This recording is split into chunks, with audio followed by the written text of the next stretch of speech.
All right, we're live. Didn't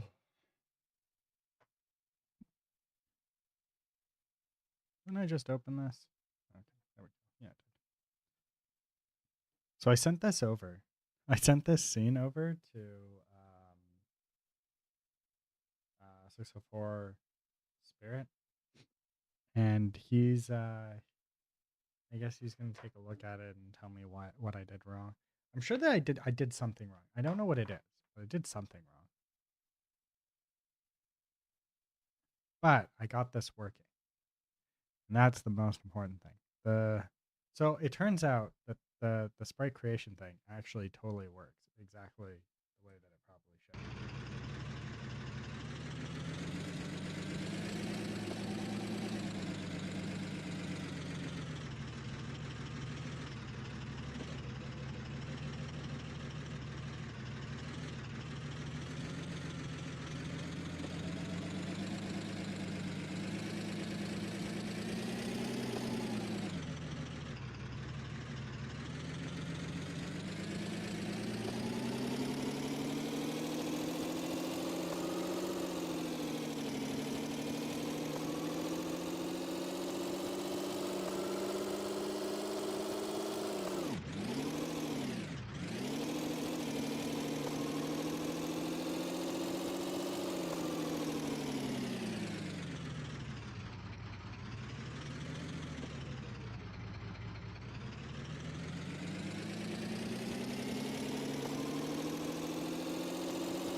I'm happy we got this.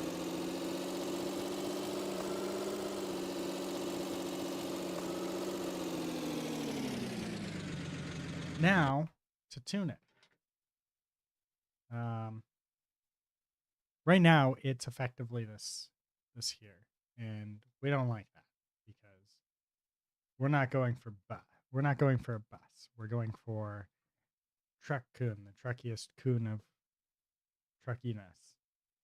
Make truck tracks. But we also need to adjust this at some point.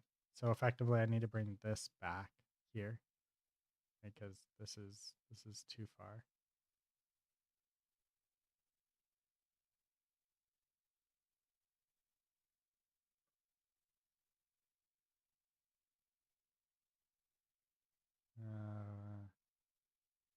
No. Why? There we go.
Is it not perfectly centered?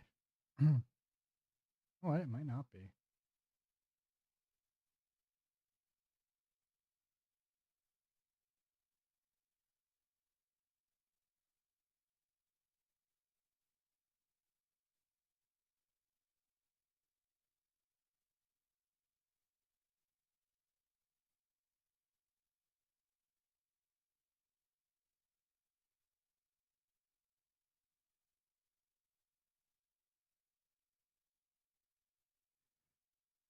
Oops. Okay, so this is what we're currently at. Let me just bring this back. Like so.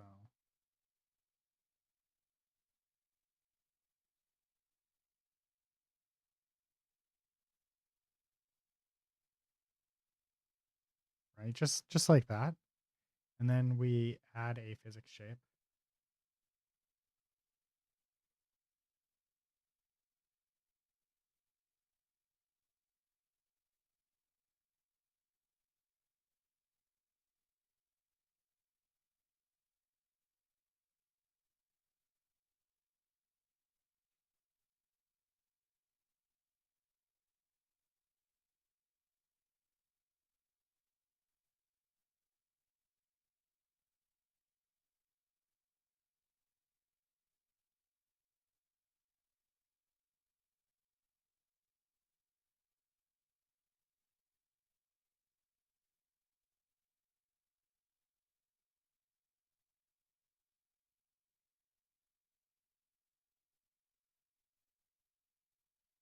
And we need to go maybe 3, 5, 4 right there.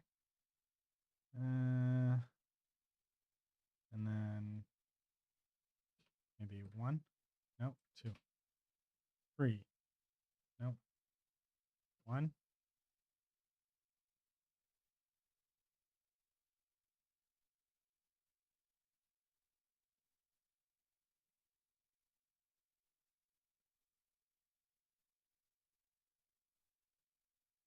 2. There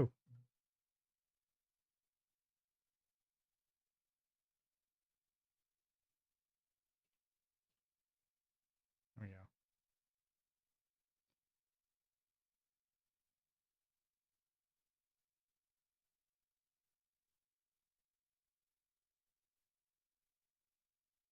There we go.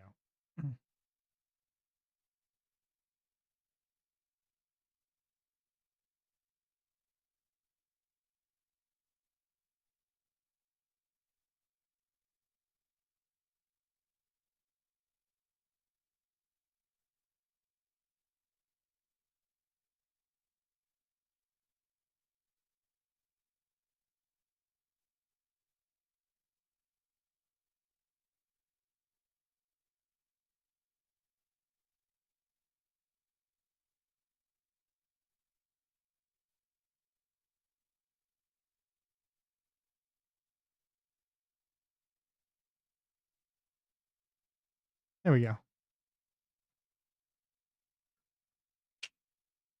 Beautiful. Let's see if this still works.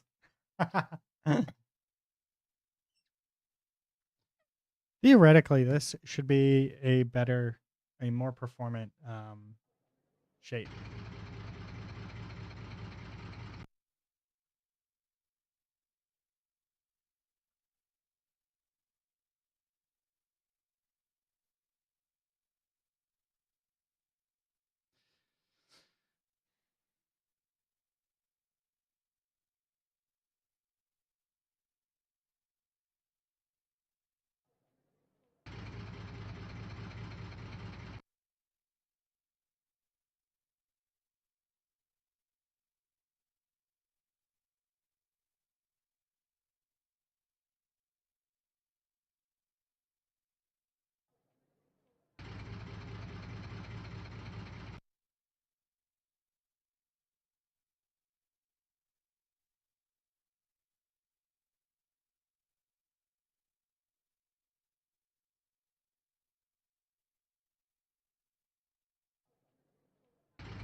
It refuses to stop. Here's my spawn point.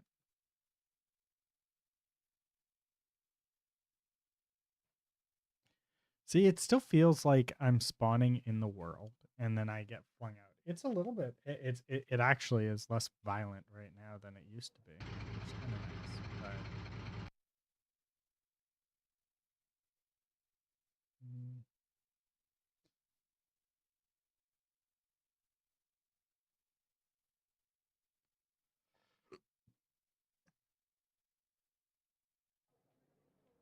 oh, God damn it.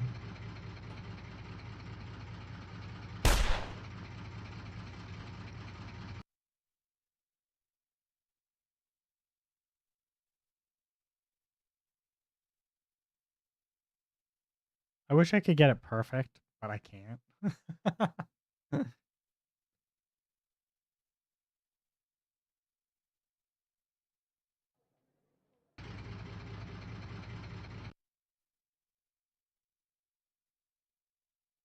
Maybe this. Because I think I hit it, right? Like it feels like I hit it.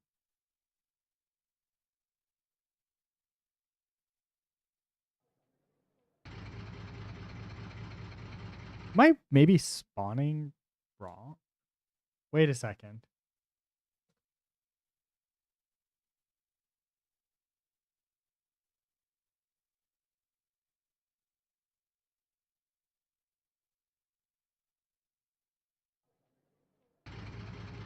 I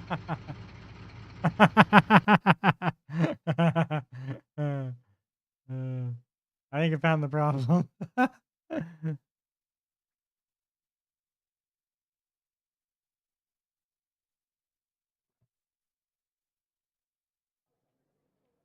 No, not quite.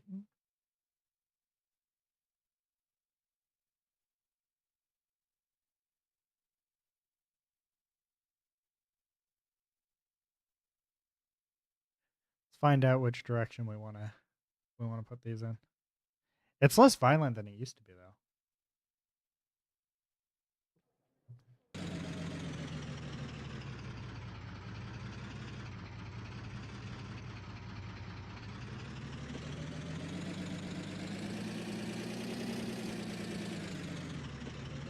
All right, so the vehicle still works properly. Still gotta figure out why, like, it's spawning in funny like that, but it still works.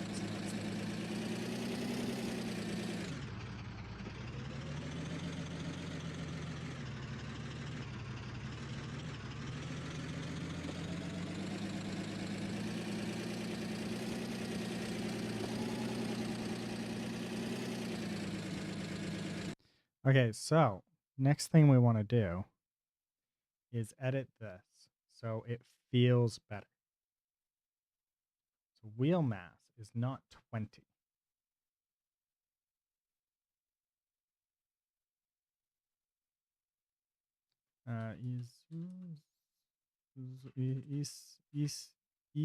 Isuzu Elf.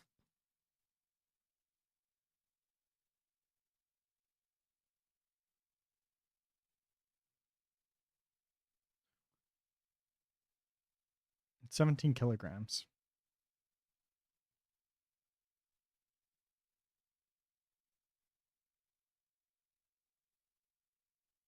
Oh, but it doesn't have back wheels. We could. Yeah, interesting. Steering curve. We could change the steering curve. I think we need to change the steering curve. The steering curve is not what we want. Let's come up here to maybe 29 or something like that. Edit key. We want 1. No. Wait. That's 30. 1 to 30. Okay. Edit key. We want 0.6.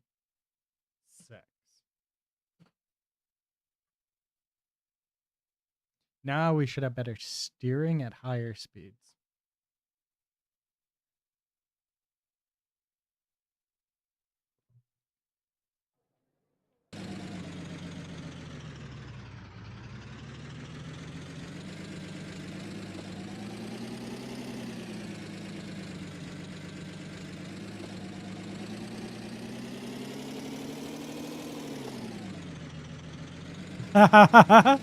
The steering might be too intense at high speeds. Look at that. Maybe a bit too intense.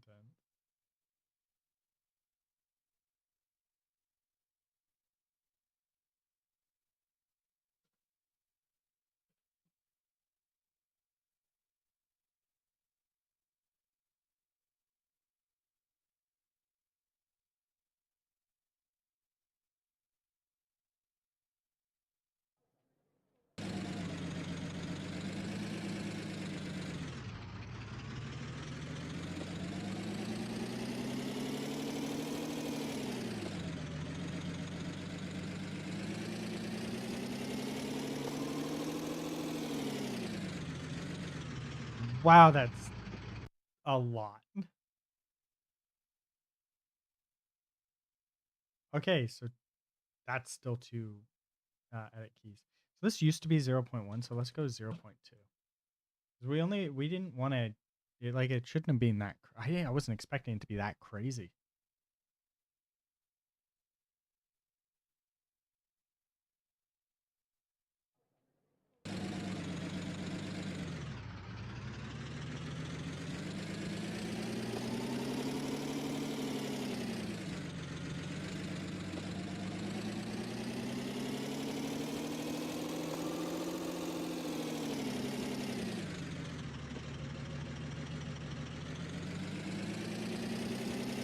Like look at this.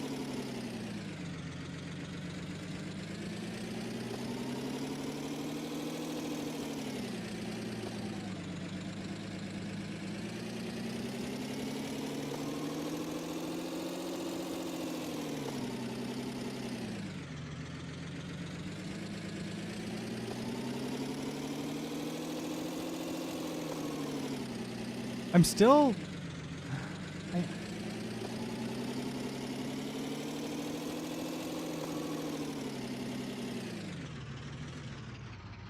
Okay, let's take a look at something here.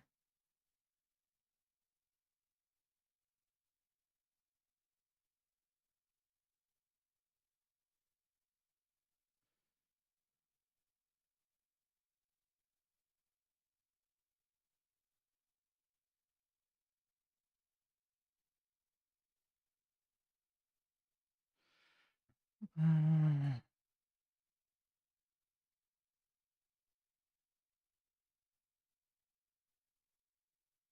Demo mono. Save.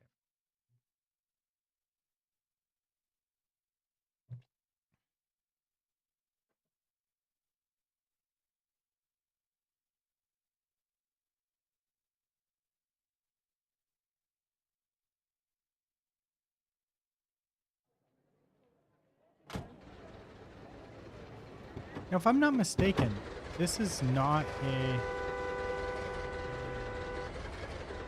This here is actually a mono vehicle.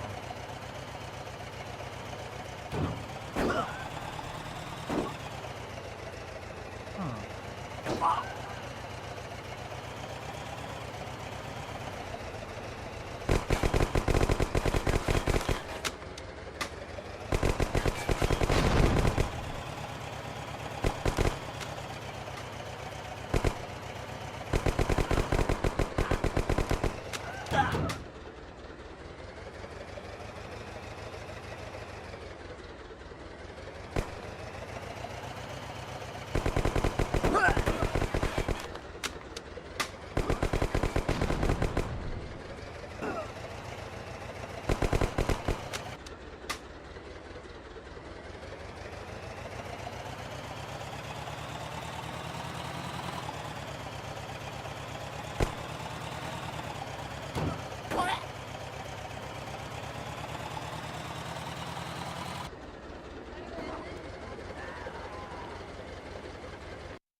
It makes it does make me want to try it.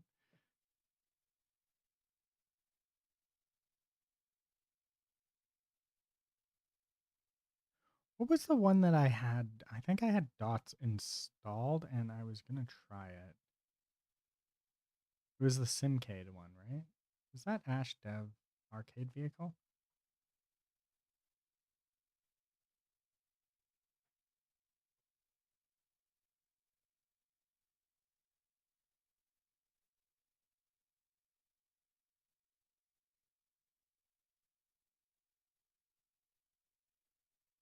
I actually kind of really like. I so far I think my favorite driving system so far has been the one that's the. Oh, I'm on the wrong. This is funny. The one that the driving so far that feels the best to me has been the.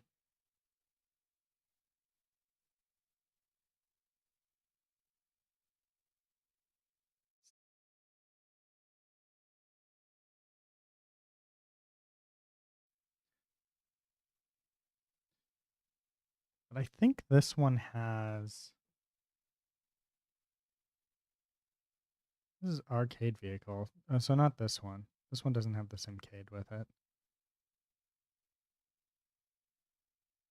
I thought I did I not create a specific or is it this one?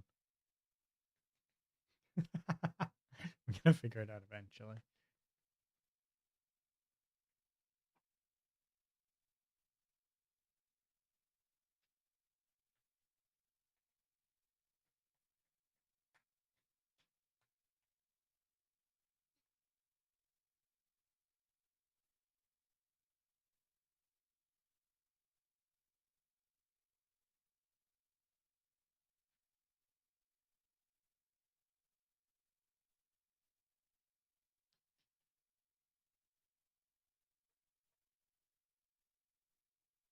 I gotta say, I am.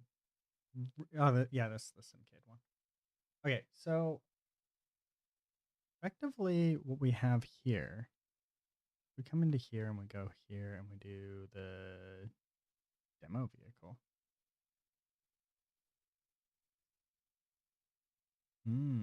Nitro example. There's a nitro example. City maps got us. Yeah, there we go. So this is effectively like, this is what I want, I think. And I think this has, this has dots in it. Yeah, there we go. We just have to figure out the camera. But I think what we want to do here is if we, that's not what we want at all. We want to grab the truck. Here.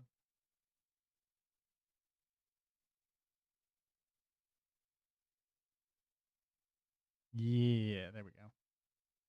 And then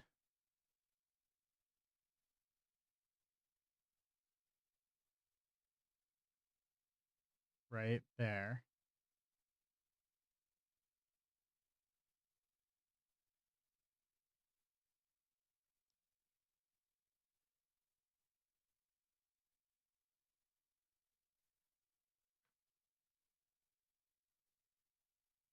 What is this?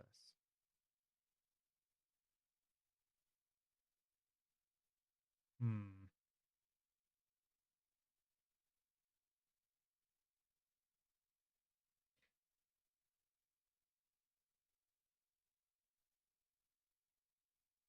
There we go. Then if I hit play, I think this should just work. Now let's go off of a really big ramp because the really big ramps should compress our, should cause problems for suspension is what would historically has been the problem. Okay, let's do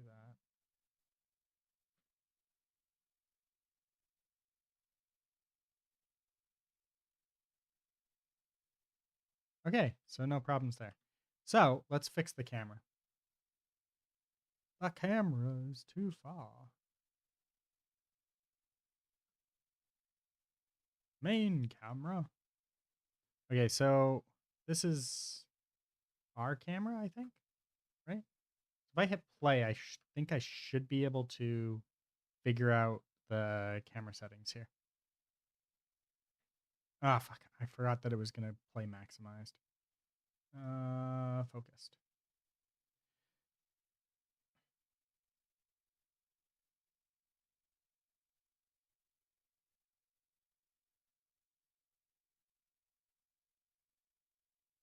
There we go. Z.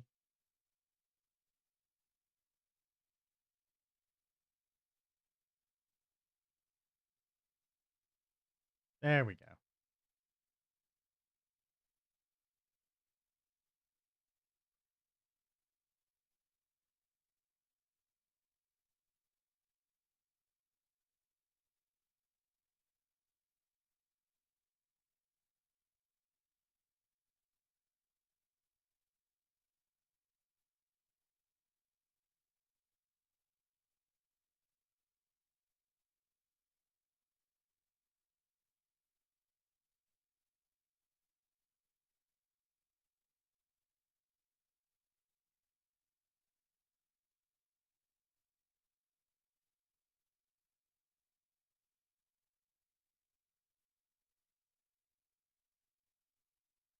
We're gonna have to.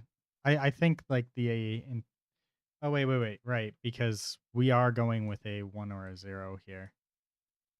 So it still feels weird, so I think that needs to be interpolated. Like that needs to be lerped with a time of some kind.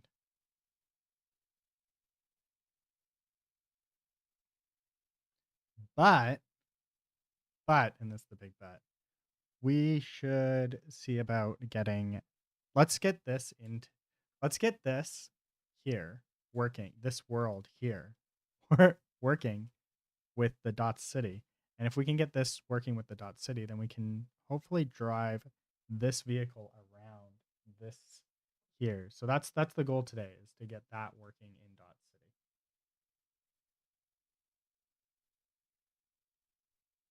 Because I'm almost positive my biggest oh, sup Chrono. I'm almost positive that if we get it, so what direction did you go with all the car stuff?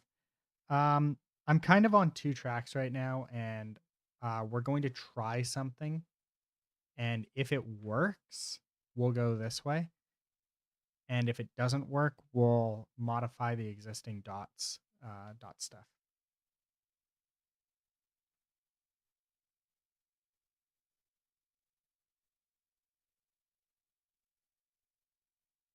So first things first, let's open up this. But check this out. Check this out. Check this out. We did this last night. I finished this last night. And for all in, like it's not perfect, but it's actually fairly decent. And it might actually be worth just modifying some of the vehicle stuff for this.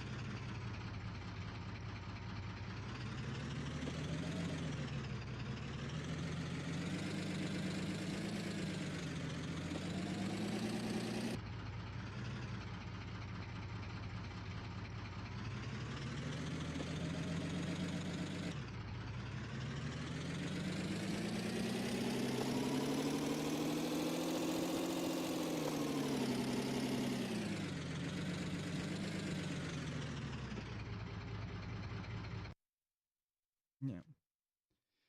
The only issue that I have here is that like it's kind of bad. The steering's really bad, but I think we could fix that, right? We could change this, right? And if we bring this back down, so if I go into edit here, edit key, and we put this at 0.1, I think this is where it used to be. Then it kind of fixes some of it. The camera's not too bad on this, but so far the camera's been a bit hard to edit with this stuff.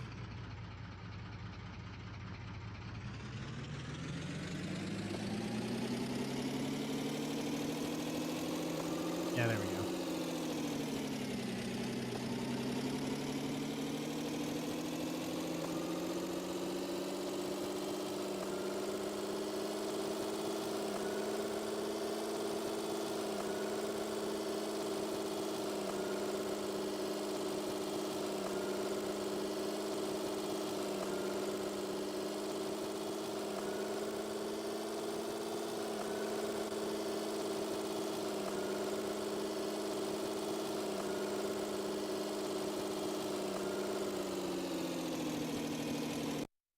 I'm just not entirely like I'm not 100% sure whether or not there's a different um if what the difference between a player vehicle and a AI vehicle is in the game in the dot system. Although like I should be able to just like actually take a look at it and fix that. This needs to be deleted. Just delete asset. Um because like I don't want the vehicles. I don't want all like I want to have like effectively like a custom thing for just the player. But I was thinking of utilizing making some customizations to this and using this as the player and then using the and not using the dots one because this one's a little bit further along for what I'm looking for. It obviously needs a little bit of tweaking, but I should be able to use parts of both of them and merge this together and to make it effectively our own system, right?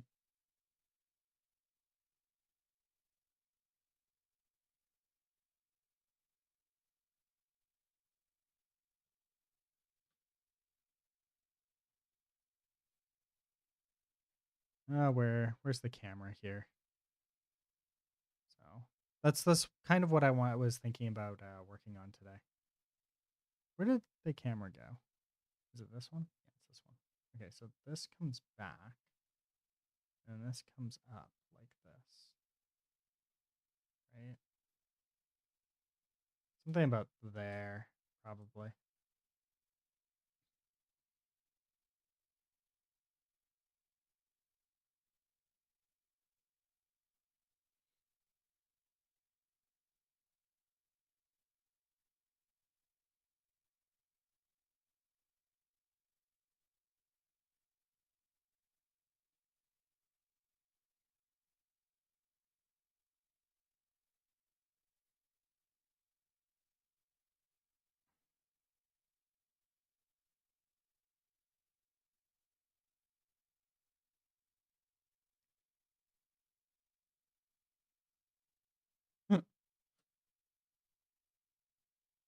We have to be a little bit careful about how sh- how we do some of these here apparently. With the amount of speed that we can get, apparently we'll fly directly into some of these things. Wait for it. Ah! But yeah, this one here seems really good. So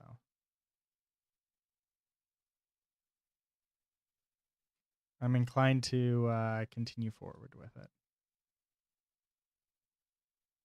And this one here is Simcade from Ashdev.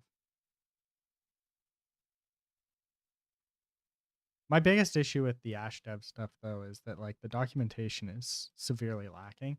But for the most part, his tooling seems to be fairly decent. So and like the code's actually pretty readable. So at high weights though, everything is very like if I crank up this vehicle to be the actual weight that it's supposed to be, it is so slippery. It slides all over the fucking place, right?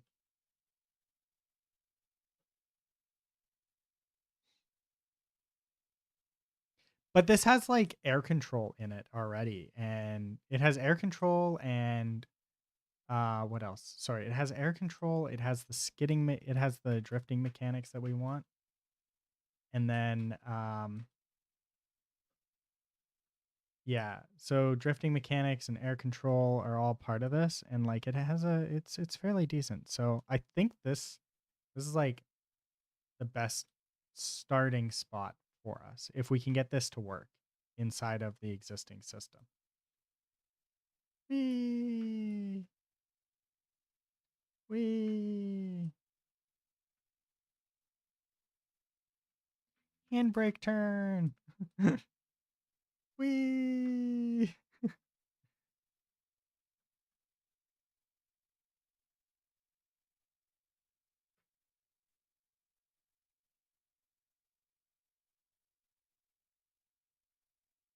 wee.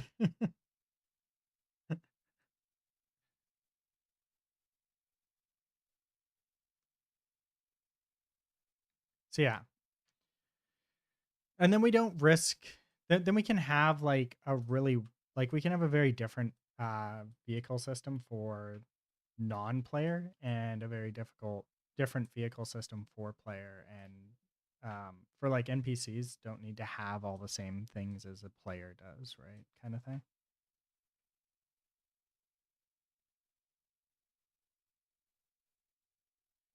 At least that's kind of my thought process so far.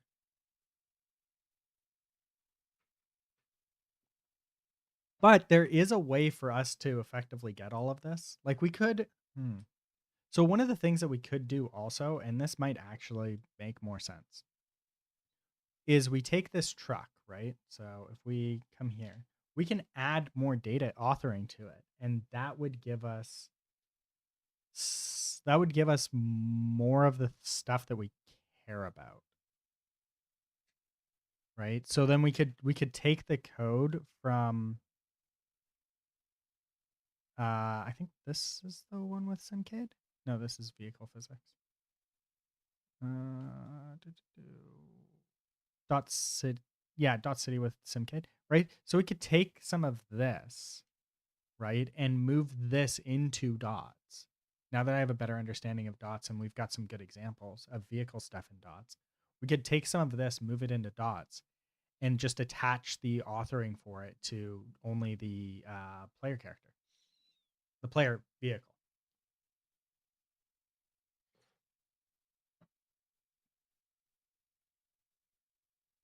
Yeah, and I'm kind of thinking that could also be a way to do it. So I'm not really sure exactly what I like how what the best way forward is.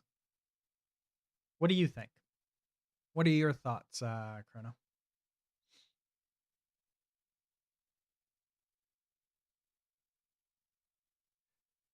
Should I try and convert two dots, or should I um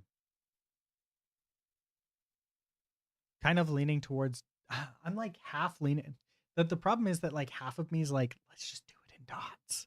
And then the other half of me is like, it's so much easier to work outside of dots.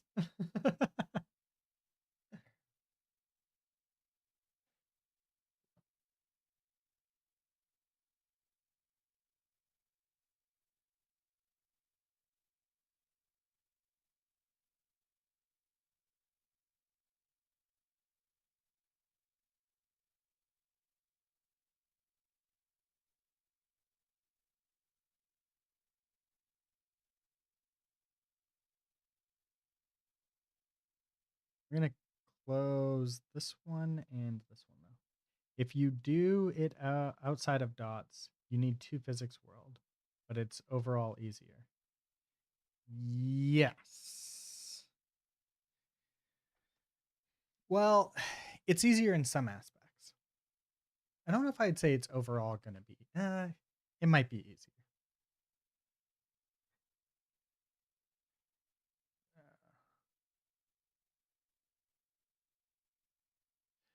Yeah, so I think the floating, like the floating box collider or something like that, is how it ends up working. So like you've got a floating object inside of dots that just collides with things. Is effectively, I believe that's if I read it correctly, based off of uh 604 sprite spirit. Um the If we look at the player for um custom solutions, right? Or no wait, we do just player built-in solutions. Do hybrid hybrid dots and hybrid mono, right? So it'd be a hybrid mono, right?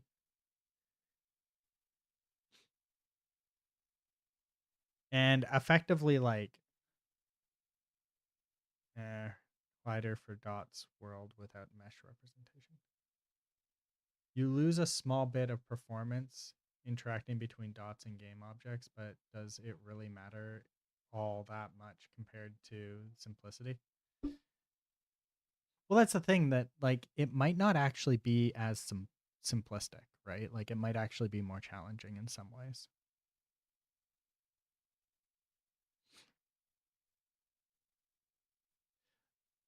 Like So for example, like so doing doing effects and stuff like that is probably going to be easy. Like the skids and stuff like that is probably going to be easier in outside of dots. Um, but working with a singular system rather than like two different systems might actually make it easier to maintain. And especially now that we actually have a vehicle system that actually just works.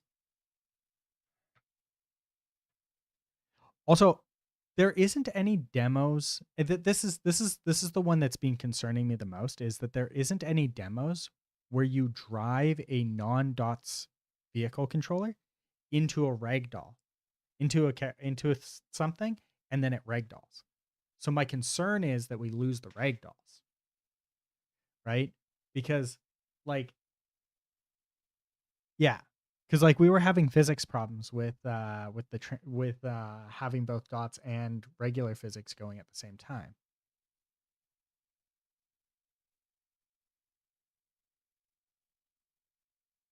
Well, no, so like remember when I first started with Unity and we enabled dots and dots physics, and then all of a sudden we lost the other physics, right?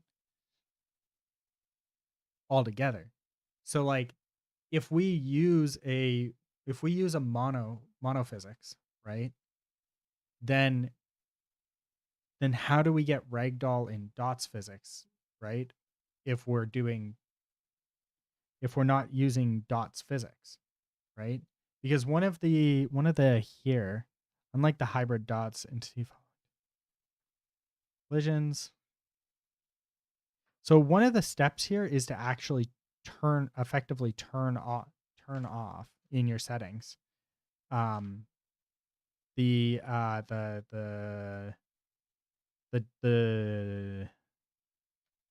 oh wait hybrid dots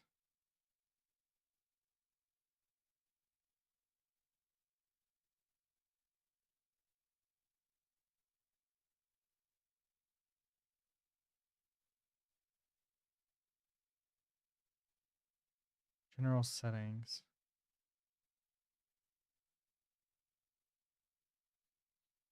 Open the car.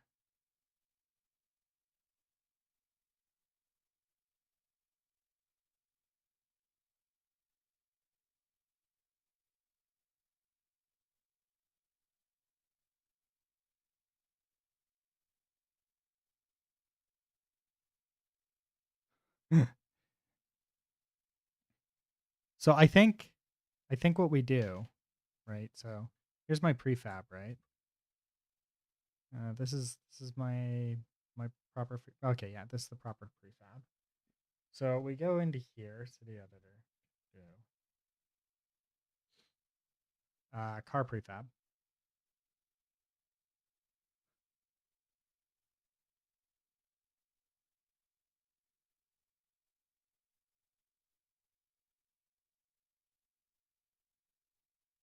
There we go, Truck-kun.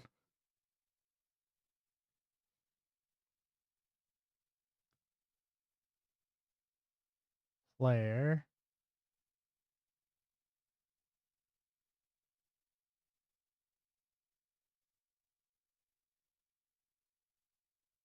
One sec.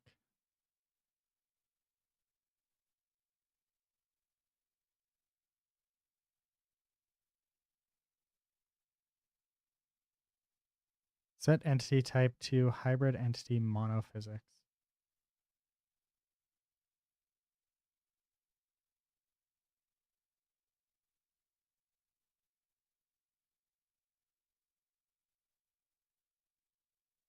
Yeah, these are not what we want. One sec.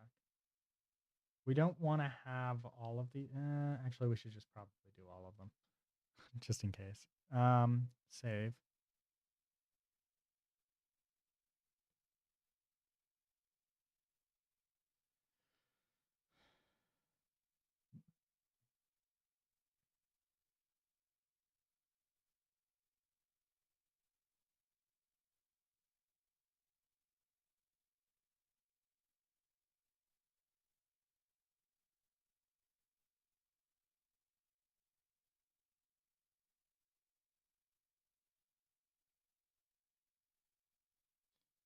Interesting. Okay, so then if we go to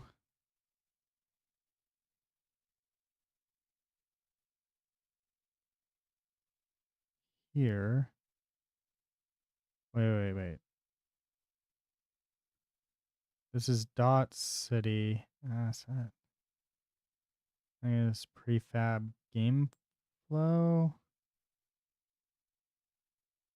Cars player there. And then what we want is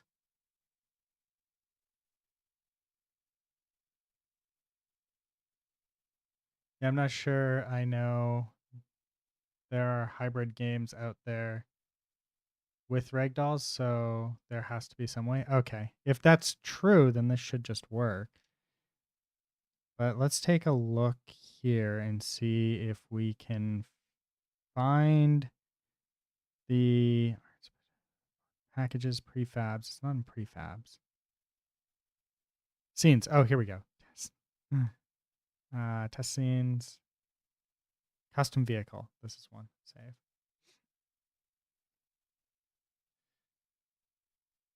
There is a massive problem here that does actually really bother me. And it's that this doesn't the world doesn't fucking load properly here. Whatever. Okay, so then we come up here and we go player mono.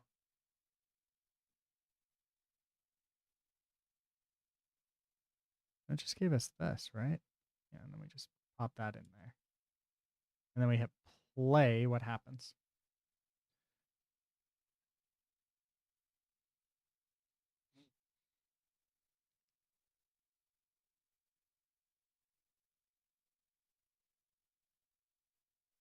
Okay.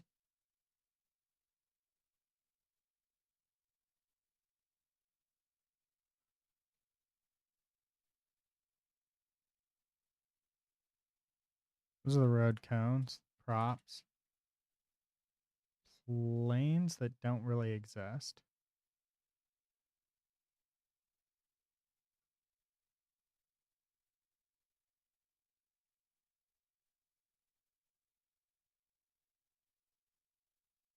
There's our spawn point.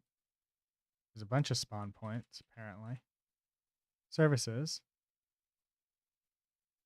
Dummy, Fmod.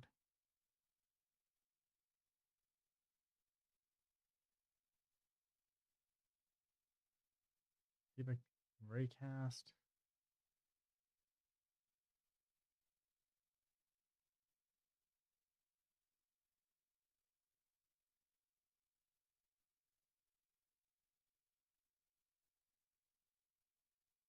Custom vehicle test view?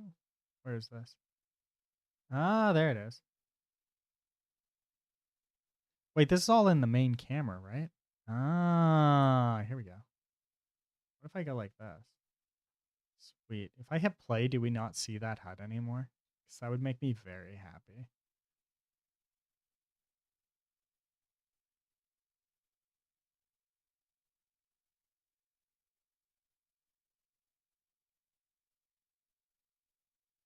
Not being able to see the ground is so annoying.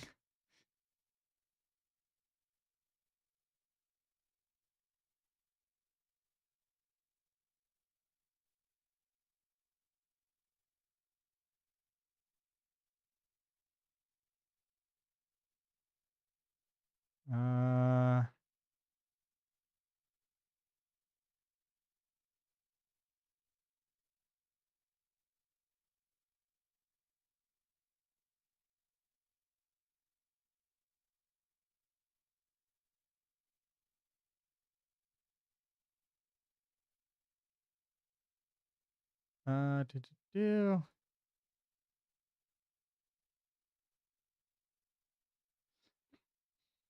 Vent system.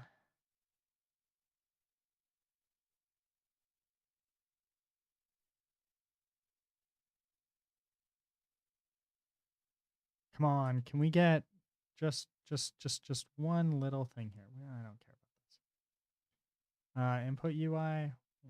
Drop that. Hit canvas. just get rid of this. There we go. Okay, so how is the car spawning is the question. Because like somewhere it said that we could just like drop it in and it would just work. And that doesn't seem to be quite the situation. Main camera, dummy vehicle point, control, vehicle orbital camera, input manager. F mod, sound level control, do.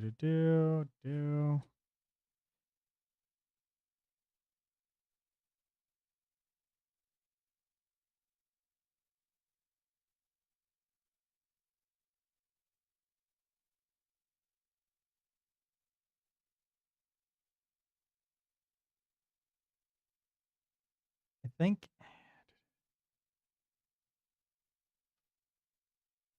hard to prefab.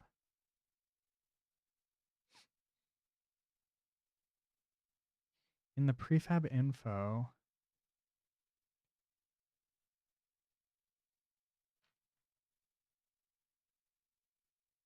mono.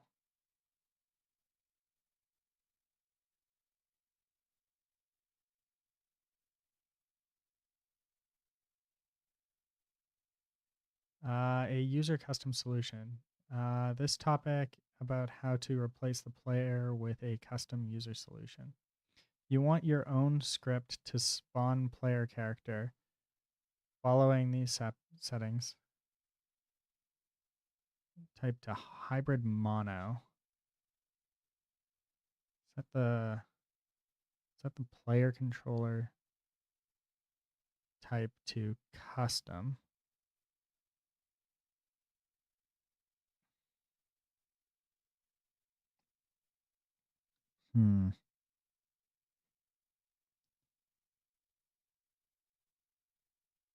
I have an idea.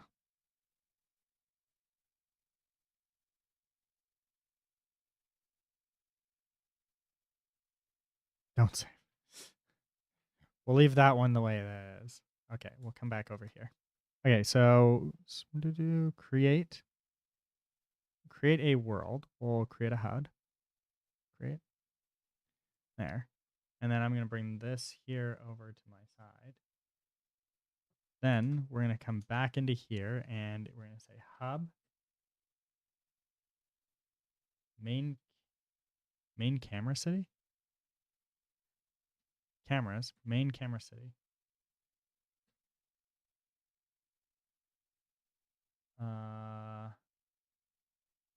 Wait. Set the world simulation type to hybrid mono in the general settings.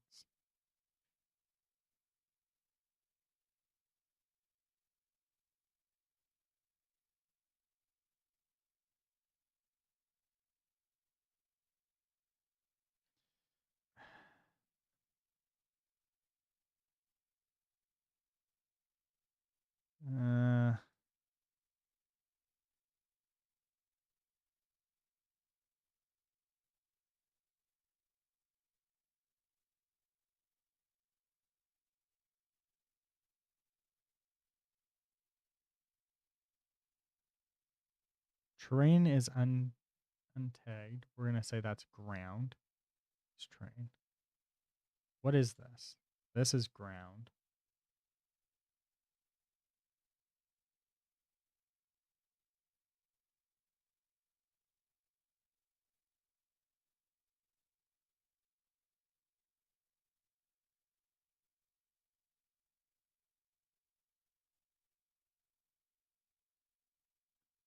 Loop is ground. Let's change to children. Roads are ground. Yes, ramps are ground. The track. Wait, there's a track.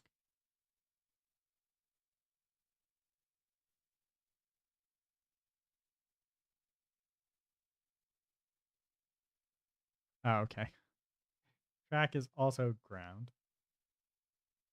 Yes, children. ramp here is ground. Canvas, event system. Where are the buildings? Walls? Okay, so walls are props. Buildings are props.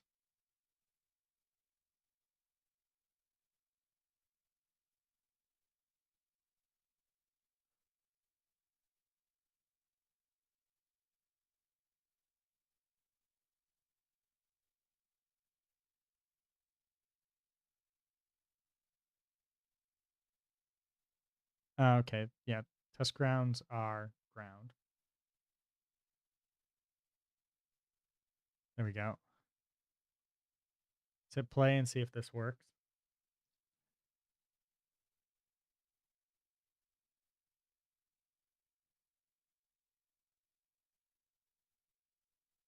Okay. Then what do we want?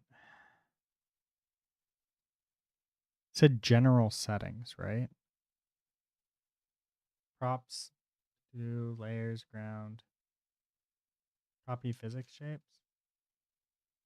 No, okay. There. Okay, and then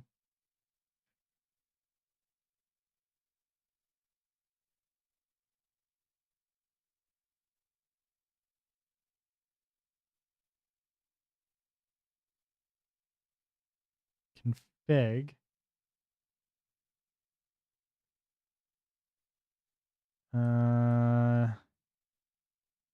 NPC config player. It's not really what I was expecting. Pedestrian config. Car config.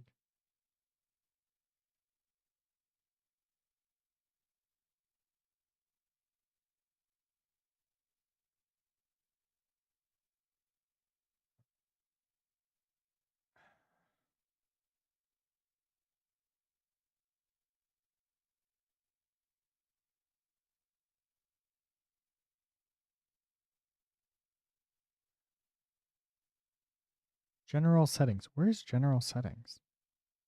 I figured it would be this one, but it's not.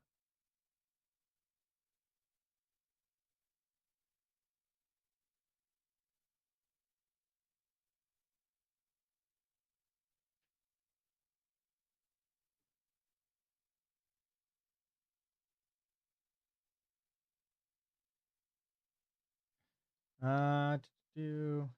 We're gonna go back to getting started really quickly here. Do.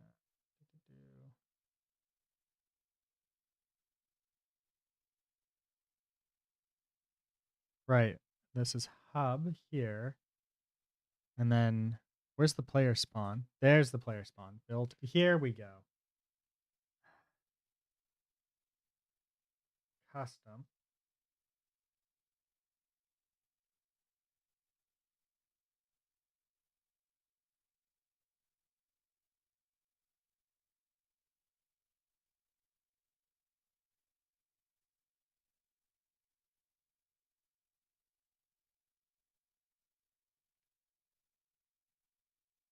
Uh, it, set the world simulation type. Where's the world simulation type? In the general settings. Oh, that's the okay. So hub, config. There it is, built in. We want this to be hybrid mono instead of dots. This one. Okay, player custom built in. Player settings custom.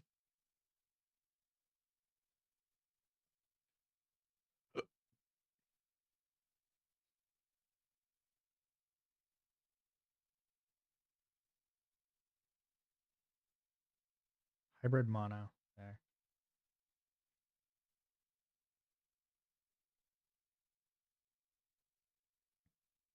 Okay, so if this is the case, if I go to hub here and I generate,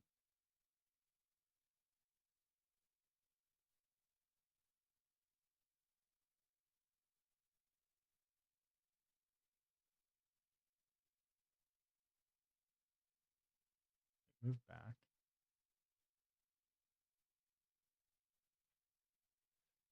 Where did it go?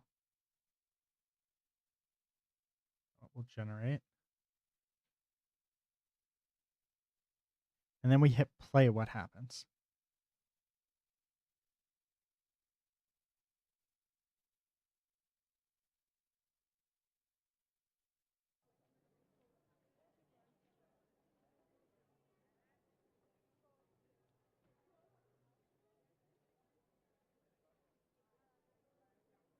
What is that thing? Oh, you know what? That's probably something else. Okay, so maybe? Okay, so the world we can still collide with. Entirely colliding with everything.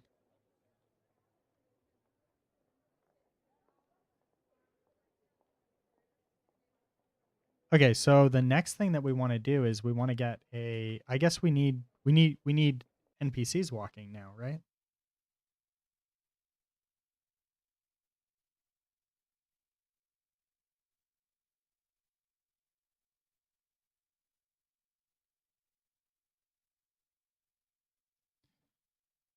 I don't know why this is taking so long to load. Some of these websites just take really long times to load for some reason.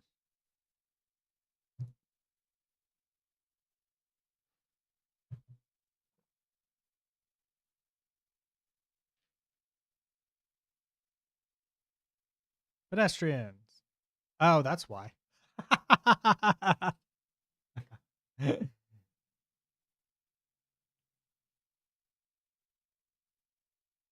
This explains everything.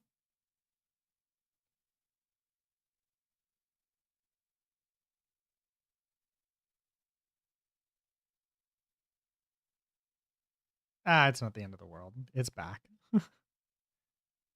Oops. Pedestrians. How to create. A hybrid legacy skin is a hybrid entity that combines the default game object with animator and the dots entity.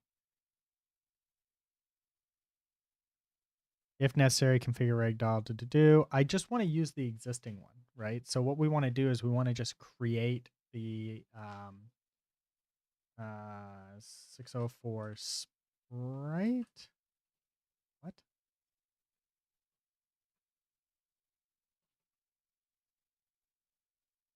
Interesting.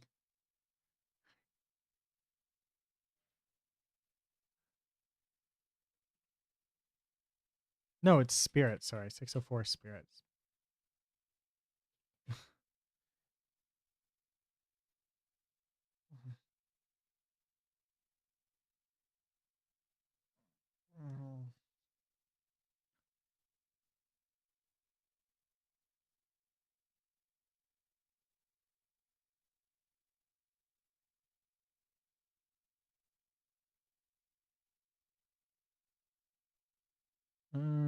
It's just the pedestrians that we want to do right now. Right now, it's the pedestrians are the most important part. If the pedestrians, if we can run over the pedestrians and they work correctly, that's all that we really care about.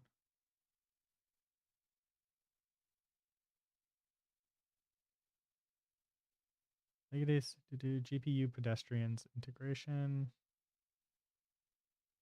traffic configuration, custom segments, parking.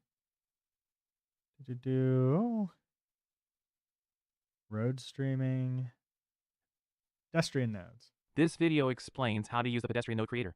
Pedestrian Node Creator is a toolkit for creating and connecting pedestrian nodes. Create a Pedestrian Node Creator. To create a temporary pedestrian node, press Hotkey tab. After selecting the position, press Hotkey E to create. Okay, here we go.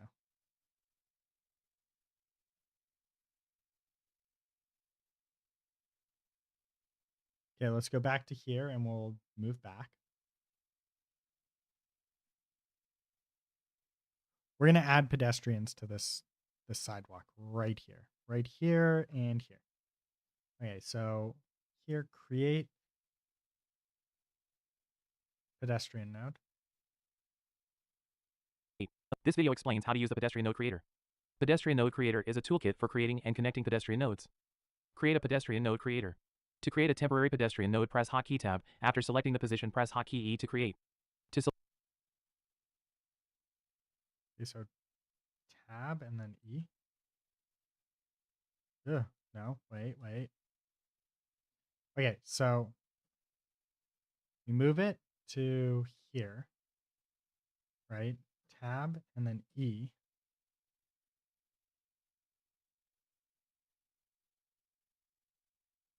right? To create a temporary pedestrian node, press Hotkey Tab. After selecting the position, press Hotkey E to create. To select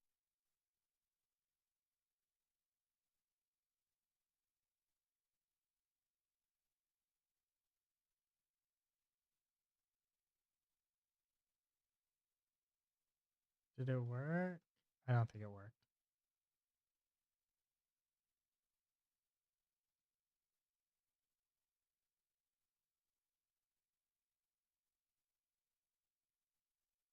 Tab E. Select a pedestrian node, press Hotkey W, then press Hotkey E to connect the nodes. You can split an existing connection. Split connection. There are Wait. What? it for creating and connecting pedestrian. Video explains how to use the pedestrian node creator. Pedestrian node creator is a toolkit for creating and connecting pedestrian nodes. Create a pedestrian node creator. Oh, wait. I don't think that's what I did.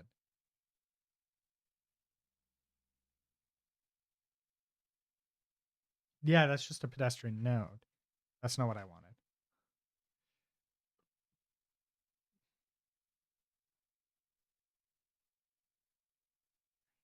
There we go.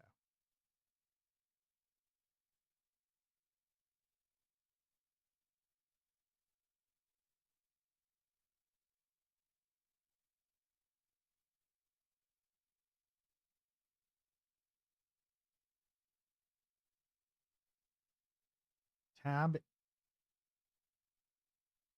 No. Tab E. E. E. And E. There we go. Create a temporary pedestrian node, press Hotkey Tab. After selecting the position, press Hotkey E to create. To select a pedestrian node, press Hotkey W, then press Hotkey E to connect the nodes. Okay, so come into here. Then we do E. No. E, no. No. Wait. Hockey W. Let's delete that one. Okay, so W creates it. Wait. Hotkey E to create. To select a pedestrian node, press Hotkey W, then press Hotkey E to connect the nodes. Wait. Does this need to shift click and then E?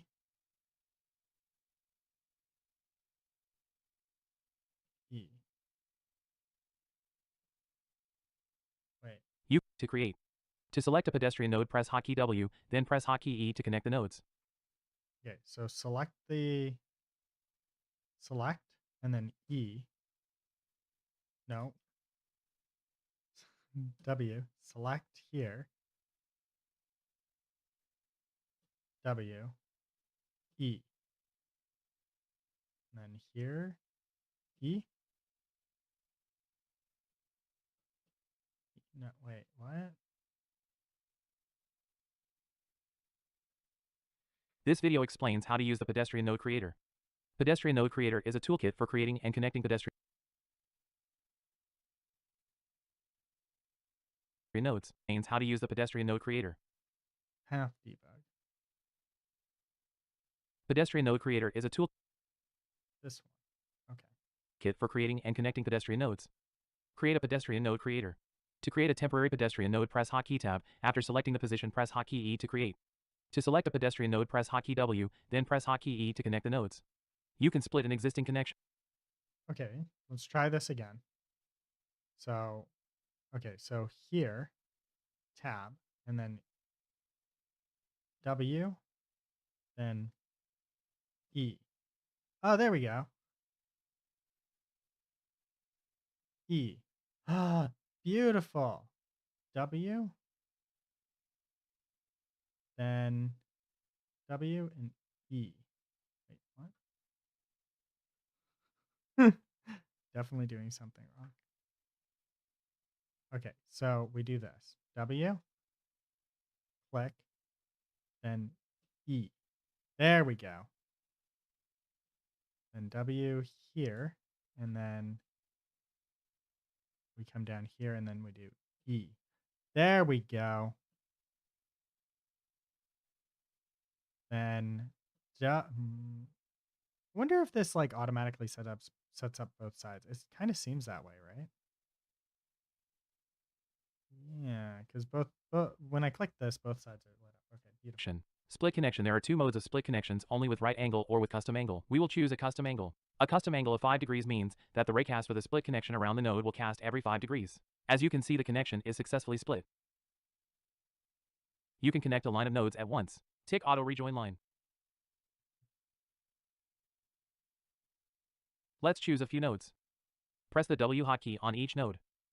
You can move several nodes at the same time. Select multi-handle type to all. You can also turn on handles for all nodes. Turn on show border routes to see the boundaries of the routes.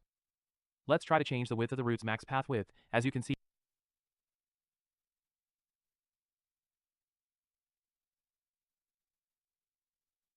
Wait. Settings.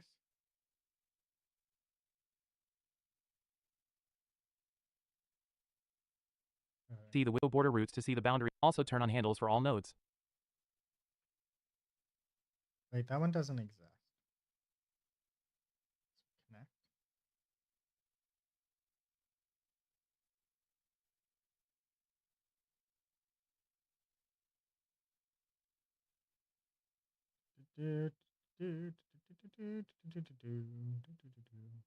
Wait, so what happens if I go to hub and we do generate and then we hit play, what happens?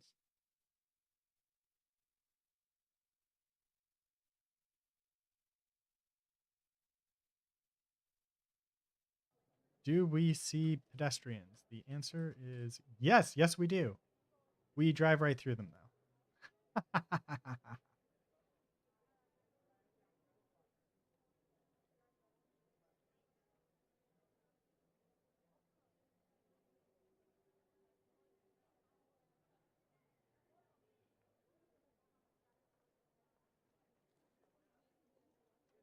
But goddamn, that's really cool. Like, look at that.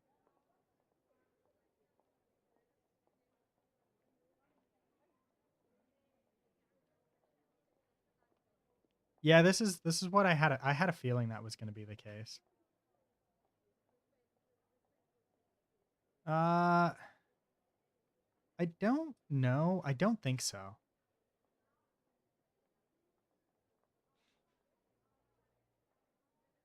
So I don't.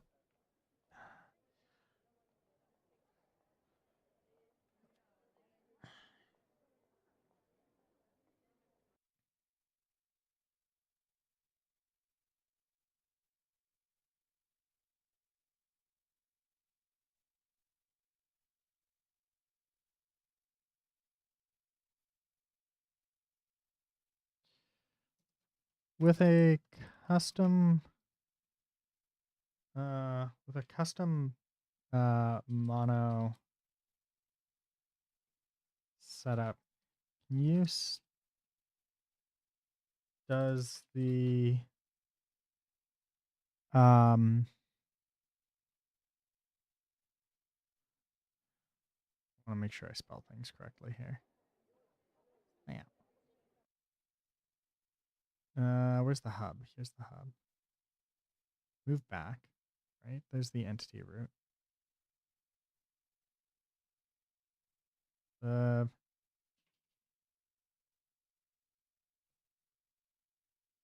the Pedestrian.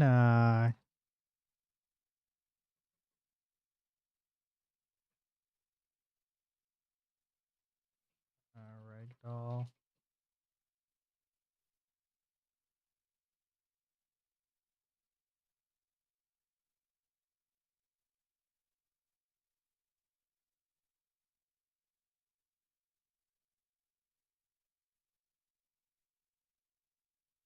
Right, pedestrian. Oh yeah.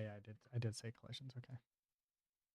I don't think this is a.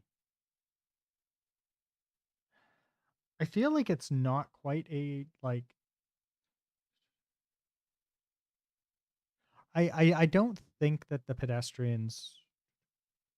I think that I think that I've misset something up.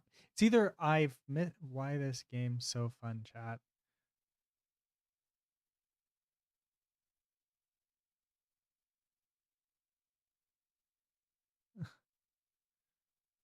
Um, Hopefully it can be. Hmm. It does make me want to lean towards just doing it in dots.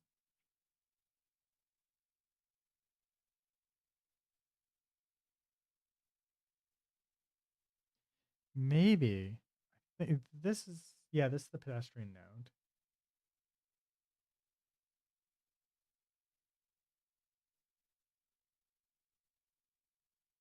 Auto connect pedestrian nodes.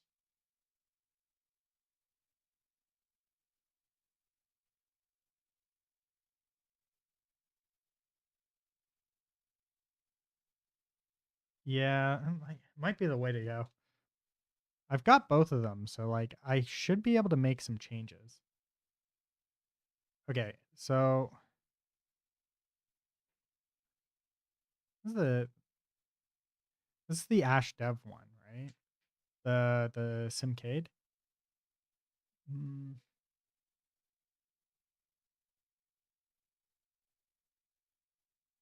now if we come into here, we could add pedestrians to this one.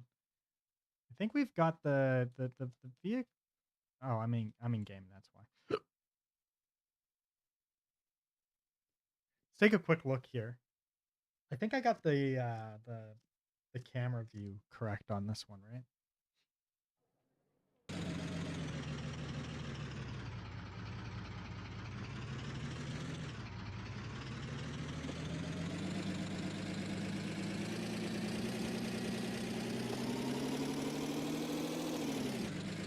Mm, I think I want the camera to be a bit different.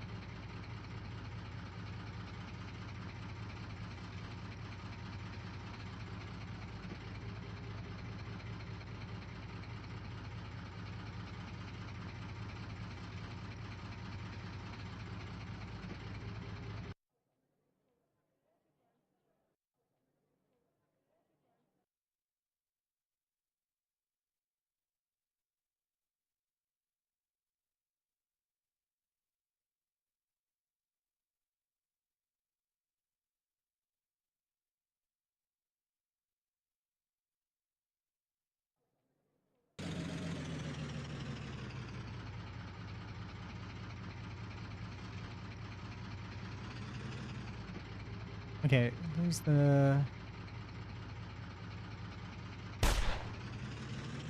We want this to come down a bit more.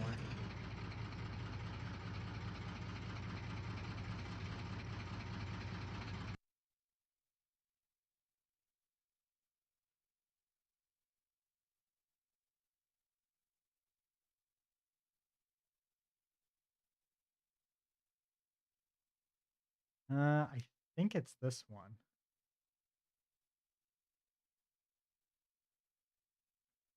Oh wait, no, that's player. This is the one that we want.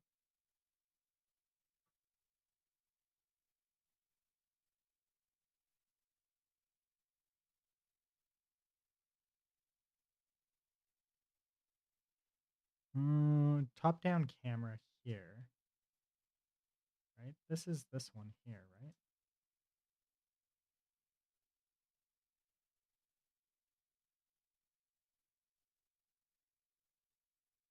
Oh yeah, here we go.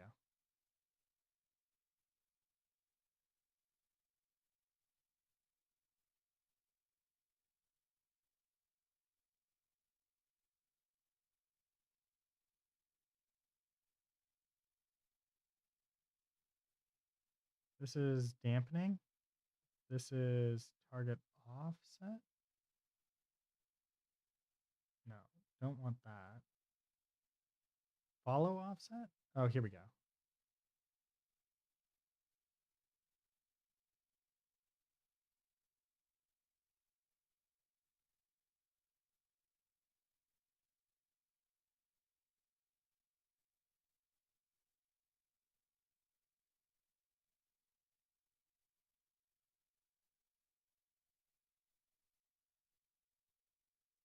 Do-do-do. Position and dampening.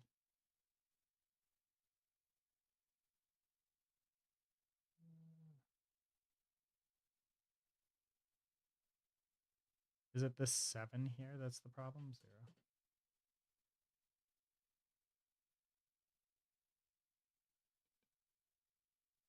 No. That doesn't quite work. It's probably the lazy follow. Do-do-do.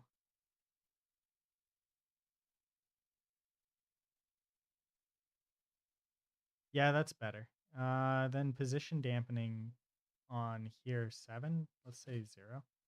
This might. Uh,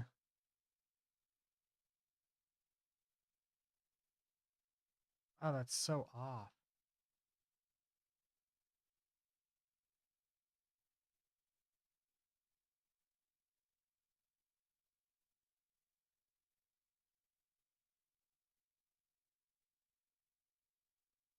Say -10.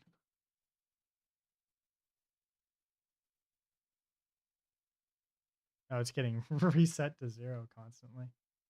Lock onto do target lock on, no roll.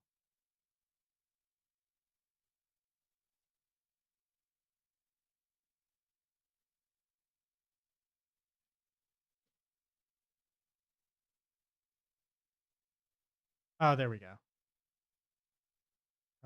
World up. There we go. Then on the X, let's say 0.5. Because we want a little bit, right? But not a ton. Okay, so 0.5 maybe too big. Oh, 0.1. That's better. There we go.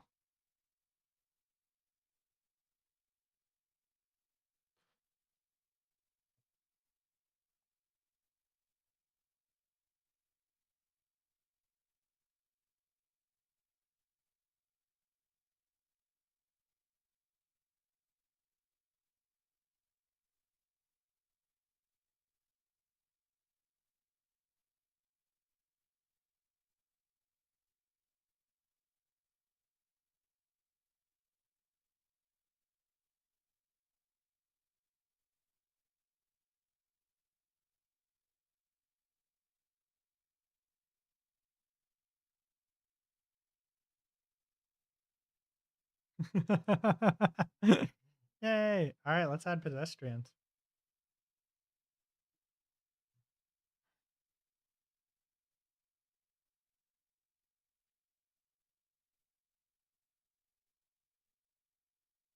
Oh shit, he fixed it already?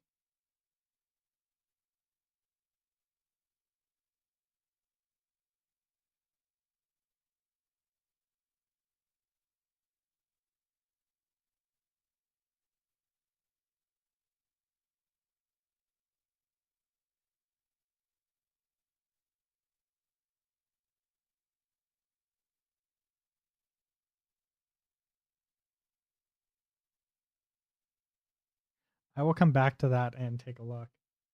Um he fixed the issue I was having. So that's cool. That didn't take him very long. Let's see here. Screen. We want this.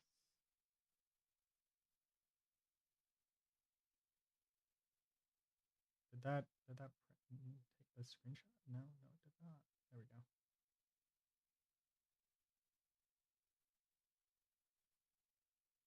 when I stop, the reason why I took a screenshot is because if I stop, then it goes back to this, and I wanted to make sure that I had all the settings. 3.25, 16.2, negative 25.6, 0.1. This one should be 1. And that's good. There we go. Now when we go back in, we have the same camera. The flipping issue, um, 604 Spirit it sent me a package that is supposed to fix it. Although, like, I'm curious as to like what the issue was. Like, I know it's something silly, right? I haven't really done anything with this, so like, I don't mind just overriding it, and then I can go back into the camera. But if I go, what is it? It's just import, right? Import.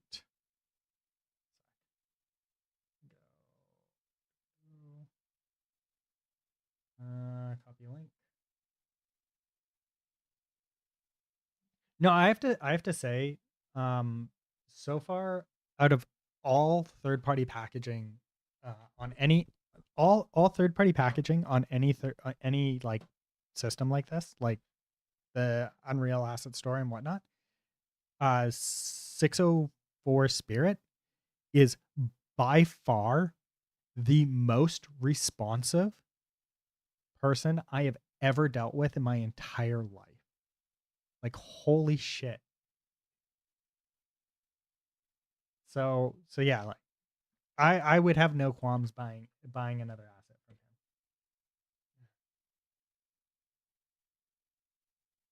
It's one into my downloads, right? Which downloads? Ah, okay.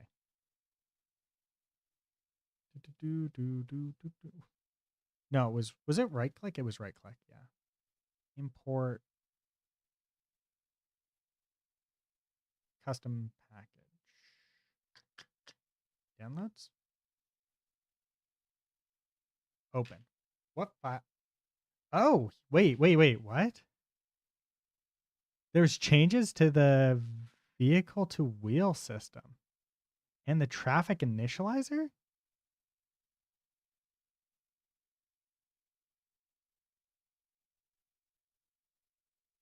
Wait, so this wasn't just a problem with me. This was like a overall problem at period, right?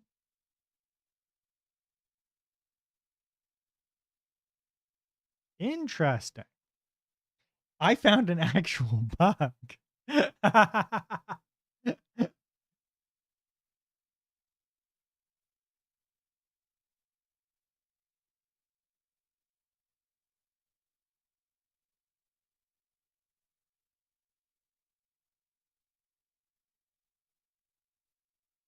I was expecting it to be a problem with my package. And no, it was like not that at all. Let's see if it fixes the problem. I feel like it's going to, right? Cuz like I didn't I didn't even have to like replace my car. Okay, so I've got him spawning a little bit too close to that now. But holy shit, that just worked. Wait, wait. There was a change in the wheels to vehicle. So I wonder how that one works. Whee! Well, it feels good. It does. The vehicle actually feels a tiny bit different. Like, not in a bad way, in a good way.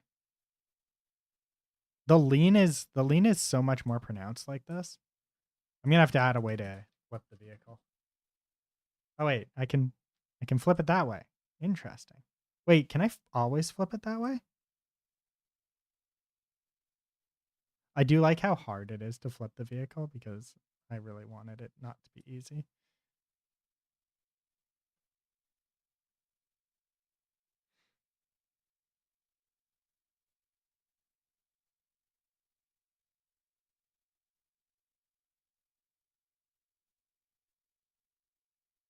We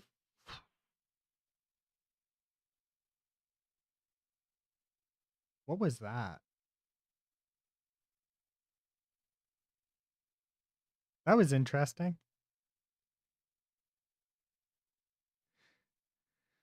I think that's a cinema machine thing because it's like hitting specific areas. So I'll have to take a look at tweaking that. When we're in the air, we're gonna have to adjust the cinema machine. But also, I want to have a reverse camera anyways. So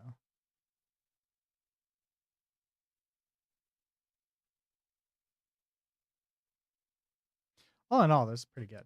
There we go. All right, so now that everything is just working, dot city art prefabs. Was it arts prefabs?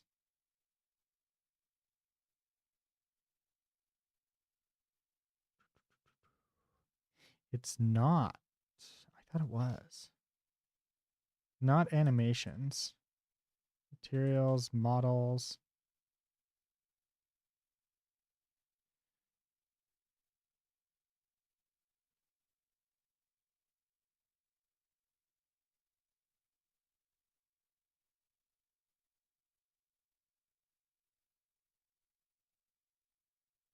Prefabs game flow. Prefabs. Dots. Oh, it's dot city. Prefabs. Game flow. Cars. Player. There we are. Okay, so we want to do some stuff. All right, I will be right back. I need to go to the bathroom.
Oh wow, look at that.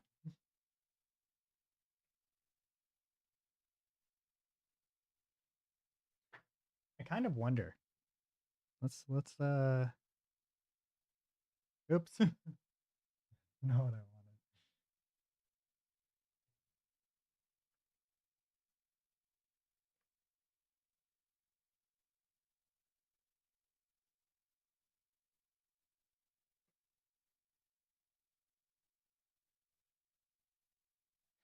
You know what? It's been registered for longer than expected.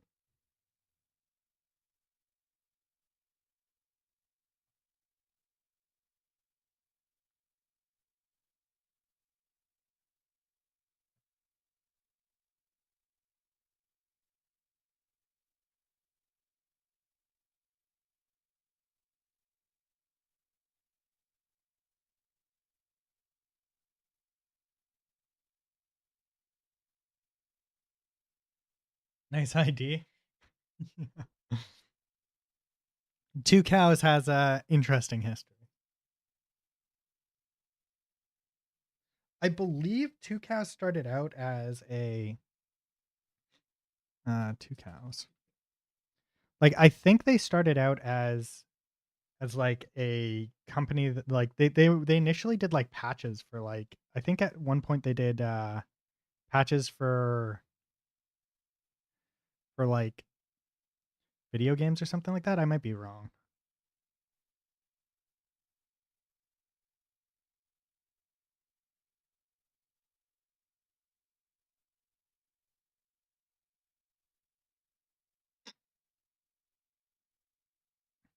But yeah, it's the company behind Ting Mobile and acquired by Dish apparently. I didn't know that. Ting Internet, Two Cows Domains.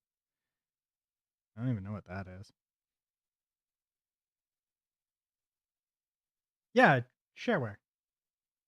I was right. Yeah, Two Cows' mission was to provide users with downloads for both freeware and trial versions of shareware.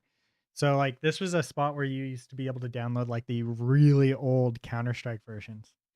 Um when it first hit the market, right?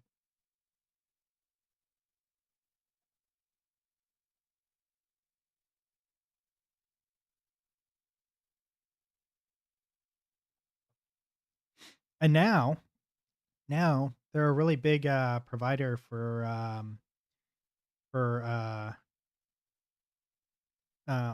fuck domains. They do domain registration. They're actually who I use for domain registration. I don't use them directly. I use Hover.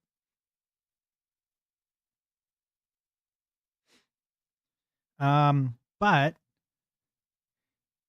so this is a company based in Kentucky, Charlestown, Kentucky. I think that's what KN is. Um, with with a RU domain service. Um,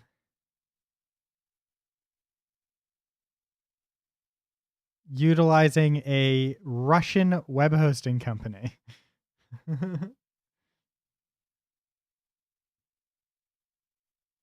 DreamHost isn't bad. I've got no problems with DreamHost other than their pricing kind of. They used to suck. I haven't looked at them in a long time.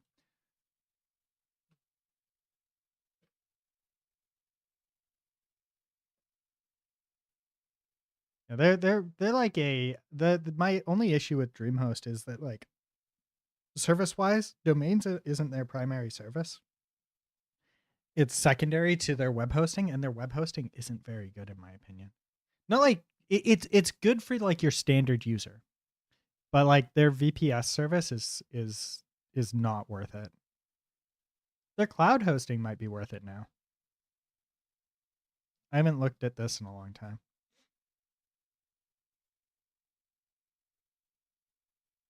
API requests free. Interesting.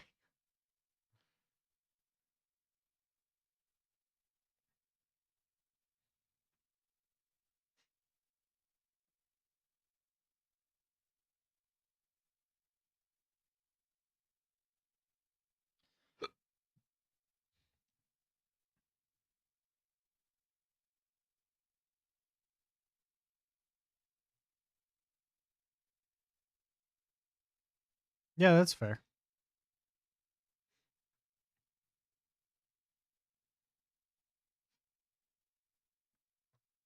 I like how they say powered by open source, but they don't say that they're powered by OpenStack.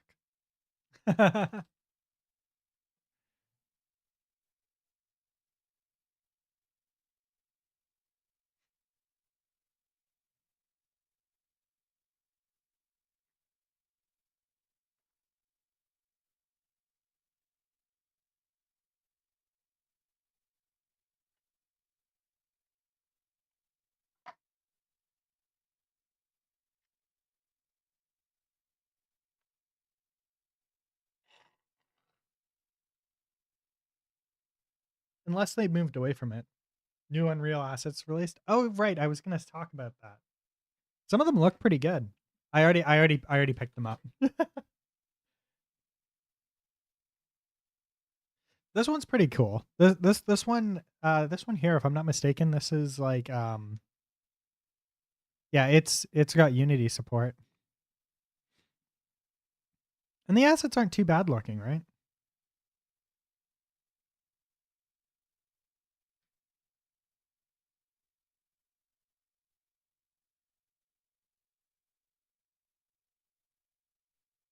Wow, the settings. They're way too sensitive.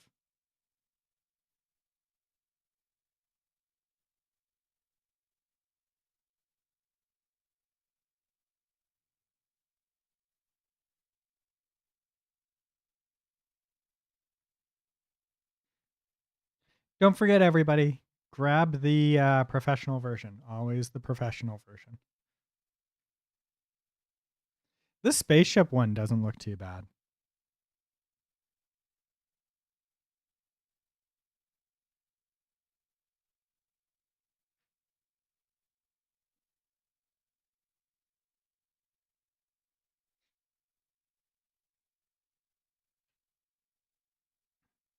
Still, though, the fact that this is over a year old now, it means that this company's been operating for a while.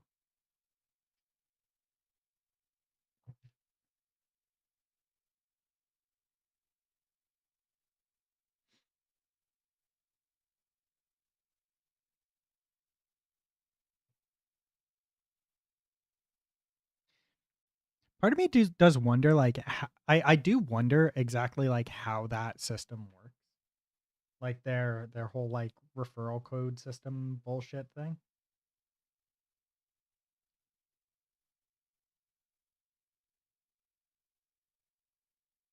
Did it already get removed? Oh no, I won't be able to remove it. I can't see that one.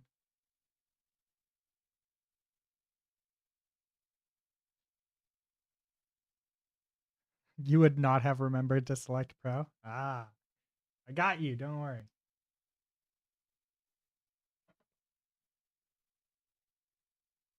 I wanted to go take a look at that guy's shitty account, but yeah. Oh well. It is gone forever. I can't even remove it.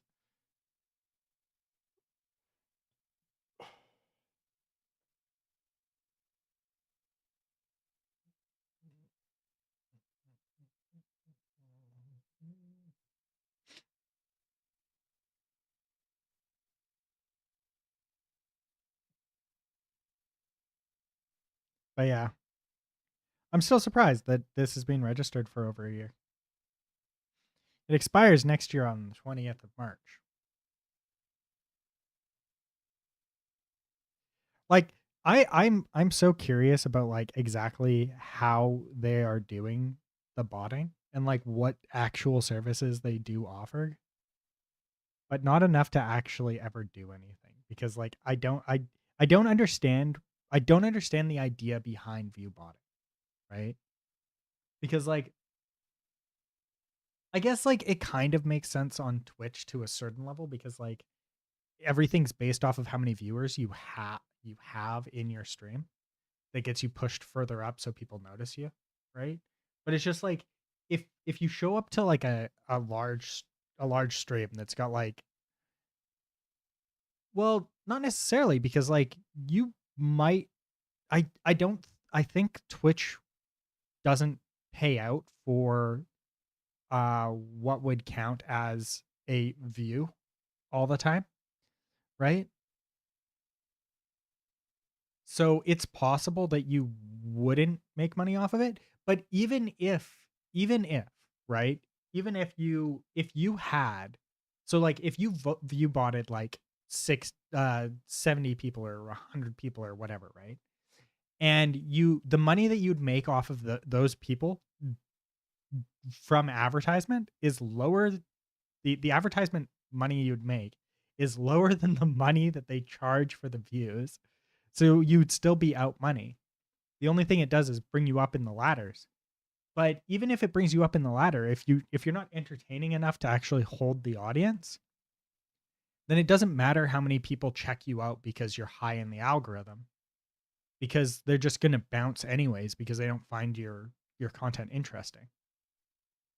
So it's just like and then the one that gets me the most, and this one baffles my fucking mind, right? Like, so like I understand it to get to some degree to get like higher ranking on Twitch, right? But the one that baffles my fucking mind, and I will never understand, is view botting on and subscriber botting and stuff like that, right? And stuff like that on platforms like YouTube. It like actually actively hurts you, right? Like the only thing it does is increase a number artificially for a little bit, right? Because like if you view bot your subscriber count, eventually YouTube is going to remove those subscribers when they figure out that those accounts are bots, right? And then also all of their views will get deleted as well because they're bots, right? And then the payout is going to still be lower than the amount of money that you spent on the bots.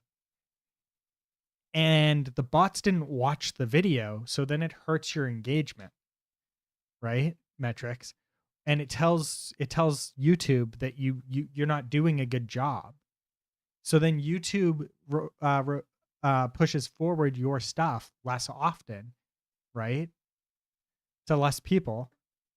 So like at the end of the day, it's just like I don't understand why this is something that people do.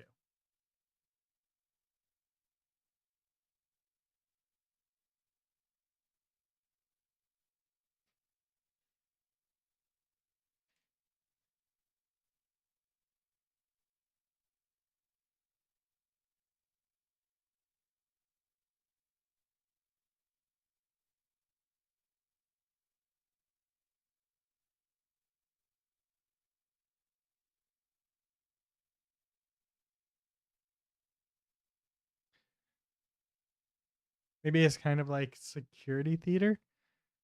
Mm. People just like to see the numbers.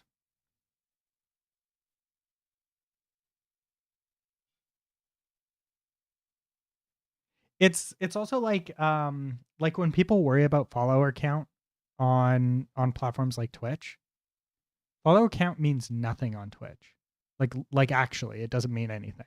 There's only one follower count number that matters, and it's when you're trying to get affiliated. And I think it's like 50, right? Like so if you can get to 50 followers, like if you buy 50 followers, right? And you get your affiliation, right? Then like what's the point, because you didn't earn it, right? Like that there was no earning, right? Like there's ways to get it legitimately, right? That are still like you do follow for follow or something like that if you really care that much. But it's just like at the end of the day, you know, you you go through the followers literally do not mean anything after your first effectively after your first 50 on Twitch. They mean nothing. Like it's nice because like it means that somebody liked you enough to put you on a list of people that they want to watch again, right? So like when people act like the number doesn't matter, the people that use it matter, right? Is Yeah, is a better way to put it, right? The number doesn't matter, but the people matter. The number doesn't, right? Like viewer count is more important than, or concurrent viewers are more important than follows.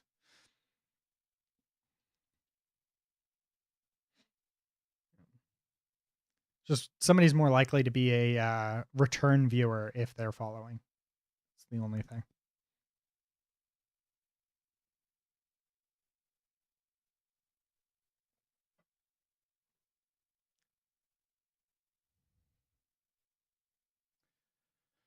All right. Where were we? Right. We wanted to run people over.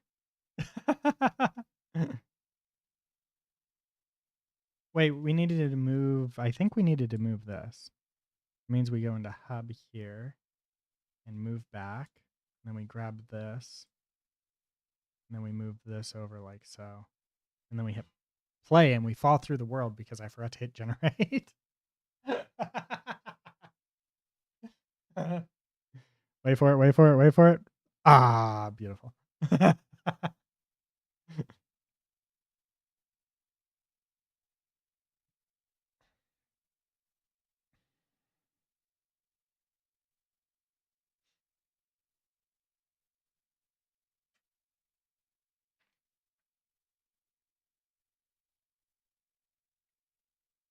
I didn't move it quite far enough. Interesting.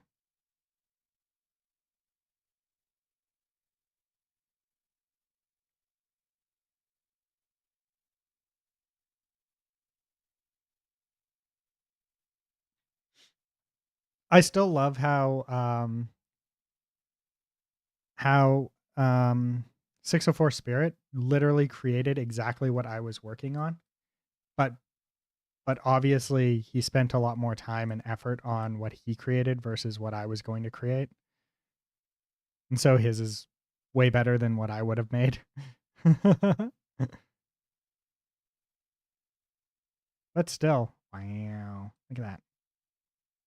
Wee wee.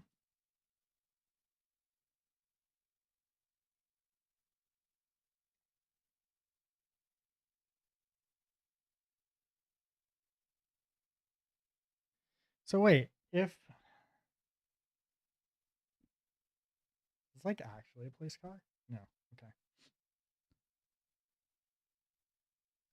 So these are just the players, right? What distinguishes a player? Ah, it's this.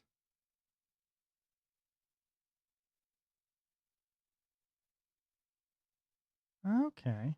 Okay, okay, okay.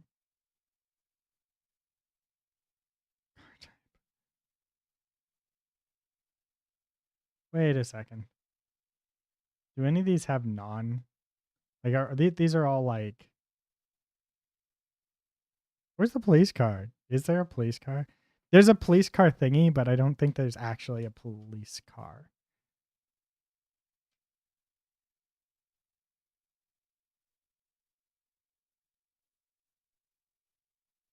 All right. Anyway, sorry.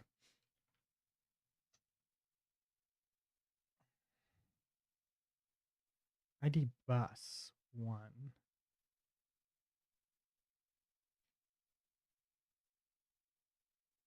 Oh, okay.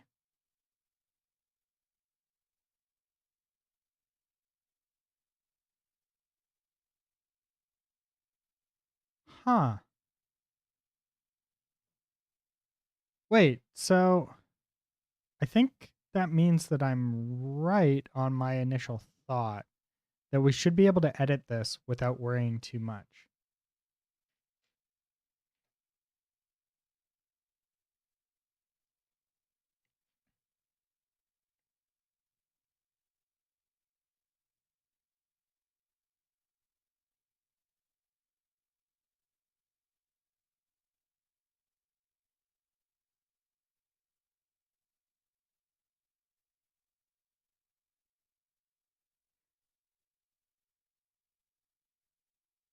Do do do do. Wonder if we can just move these down just a little tiny bit. There we go.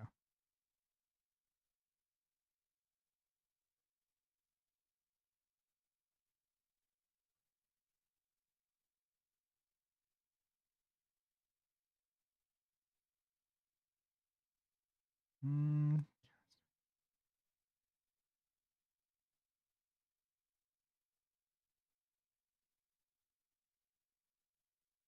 Okay, so let's go back to our scene and let's add some pedestrians.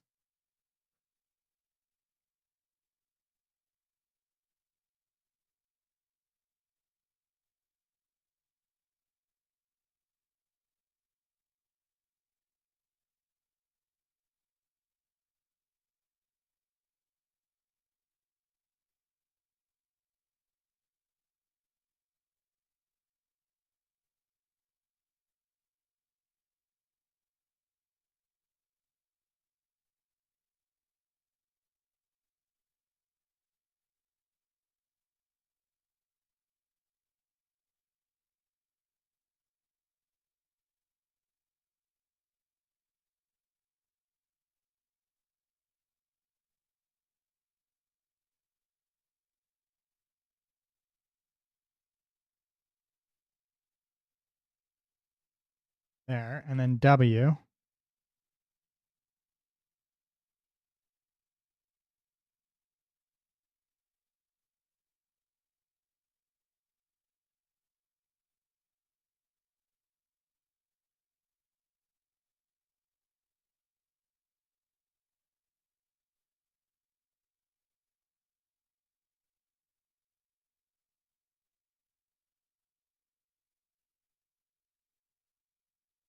And then if I hit play, we should be good to go still. Oh wait, did I need to put click generate, or does this automatically just work?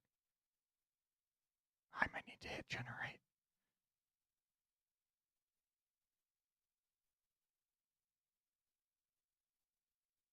Wait, what's going on here? Let's do game maximized. We go to hub here and we generate. Move back, generate. There we go. And then we hit play.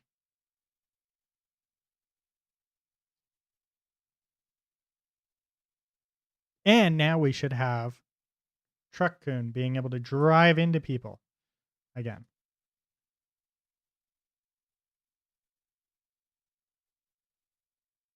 Wait, did I not do it right? Where are my pedestrians?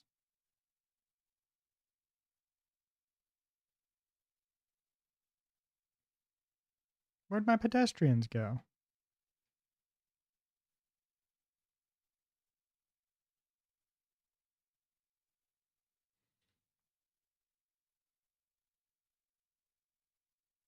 This is my spawn point.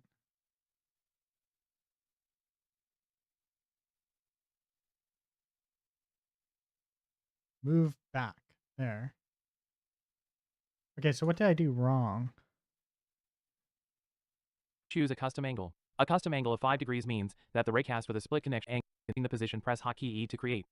To select a pedestrian node, press hotkey W, then press hotkey E to connect the nodes. You can split an existing connection. Split connection, there are two modes that the press the W hotkey on each node.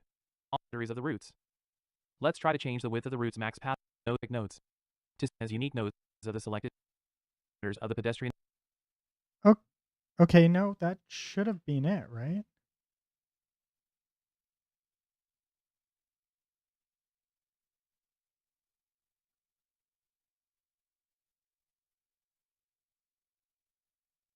Right?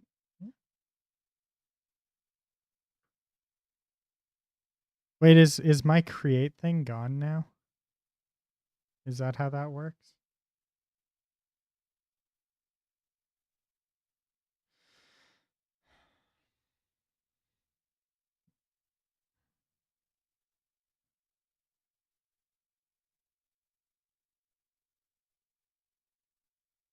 What's up, Ben?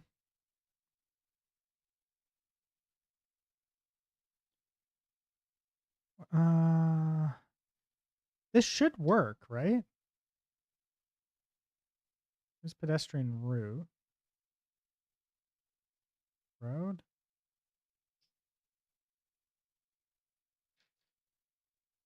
There's no crosses, so this should. I feel like this should just work, right? Generate. And then we hit play. We should see it, right?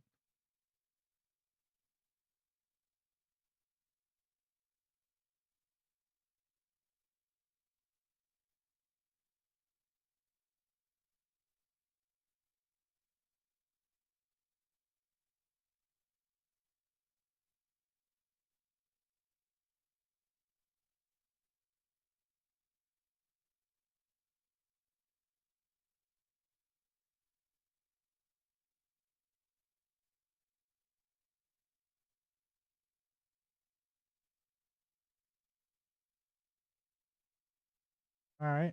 See you in a couple. I do want to get rid of the hub. The HUD.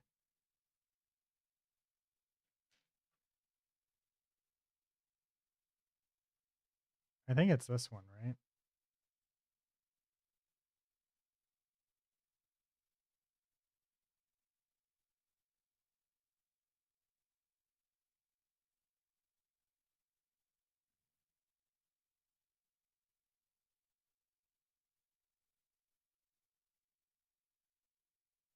Invalid editor error, Unity editor, curve editor.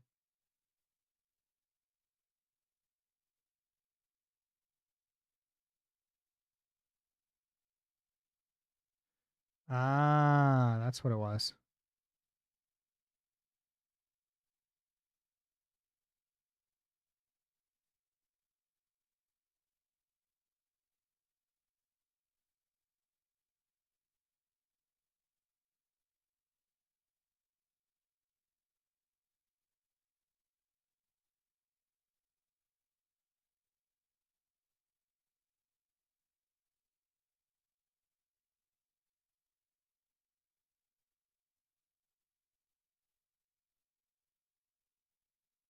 Pedestrian node initializer skipped. Make sure you have added pedestrian nodes to subscene.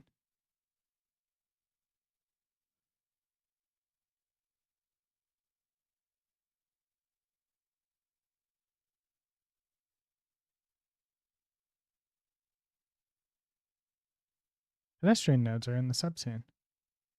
Yeah, they're here.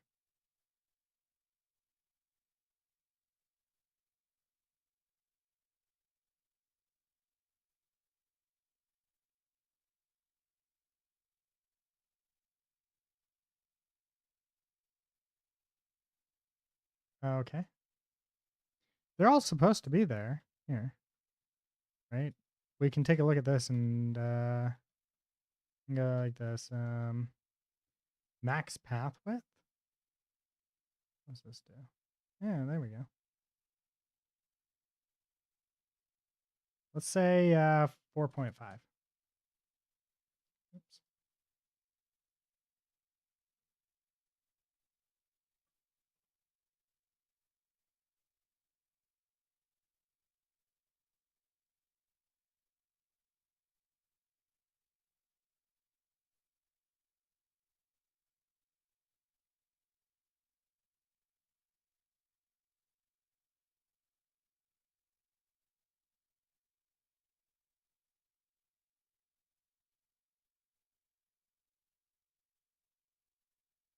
I feel like it was that.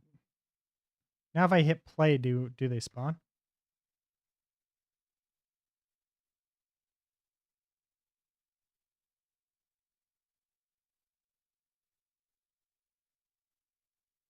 It doesn't say that it skipped it. It did skip it though.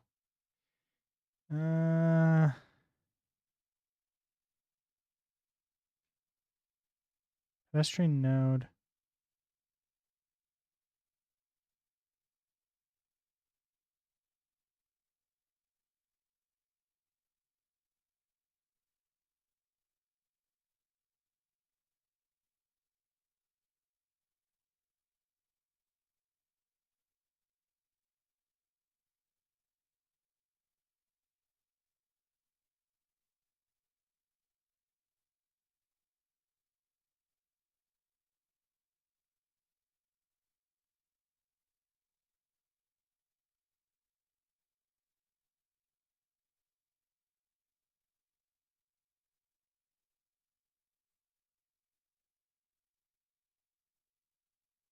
Mm,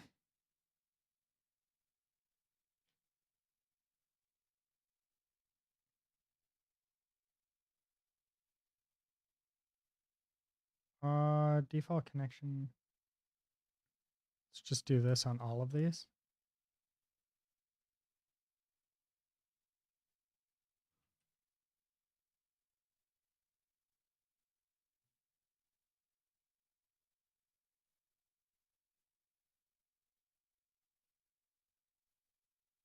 Wait, does this change all? Like if I change one,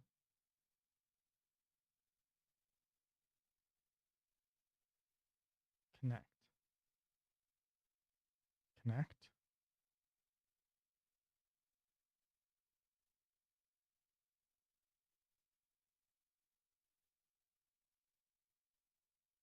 Okay, so let's go back to hub and then we'll generate.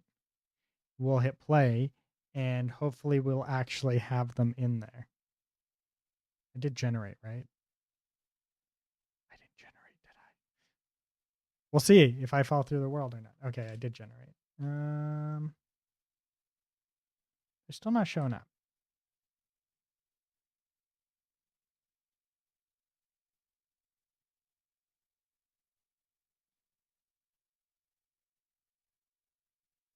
Uh, this is a Unity error. We don't worry about that one at all.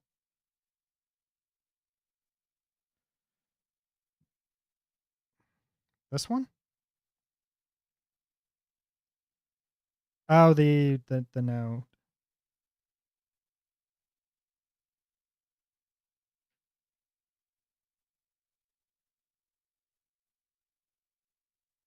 Give me a second.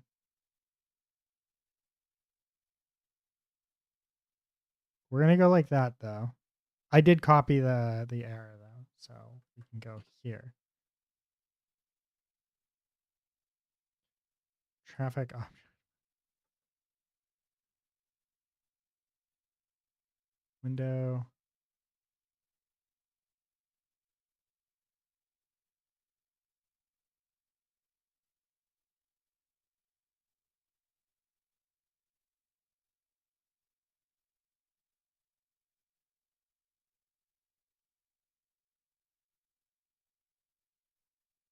Okay.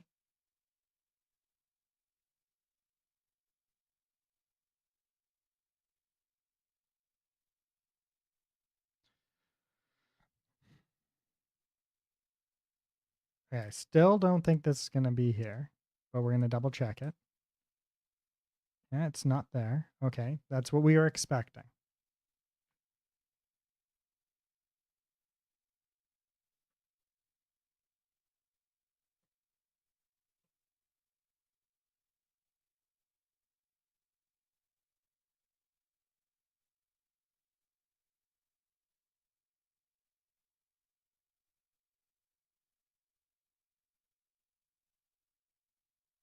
We can delete this one.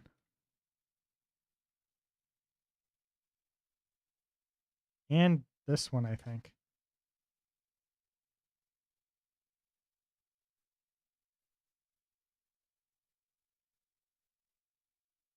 I think that was the problem.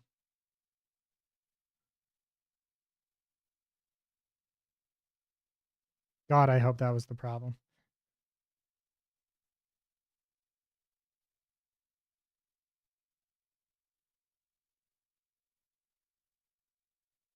Yeah, that wasn't it.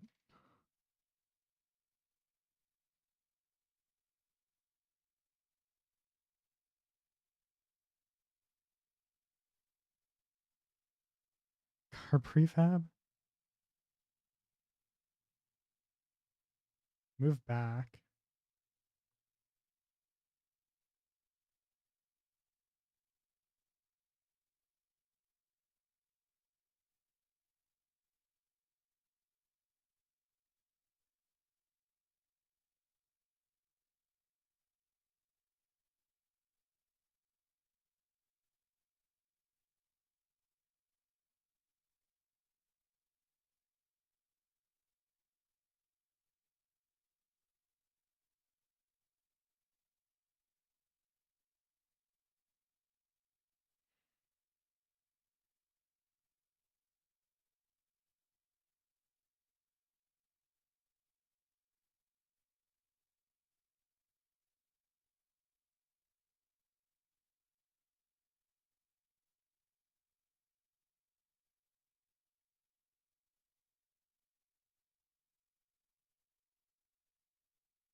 Mm,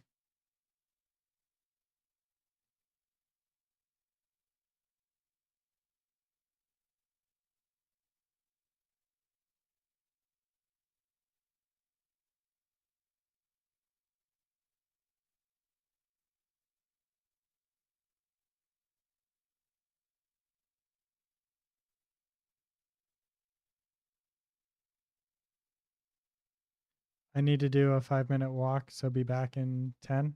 Yeah, no worries. Have a good walk.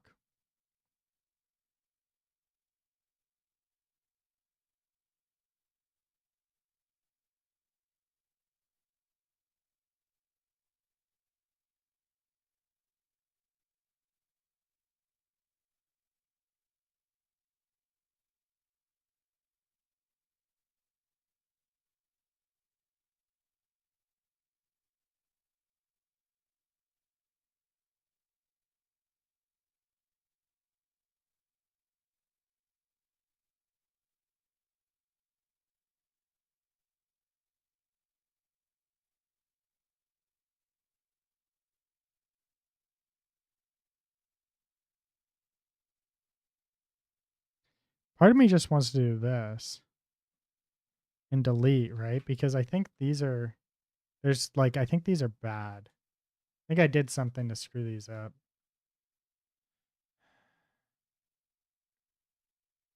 Okay, where's hub? Here's hub. Cuz like the part that gets me is that like I did this. Okay, so I did this inside of so I did this in that other map and it just worked, right? But in this map for some reason it doesn't. There's got to be I've got to have done something wrong here.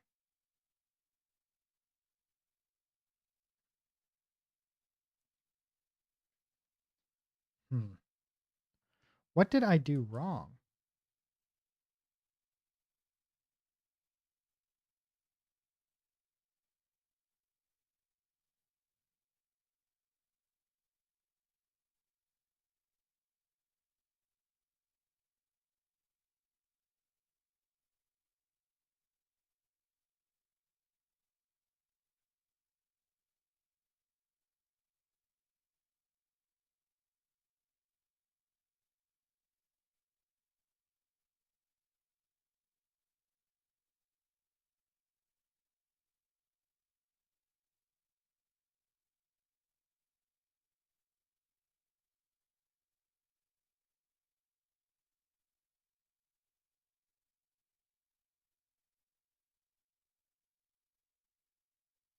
Hmm.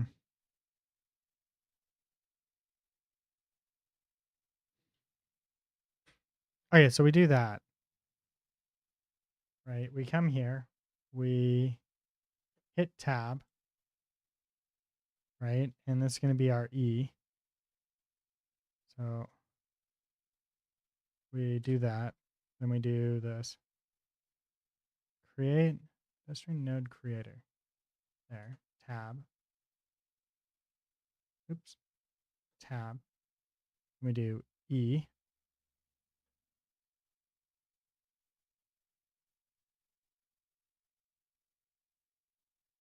And then E. E. And E. There.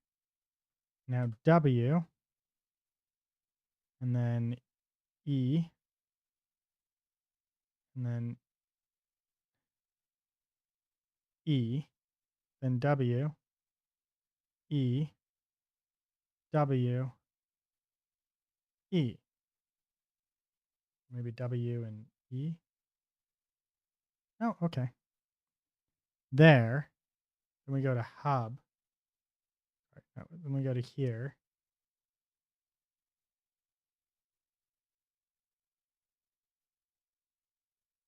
Oh, connect with previous node. That's really cool.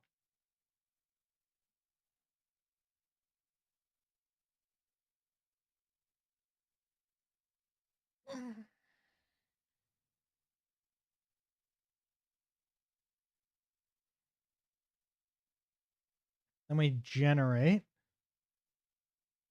and then hit play.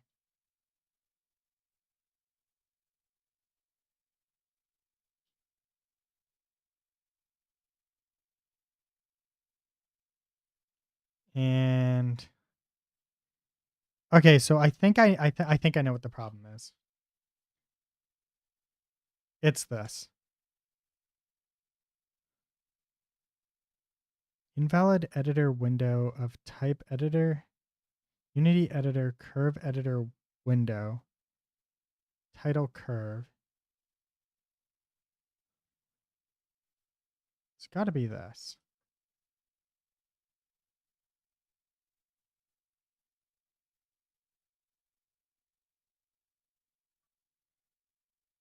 What we'll do is we'll close this and we'll reopen it. And see if it's just like a caching issue.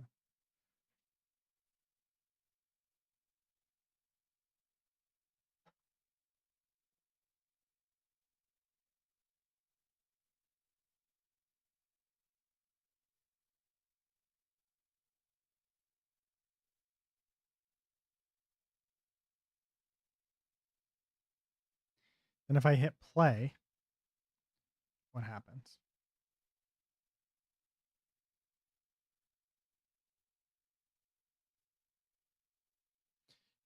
Ooh, we don't have the error. Well, we might not have the error. Yeah, we still might have the error. Oh, that error went away. The curve error went away.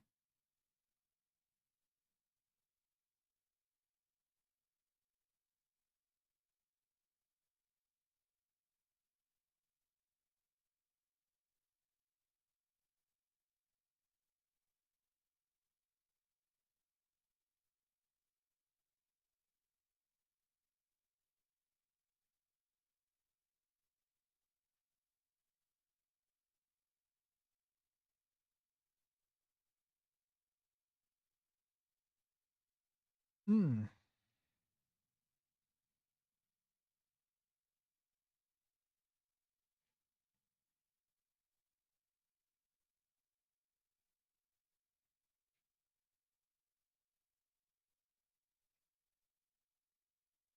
I don't think it's this, but you never know.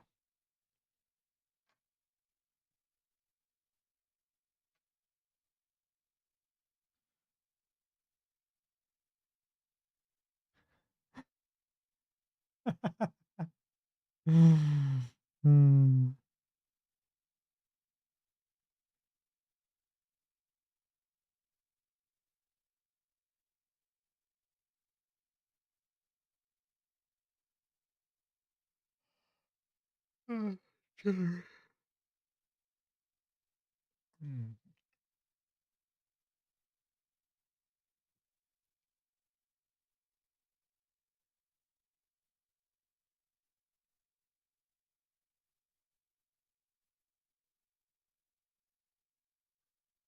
Hmm.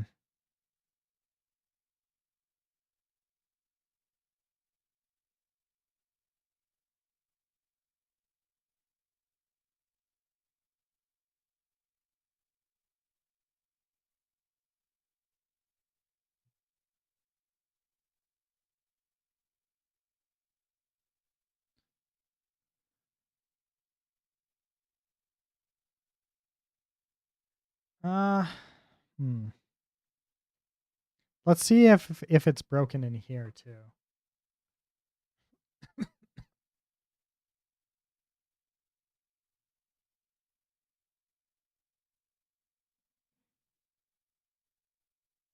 I definitely have a. I think my scene's broken. Oh hey.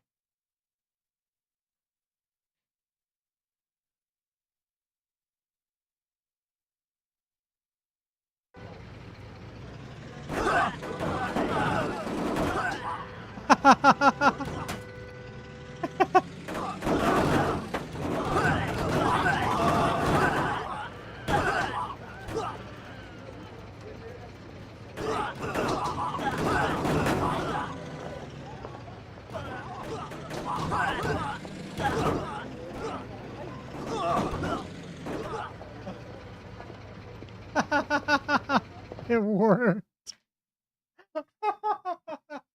It fucking worked. Oh my god, that was amazing. So happy.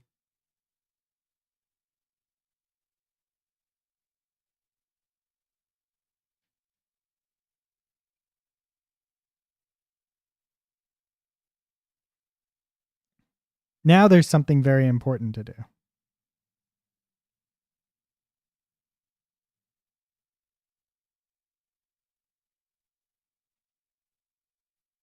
Huh. Pedestrian ragdolls and still work with a custom mono setup.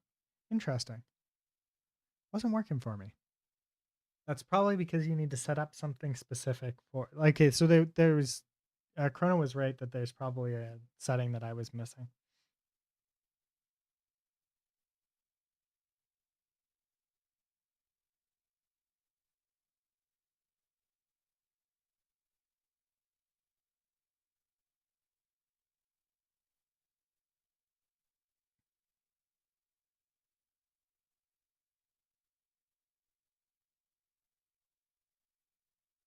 Okay, so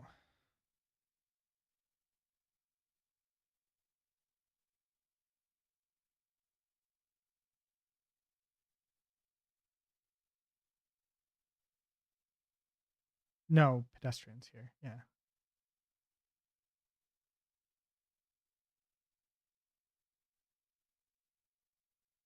How to create. Oh wait, this is creating a Yay! Yay. Ooh, here we go. Here entities animation with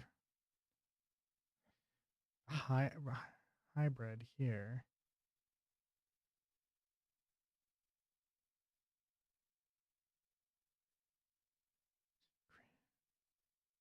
With the animator, add pedestrian authoring and rig authoring.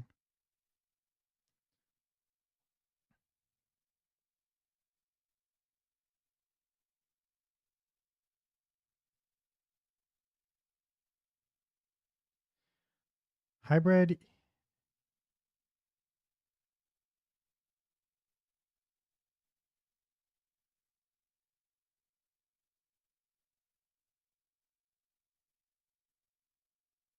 in a familiar way.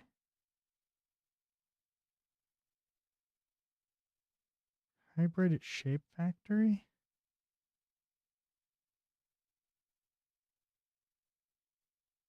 How to control? You can control. Make sure. Wait. He's got a Ruhonka.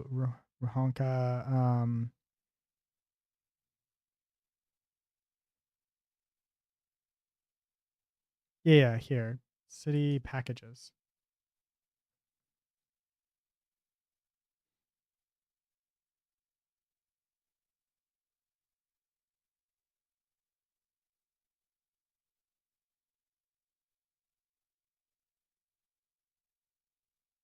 Probably third party. Yeah. Here we go.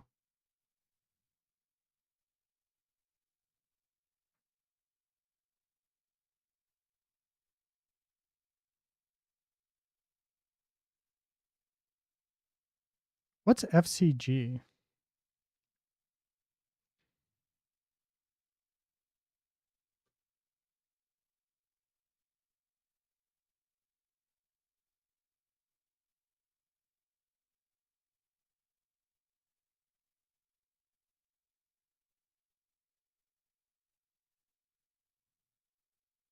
Oh, fantasy city generator.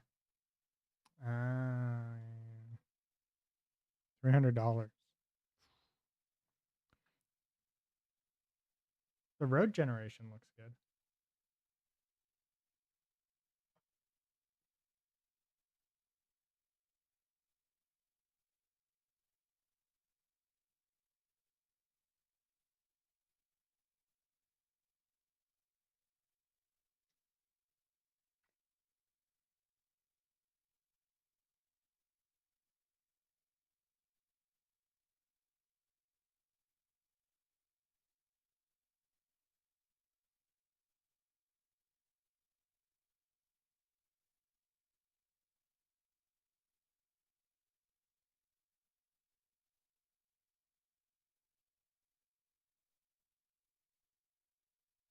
Oh, okay. That's good to know.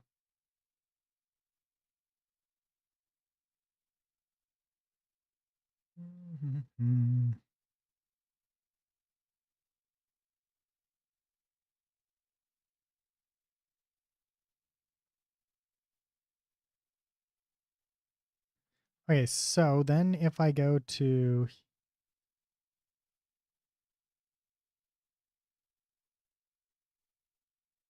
wait, what is this? Oh, these are animation nodes. Animation transition nodes. Wait, what are these?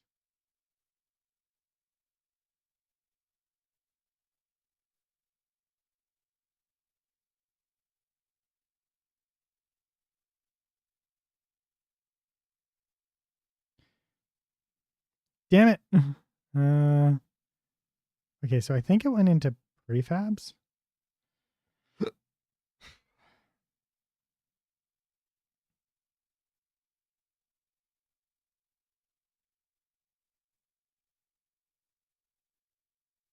Yeah, here we go.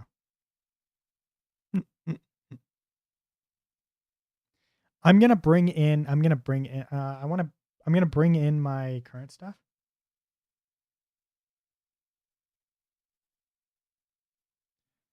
Do so. We want to bring in the assets from Truck-kun into Truck-kun proper.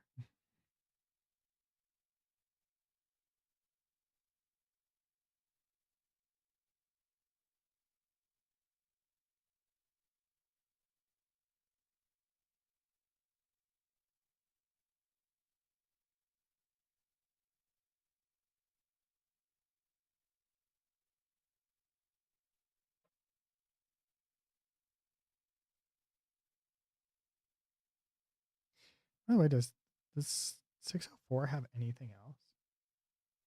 Welcome back.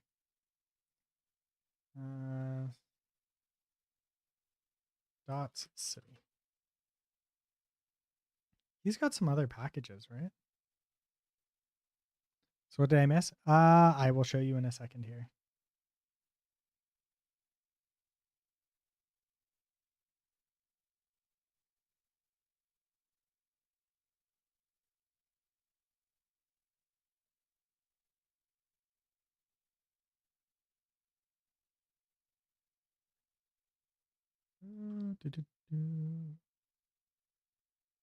Play.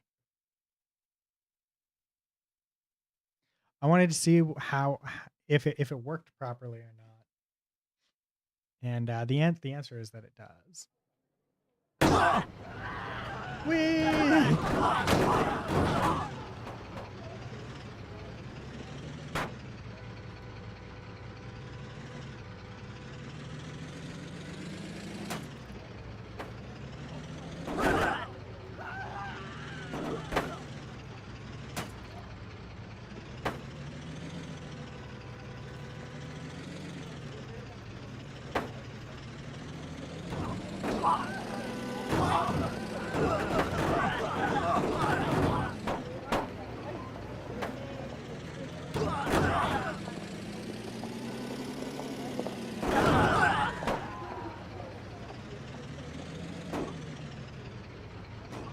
This is dogs.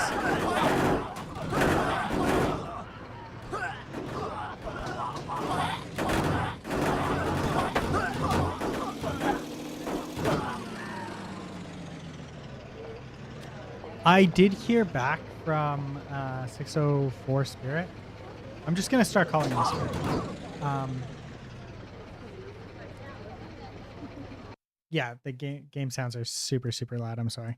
I did hear um I heard back from him, and uh it does actually work in mono. It was actually a config error on my side, right? Um but as far as like how to do it, I'm not entirely sure yet. Yeah, so we could still use the other one. Oh, interesting. It's not picking up the full truck here. Look at that.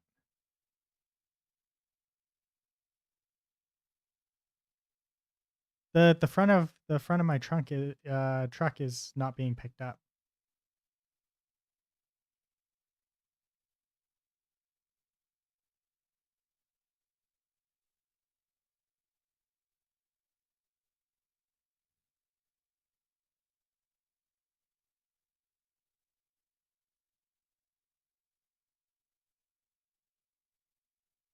It doesn't like my truck.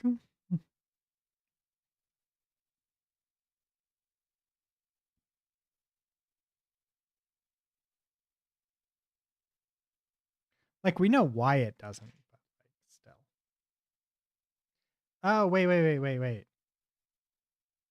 That's actually probably why.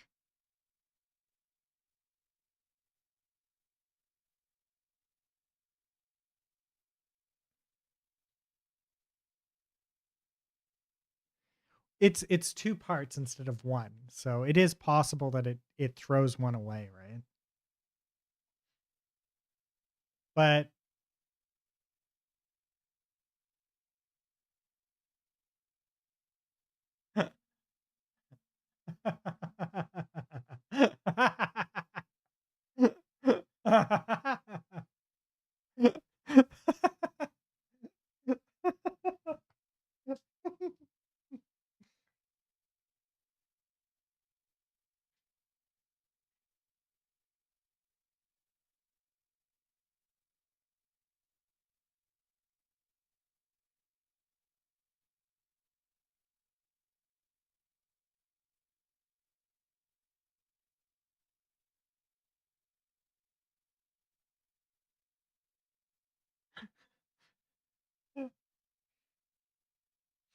Oh, it's so good. So good. It's probably because these are touching.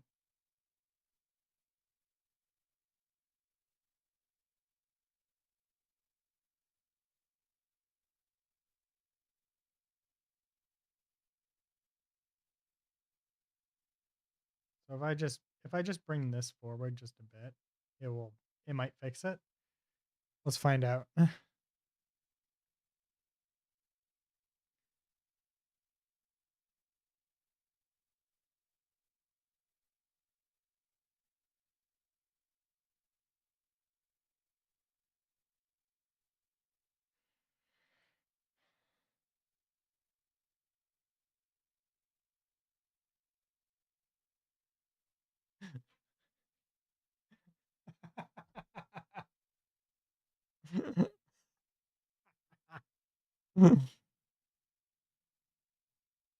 So it means that we should be able to get this into here, right?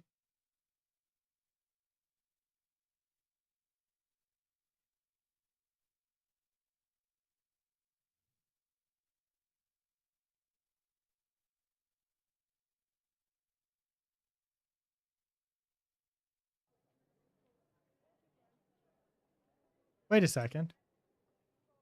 My they're gone now. Oh no, they're still there. Okay. But we can't run them over.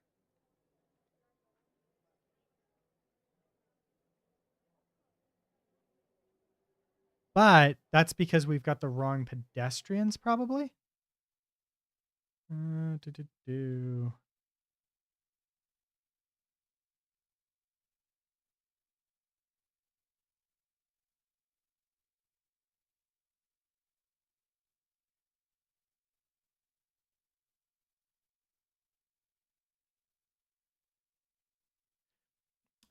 This controller is actually better.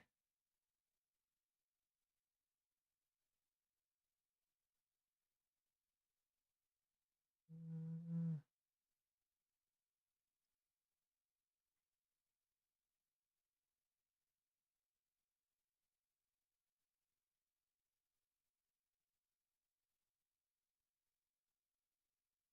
Hybrid.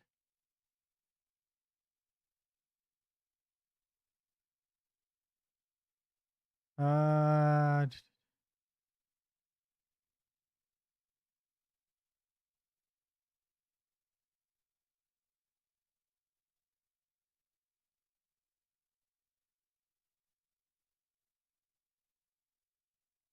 Scary trigger config. Great name.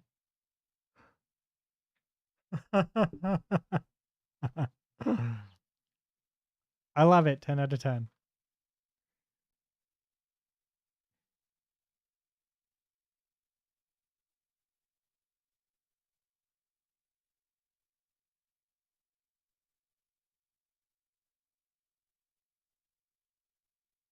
Okay, here we go. Here we go. In the pedestrian settings.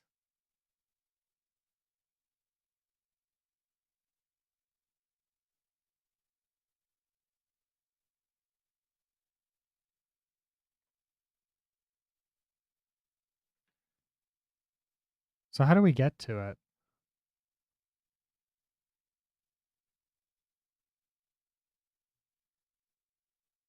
Okay, so we're looking for the pedestrian settings. That's the state. Here's the config.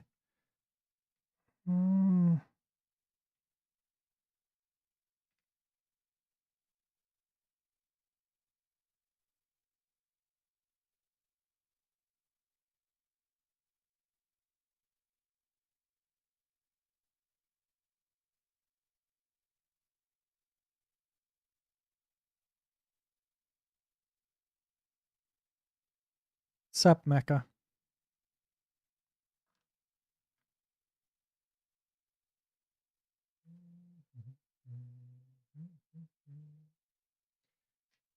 I don't think that's it. Settings config, no.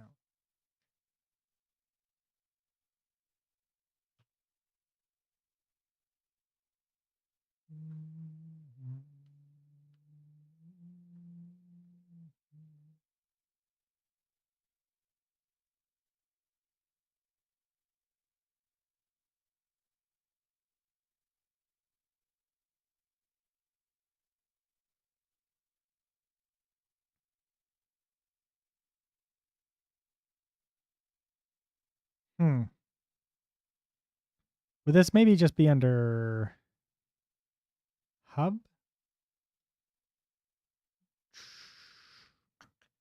It's not this one. No, this is configs.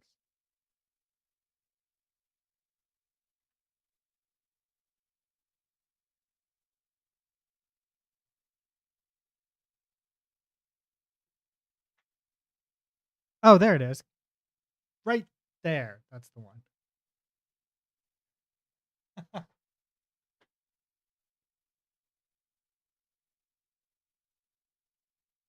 I was just not reading things correctly.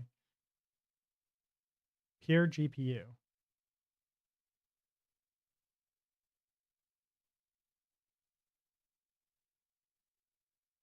Do I have Ruhanka installed on this?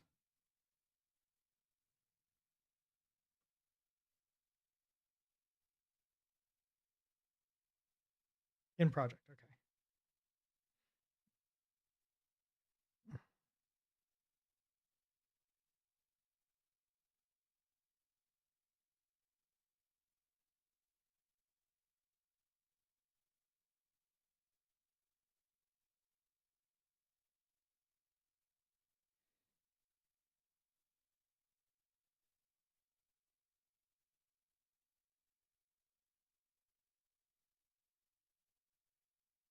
Sweet.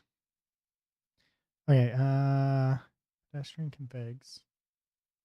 Common configs. Edit.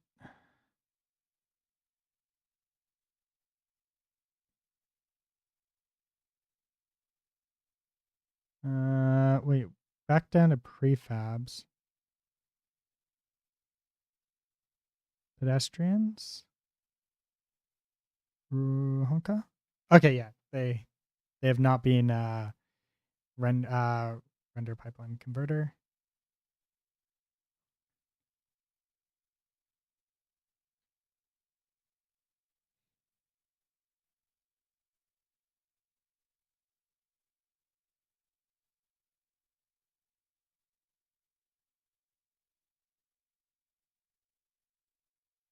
Can customize like text and font for your engine. What do you mean?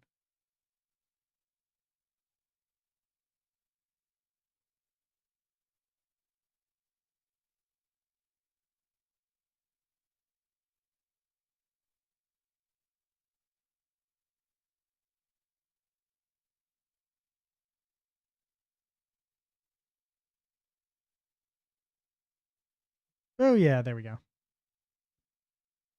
I mean, oh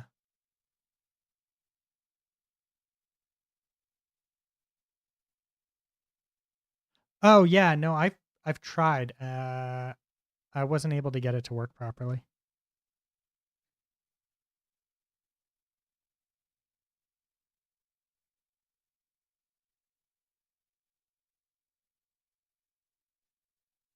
I thought I tried. Did I get it at one point? Maybe it was a different version.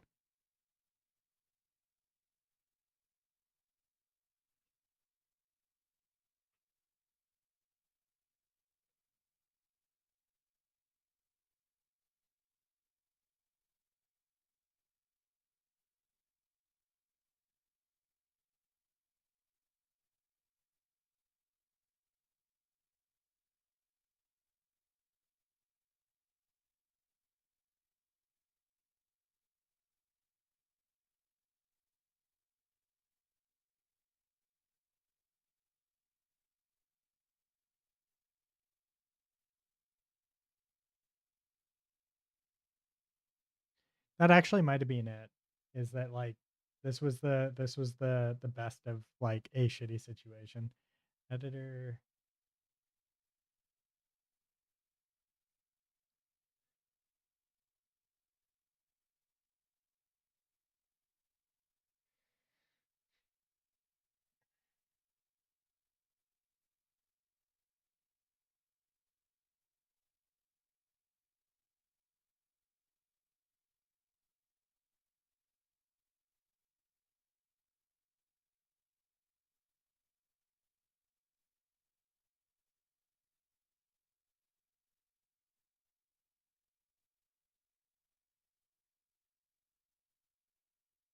Sure. Let's restart.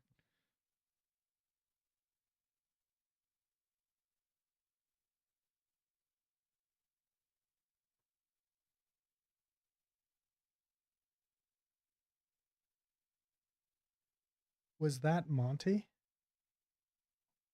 Morty? Wait, where?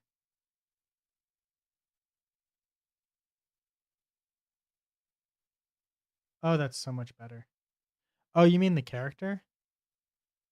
No. No.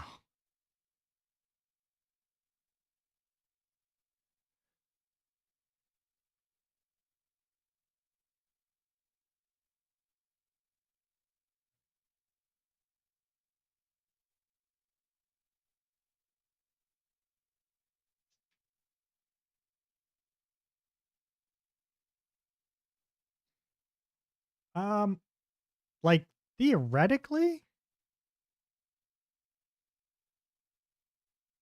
Wait.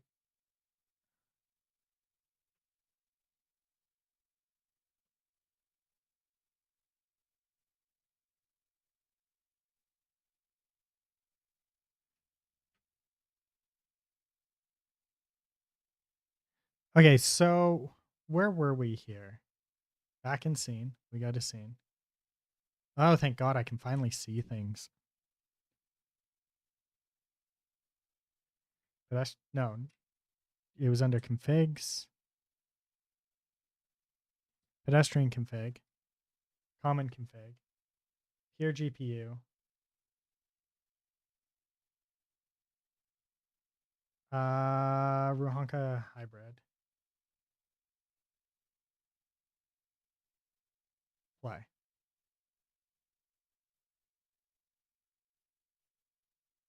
I forgot to change something.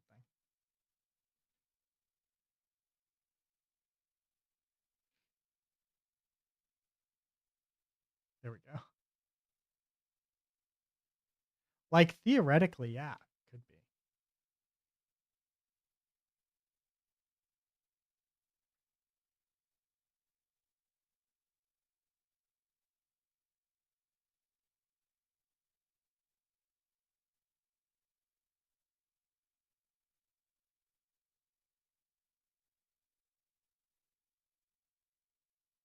Oh, interesting. They're not there anymore.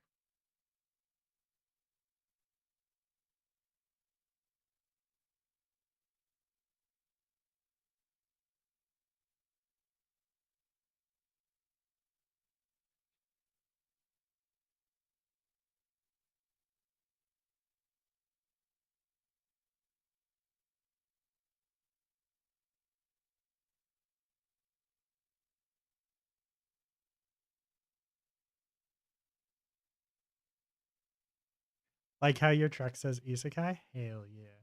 That's the it is so unbelievably the Isekai letters are very high poly.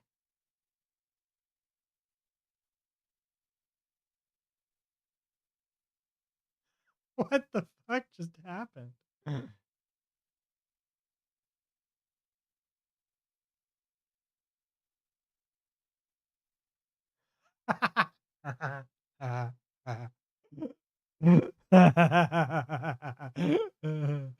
So that was great. That ran like fucking dog shit right there.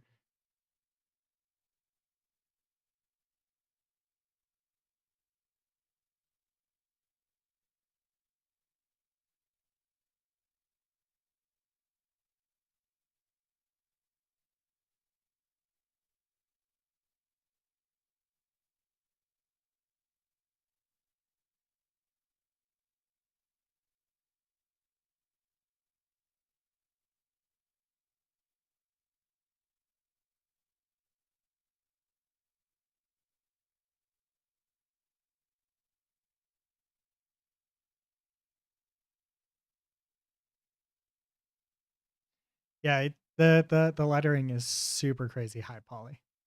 Like so high poly.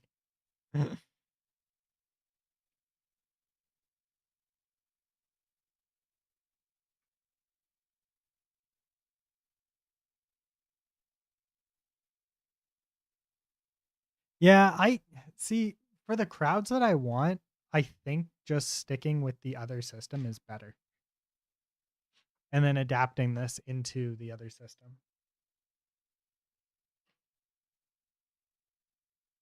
Give me 1 sec, I'll be right back.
Okay, I'm back. Sorry.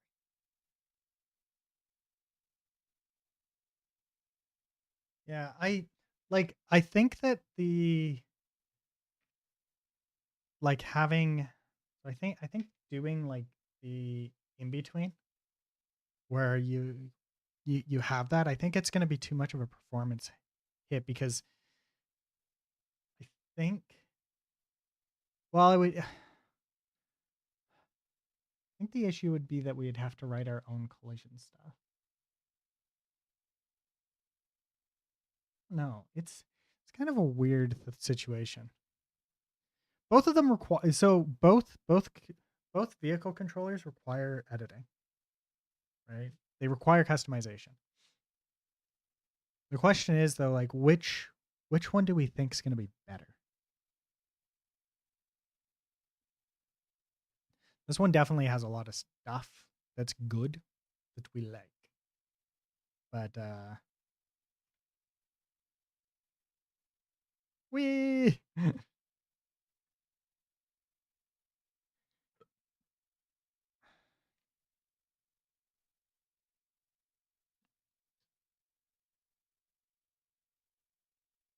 the one with stuff. What exactly do you like about the physics? The vehicle here, by the way.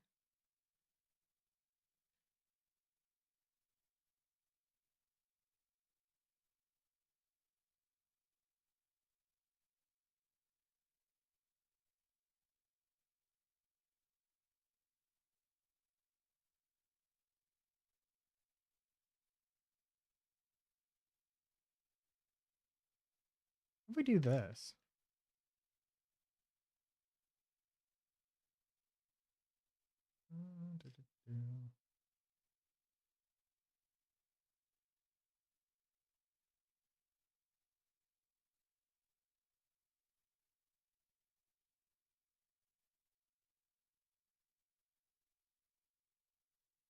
Hmm, that's fair. It still doesn't feel right though. Right? So like it would definitely require forgot to hit. I forgot to hit generate. There we go.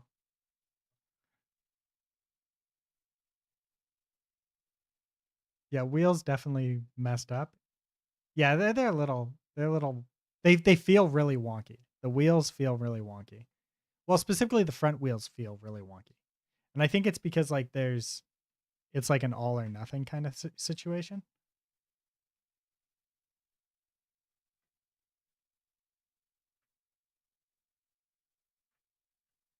But yeah, like if this was a dots situation, this should just work. And I've found that like even in like the okay, so there's one of these here in dots, right? So like if we go to dots and we go to scenes, samples, yeah, test scenes. No, gameplay scenes. We go to this one, right? This one here, this demo scene, demo mono here, this underperforms compared to this one, like drastically underperforms, especially like when you're running over a lot of people. And that's kind of one of the reasons why why I'm leaning towards maybe just doing the full mono with that script, right?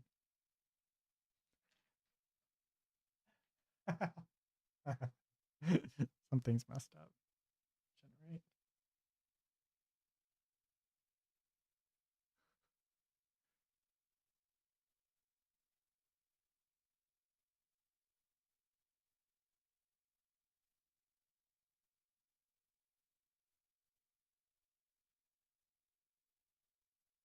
I've had this one working before and it doesn't quite work the way that I want it. Yeah, it was messed up.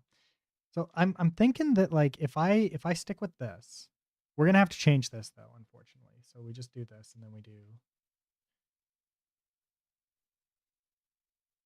That's really disappointing. I was hoping that I could do that. Wait, advanced.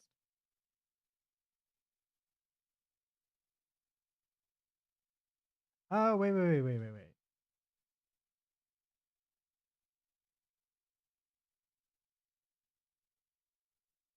Copy, paste. Wonder if this would fix it.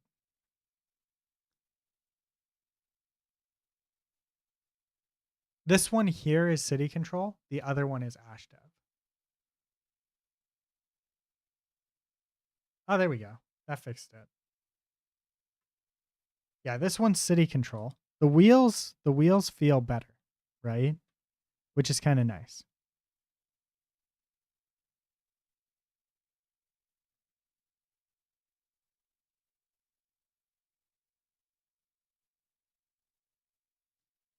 I still want to change this a bit because the it feels too overhead.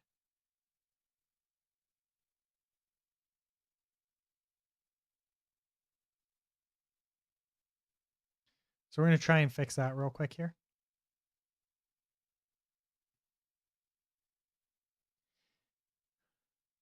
And it'll feel less overhead. Because like right now it still feels really, really overhead. To be fair, it is quite overhead.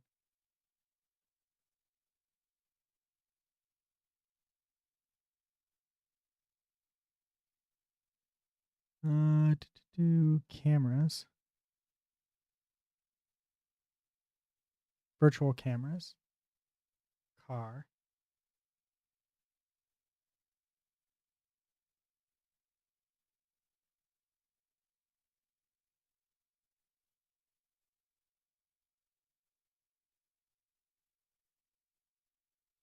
There we go. This, we want this to be world up. There. This we want 0.1. That's better.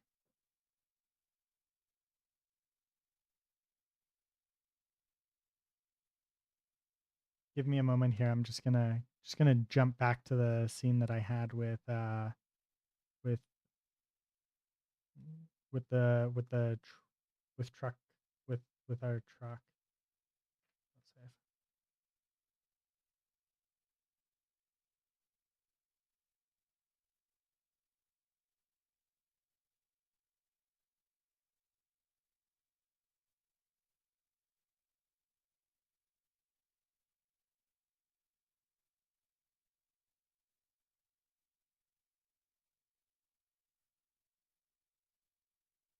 Was it this? No. Which one was it?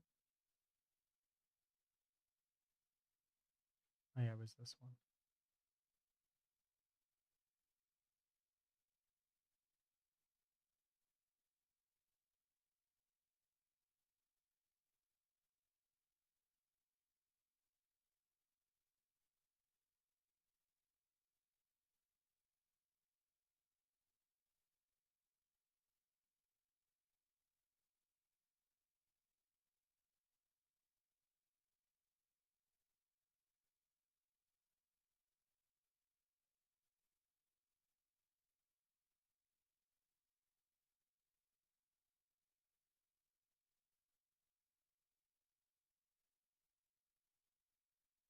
No, no.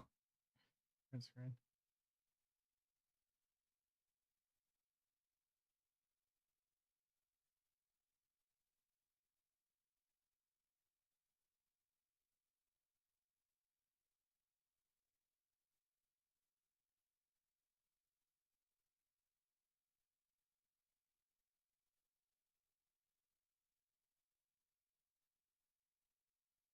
Okay, so this is that. We want this.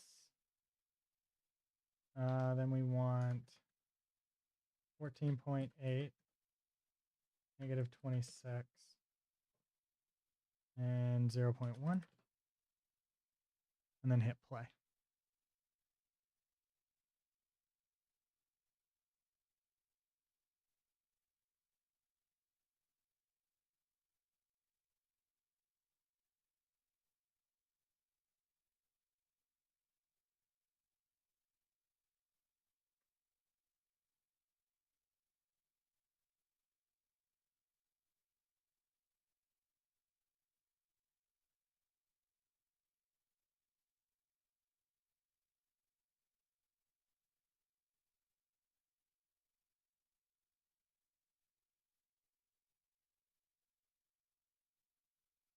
Whee!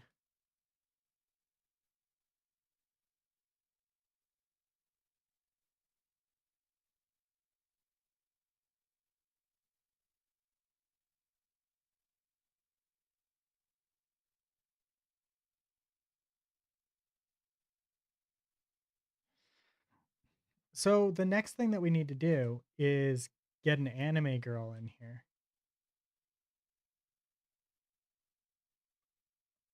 Or we need to replace the pedestrian, right? Because we don't care about these pedestrians. We want our pedestrians.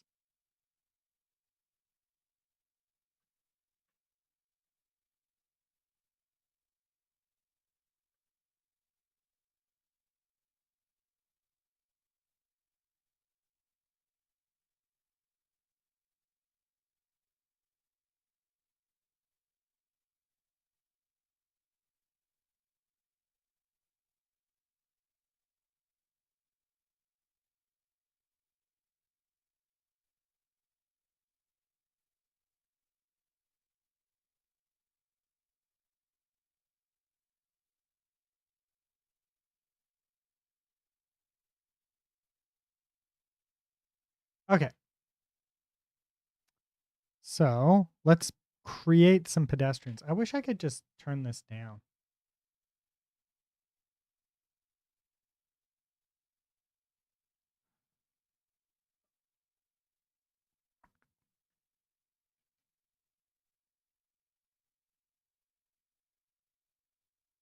There's something that I want to do though. UI, I thought I turned this off. There we go. Play. Need to check out their ragdoll system. Yeah. Because I want to add an impulse so they go flying. Right? Is it this one? There we go.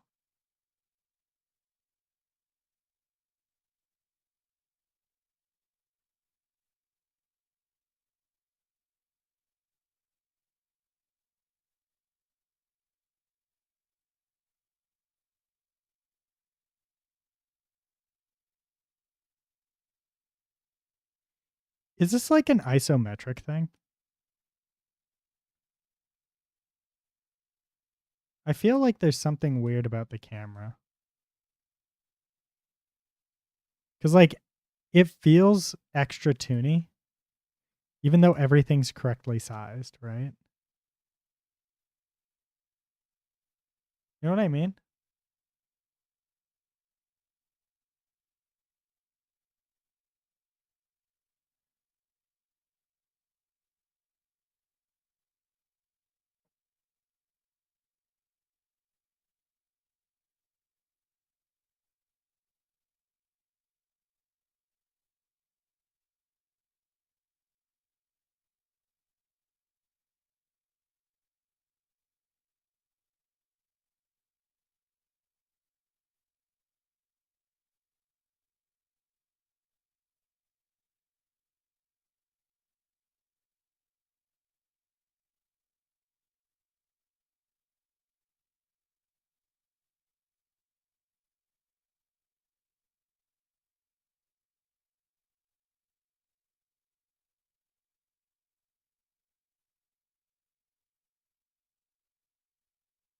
Okay, so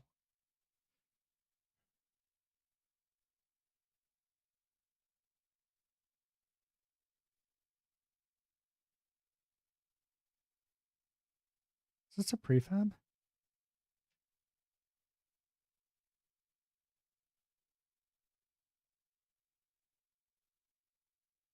Ah, it is a prefab. Okay.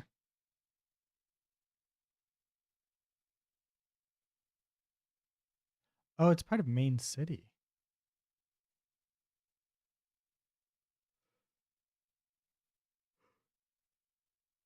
Oh, sorry.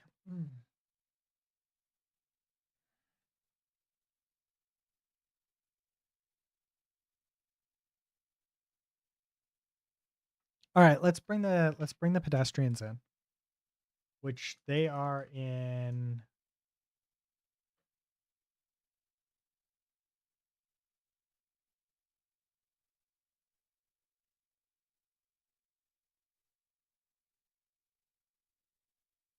We want to open up this one. Oh, it's already open.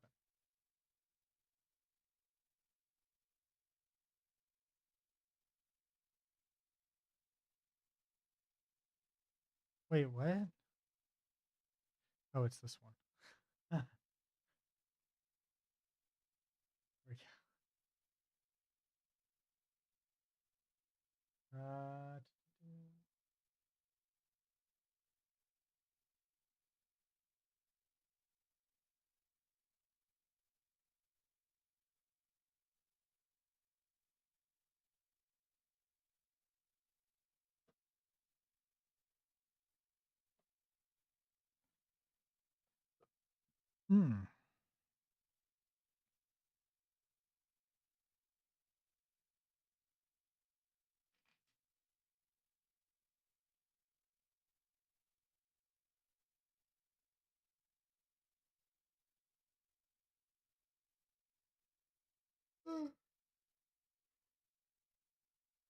Hmm.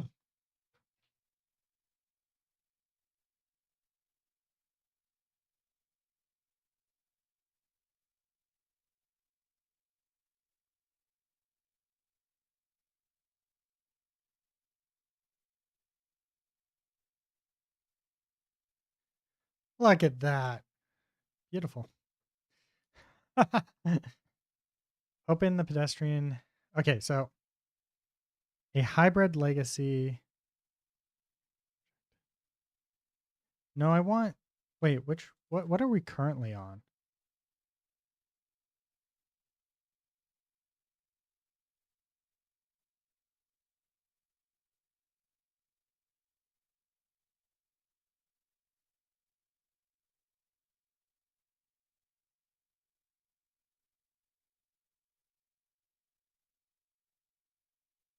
Pedestrian config.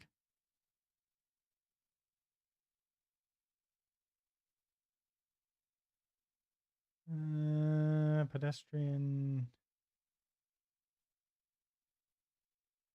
settings. Here GPU. No physics. Interesting.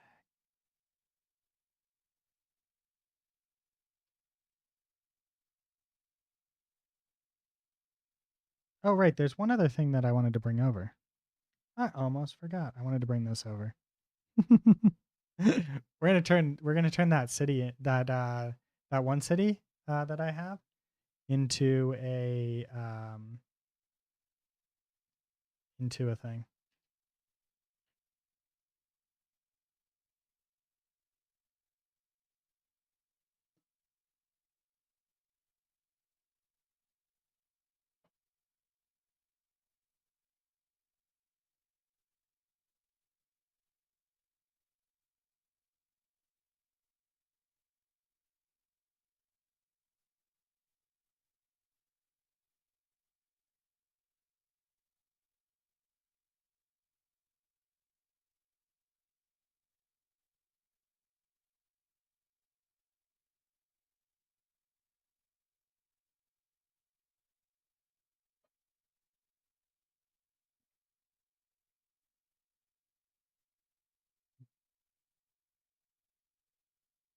Do, do, do, do, do.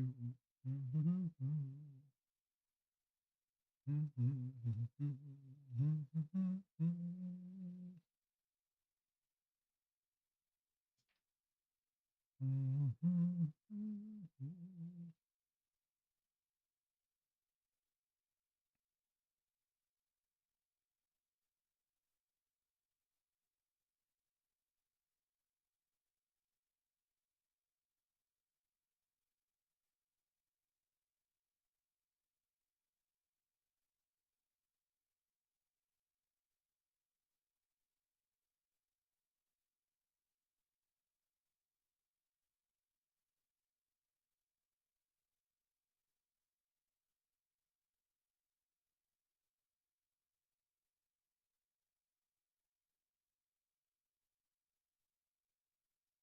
This one.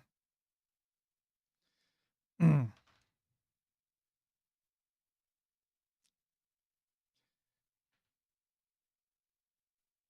Okay, let's set this up.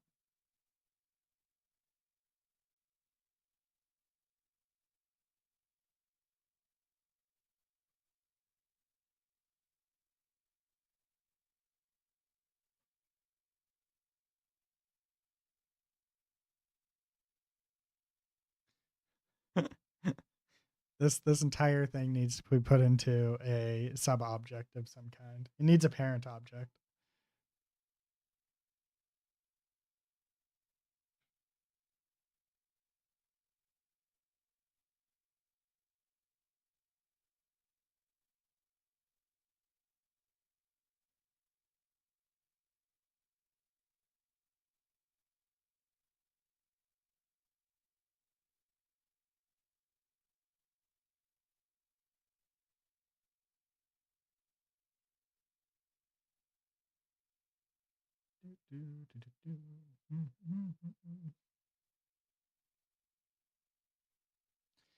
Wait, I just realized something.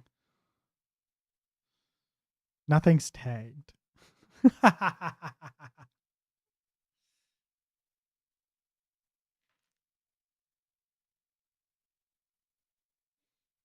I can figure it out, but nothing's tagged. Ugh. Everything's a prefab though, so tagging it will fix it permanently.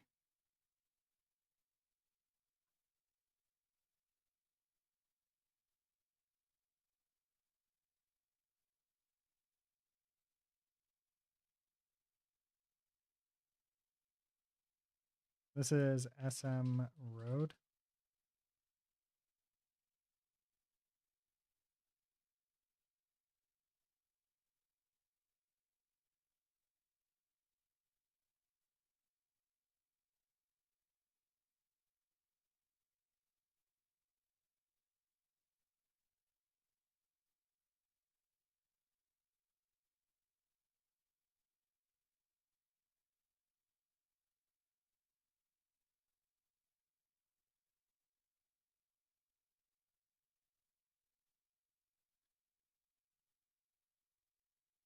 I need a Homer Simpson dough emote. That's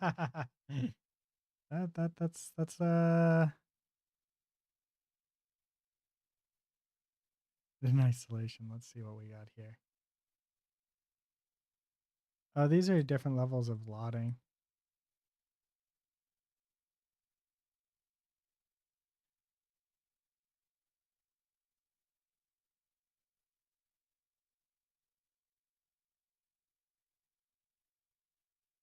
Okay, so just this one needs to be changed to ground.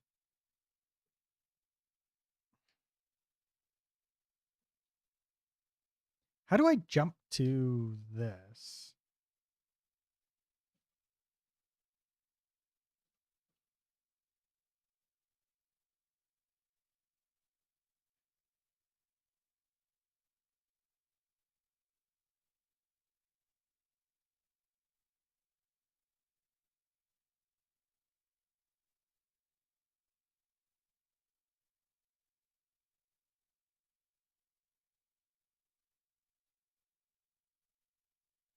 Round.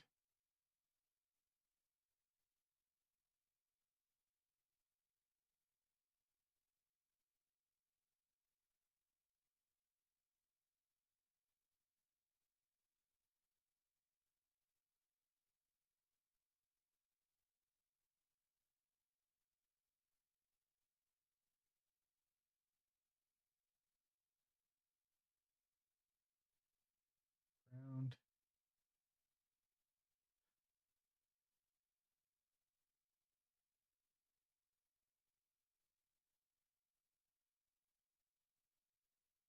Oh, okay. So I can just do this.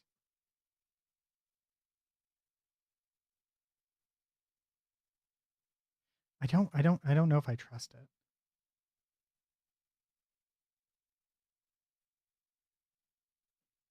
We're just gonna do this object only.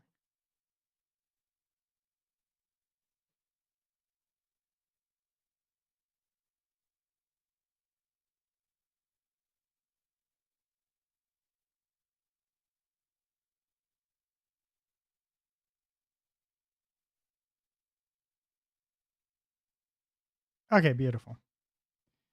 Buildings.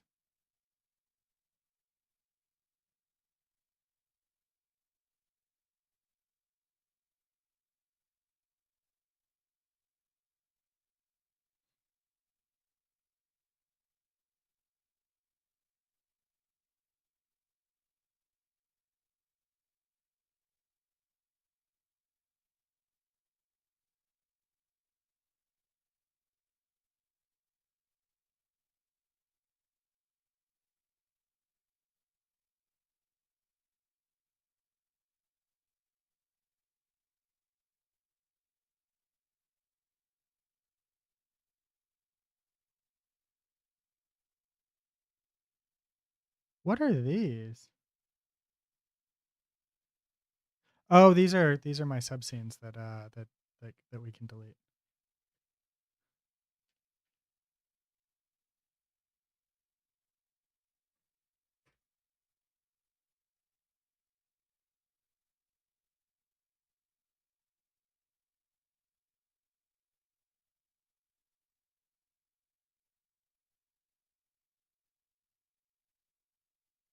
What is this? This is what, water?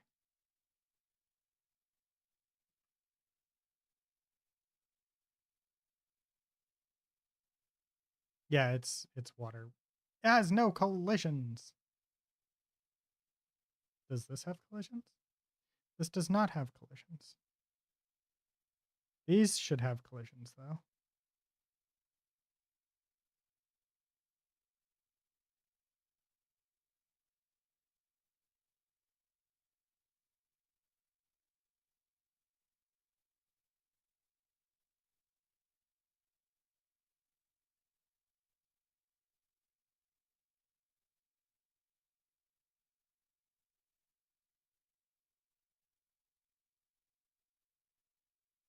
Oh, there's a water here. That one's water. This object only.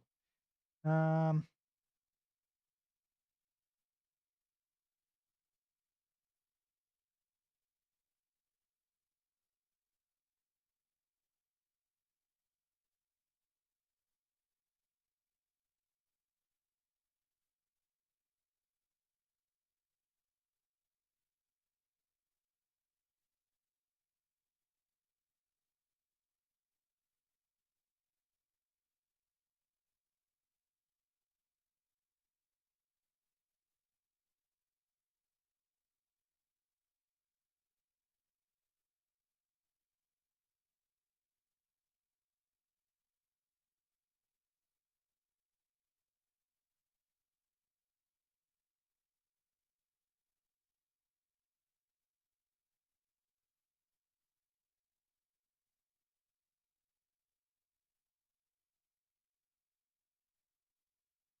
these are props.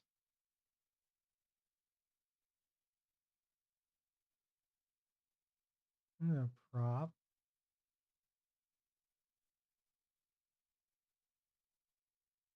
This object only. These are ground.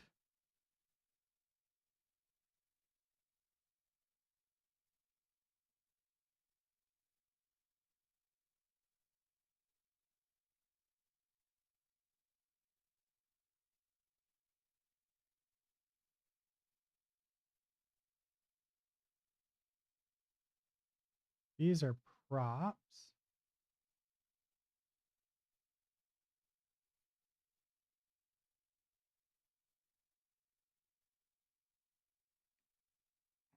When I eventually go through all of this, I'm gonna have to like actually be more thoughtful of it. But at the moment, we can just be like, this is a prop. This is a whatever, right? This here is a ground. I think these are, those don't even, I'm not even going to worry about. This is a prop. Here we go. Okay, there we go. Now, if we come into here, we should have everything set up. There we go. Beautiful. Okay, so now what we want to do is we want to do create base, create hub.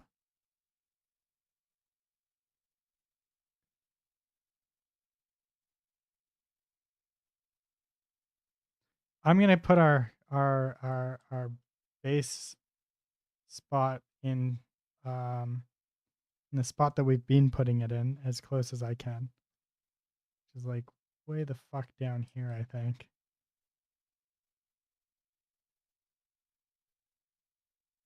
Yeah, right there, right there. This is where we want. That's city player spawn.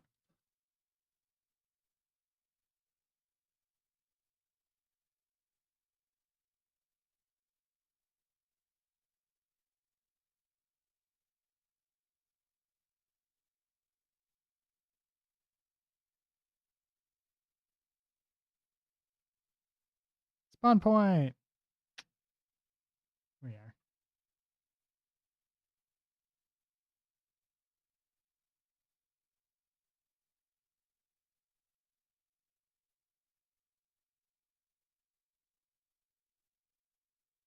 Look at that. It's already all saved and everything. That's beautiful. Okay, so now we do this and we do generate.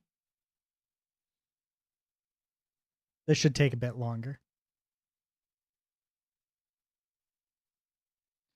We obviously did not do these.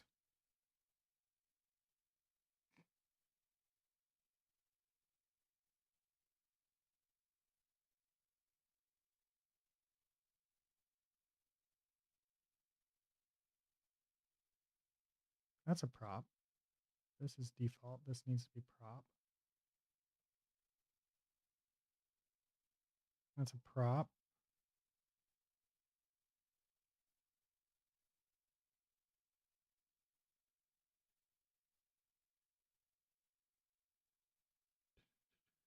Hub. Generate.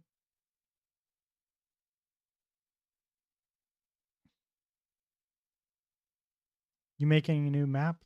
Sort of.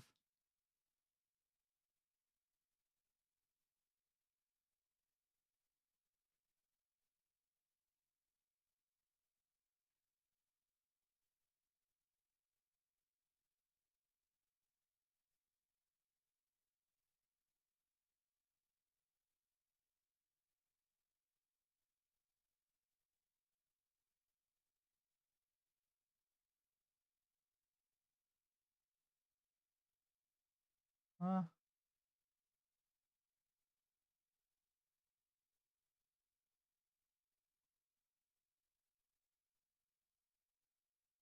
wait. Okay, everything's moved over. Okay. Save. And play.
That was so good. Those have to be taller.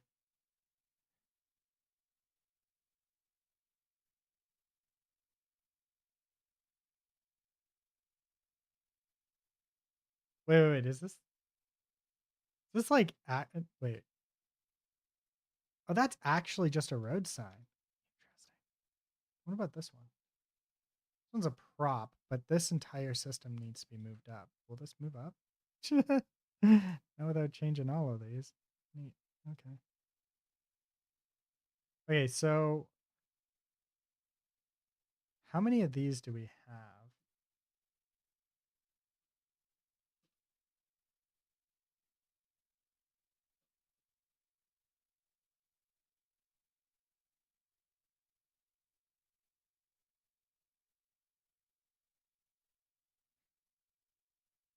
Okay, so for the sake of this, because these all need to be adjusted, we're going to take these here, and I think we're going to change these because we can't have these being like this.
Open in isolation. This is no longer a prop. Then this needs to no longer be a prop.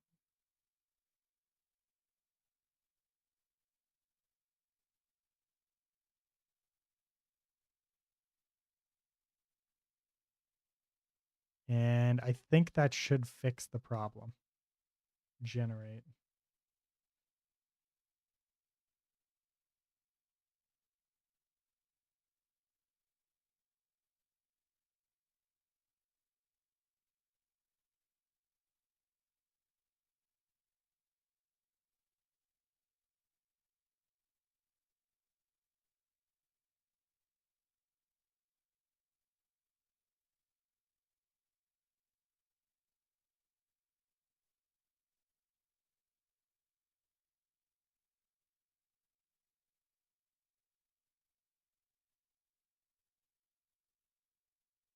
Mm.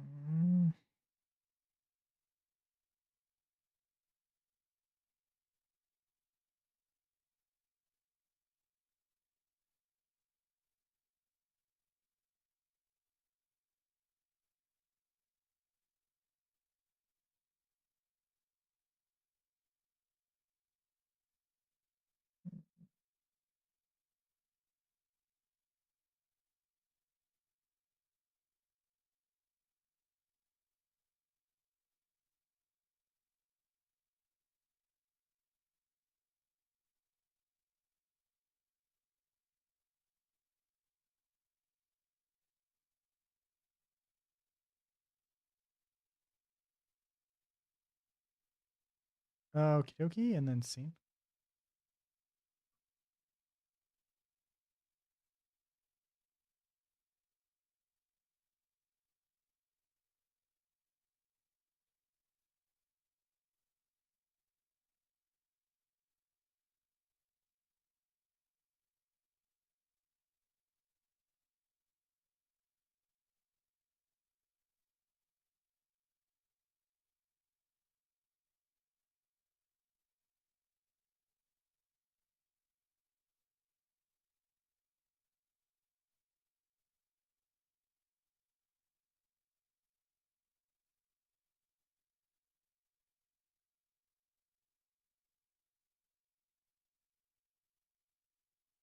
They're still buildings, but I think those are buildings on the outside, right?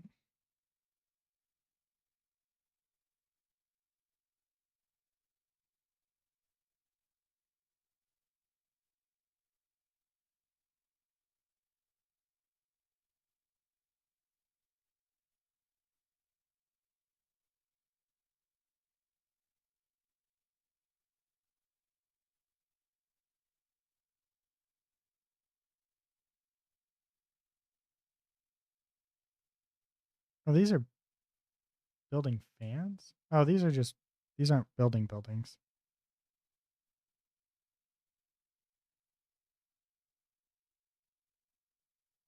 And then this is a background building. Yeah, okay. Wait, what was this? Right, just that.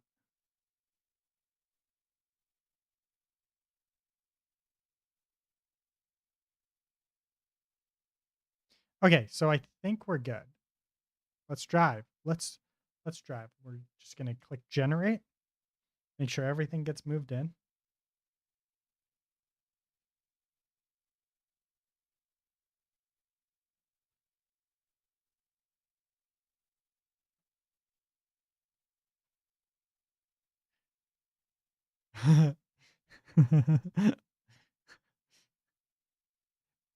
Has anybody ever seen the YouTube channel dedicated to trucks getting a haircut at one specific bridge?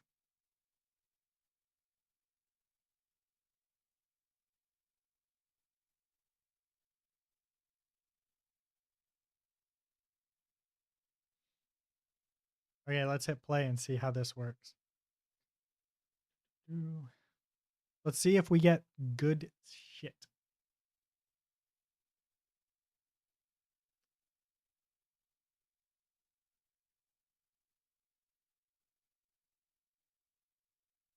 I gotta figure out why it's so dark though. Like why the truck is so dark.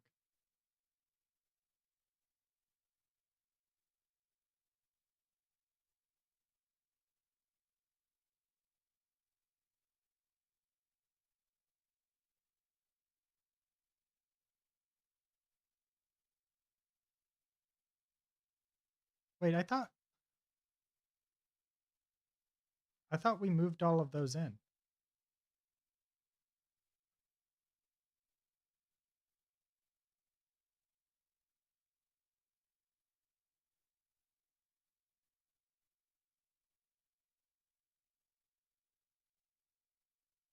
Yeah, I thought we did away with that.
Huh? Okay, let's try this again. We hit play.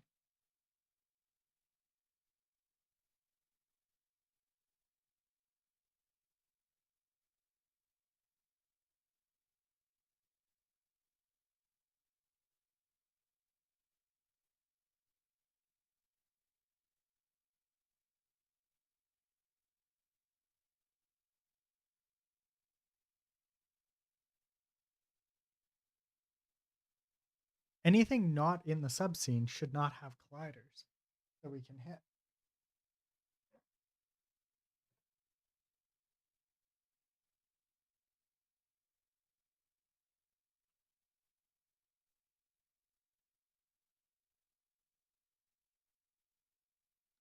We gotta adjust the truck camera.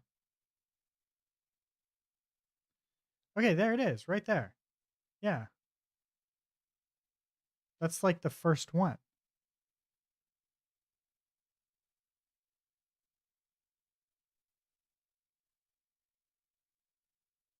Welcome back.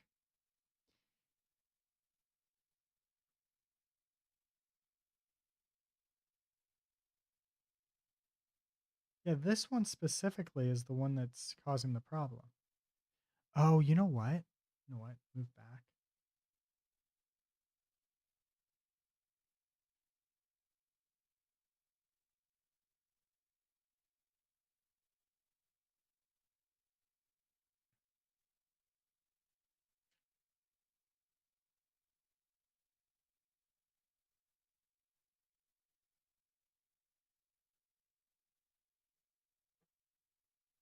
That should do it. Yes. Have you seen the YouTube video dedicated to the bridge that gives haircuts to trucks?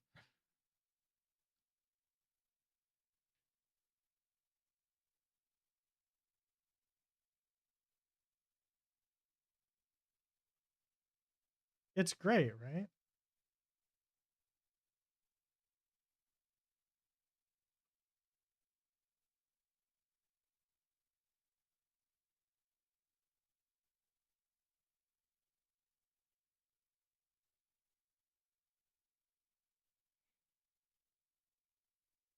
These should not have collisions.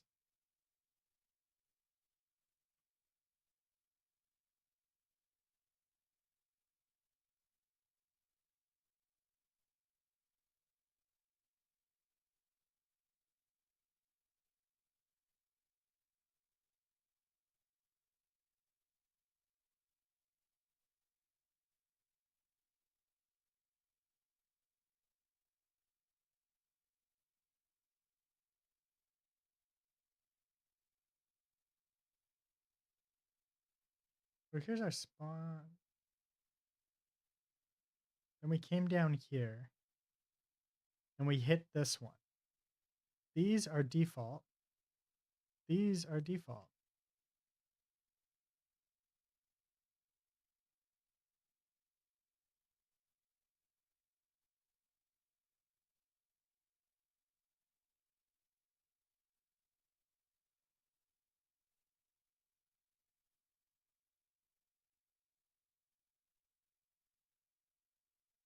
Yeah, but okay. So they shouldn't be getting moved in okay, so it shouldn't be moved into interesting. Sorry. It shouldn't get moved into the into the subscene, so it shouldn't be collidable because we're using a dots vehicle, right?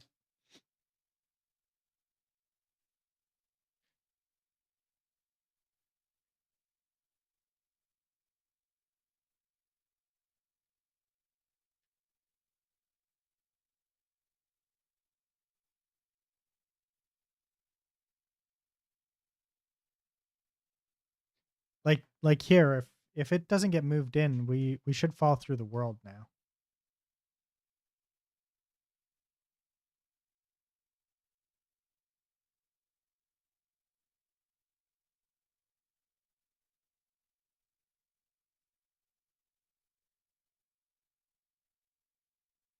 Yeah, there.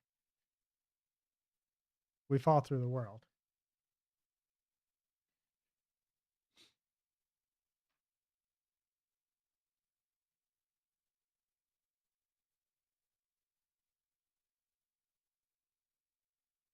Now if we come over to hub here,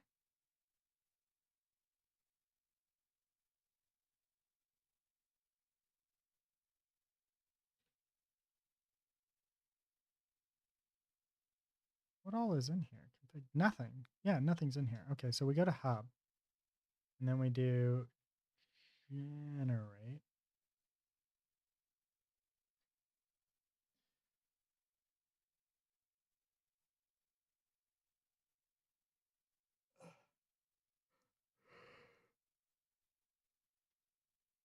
Oh.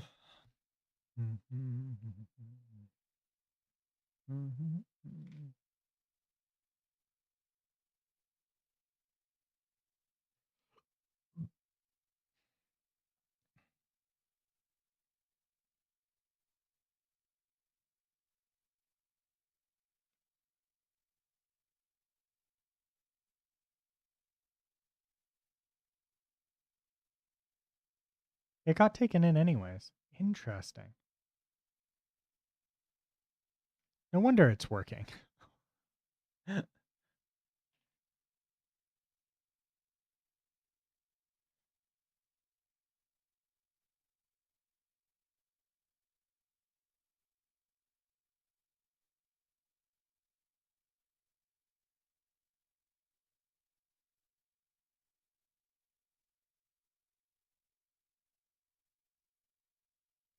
This one should not work anymore.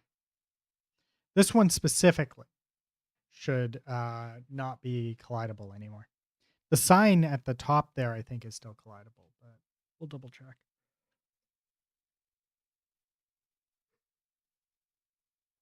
Hmm.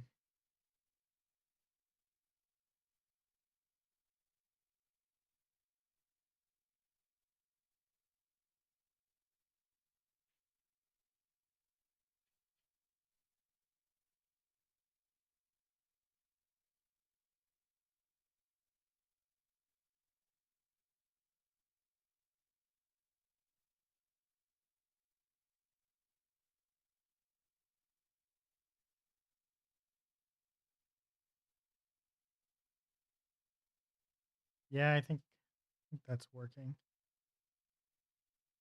Yeah, it's working now. Okay. So that's weird.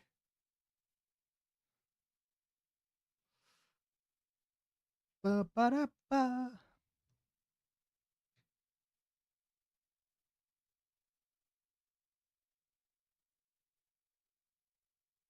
Hmm. I guess my understanding of how that worked is wrong.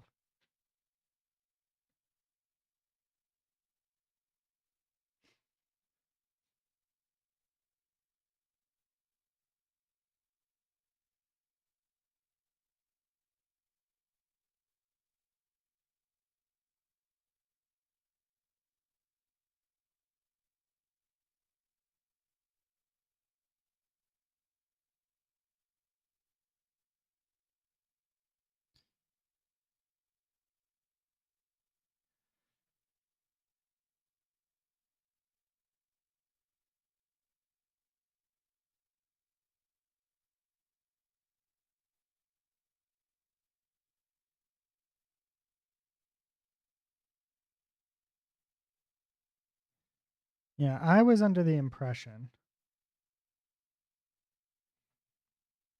and apparently wrongly so, that if it did not, if I didn't tag it with props as a prop or as ground, it wouldn't get moved in.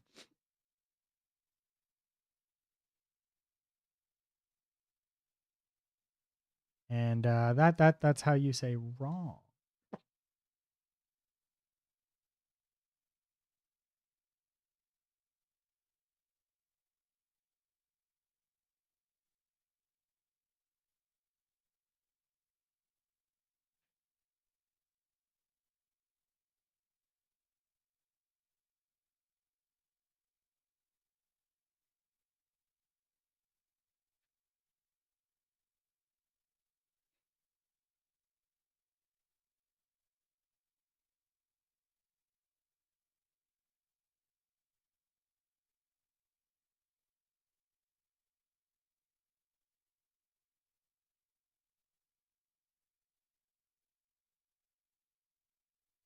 There it is.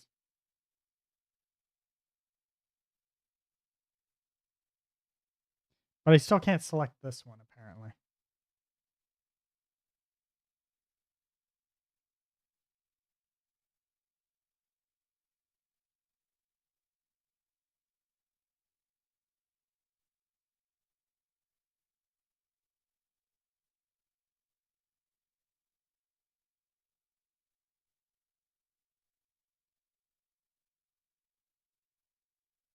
Uh,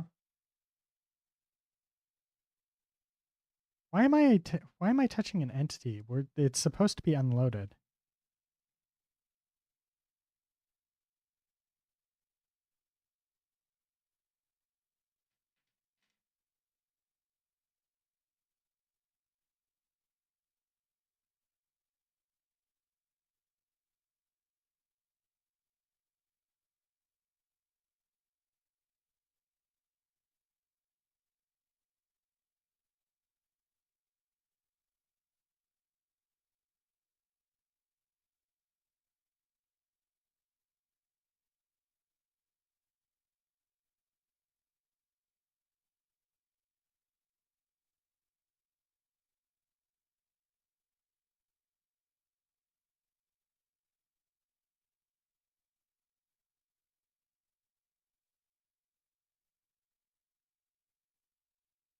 All right, there we go.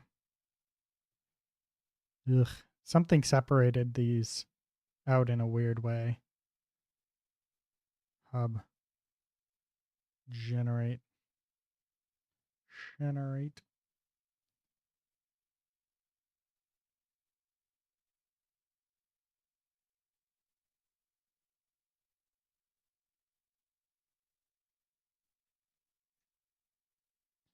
Oh, yeah, there we go.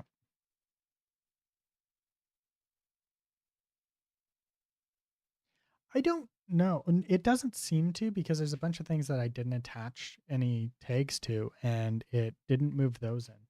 But it moved these signs in.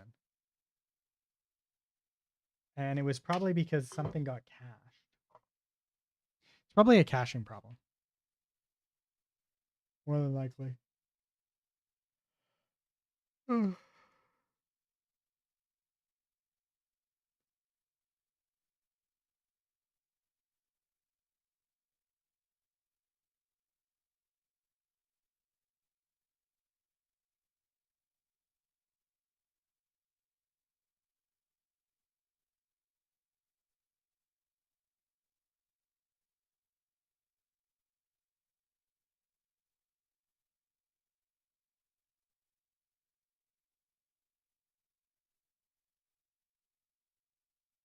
Oh, it's one of those.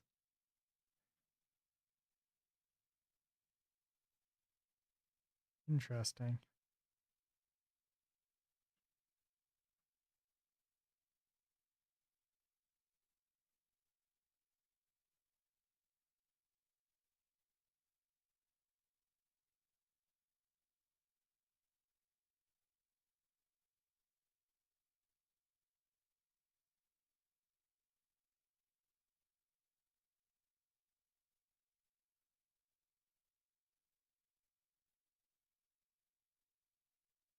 Right there. Okay, so stop.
Do, do, do, do.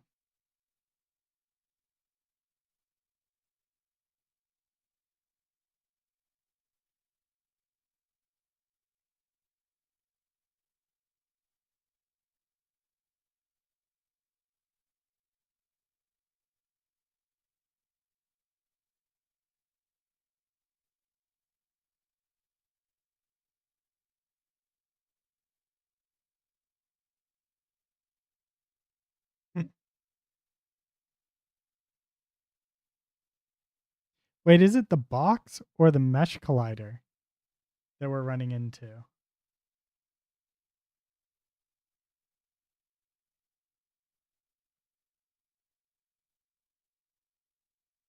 I think it's the mesh collider, if I'm being honest. But if I go like this,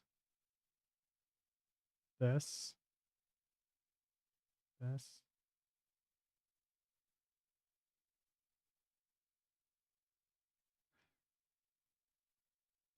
Let's see if it works.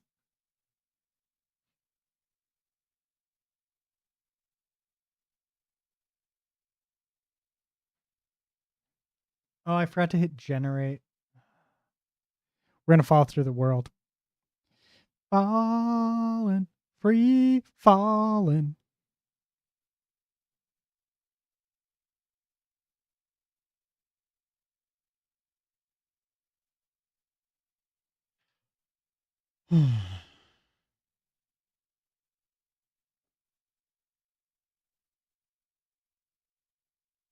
Free falling?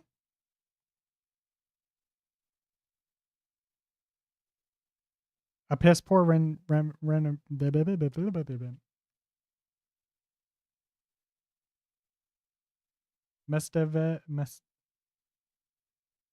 Mestev. It's coming. Oh, I don't know. I think it's just free falling.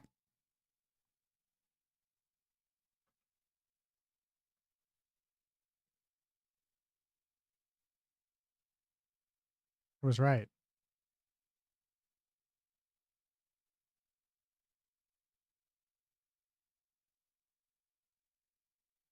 I'm not gonna play it because I'll get booted.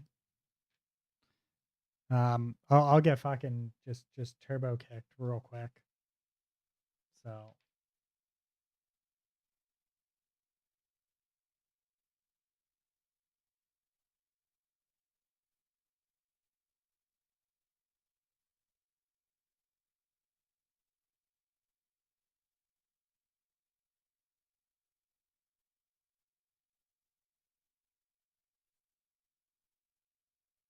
generate.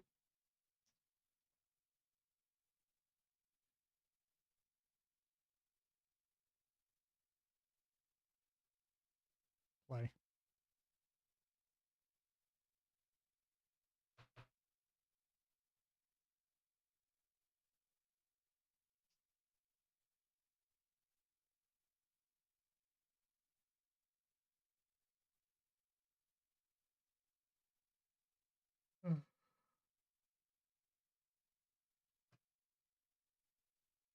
Hmm.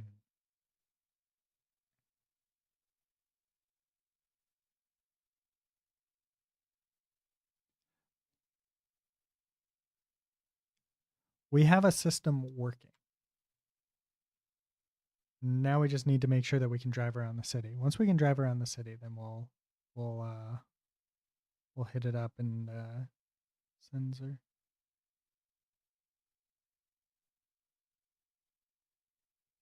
No, no, it does not.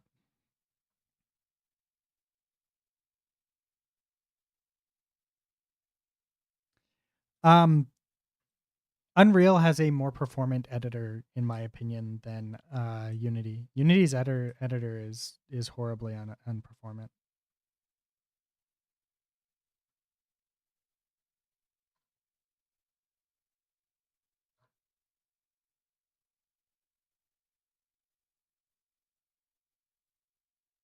I'm really not a big fan of the Unity editor.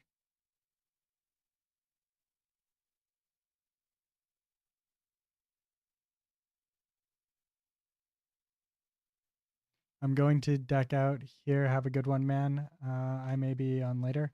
All right. Well, if I see you later, I see you later. If not, I'll see you tomorrow. Where'd you learn that word unperformant? Uh, I don't know.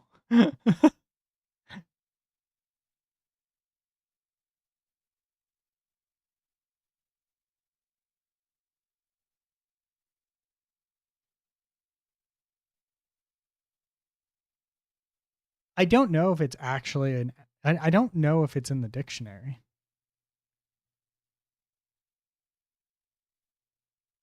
I think it is though. It's hard to say.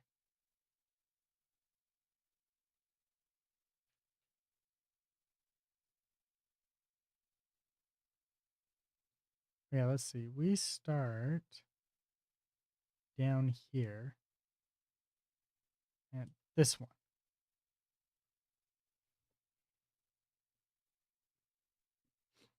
And then we want this. And that's LOD 2. We want LOD 3? Sure. We want LOD 3 to be our mesh shape. Save.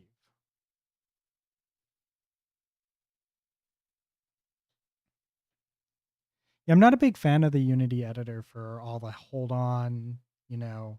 It's like in my opinion, it's not well built. Right? Like I realize that like what they're doing is very difficult and very challenging, right? But there are certain things that just that they should allocate more resources to, and it's things that speed up development time, right? And I'd be more willing to give Unreal a larger break on things like this, because things like this, right, can be somewhat more excused for Unreal because Unreal is doing more, right? Unity is supposed to be very stripped down and like a bring your own system kind of setup.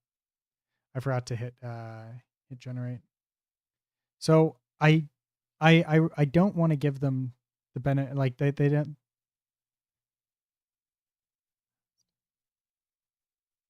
There is a fast script reload in the asset store for free, but I've yet to test it. Yeah, but it shouldn't, like if there's a system to do this for free, then Unity should implement it. And so this hold on thing, right, is a larger problem with Unity. And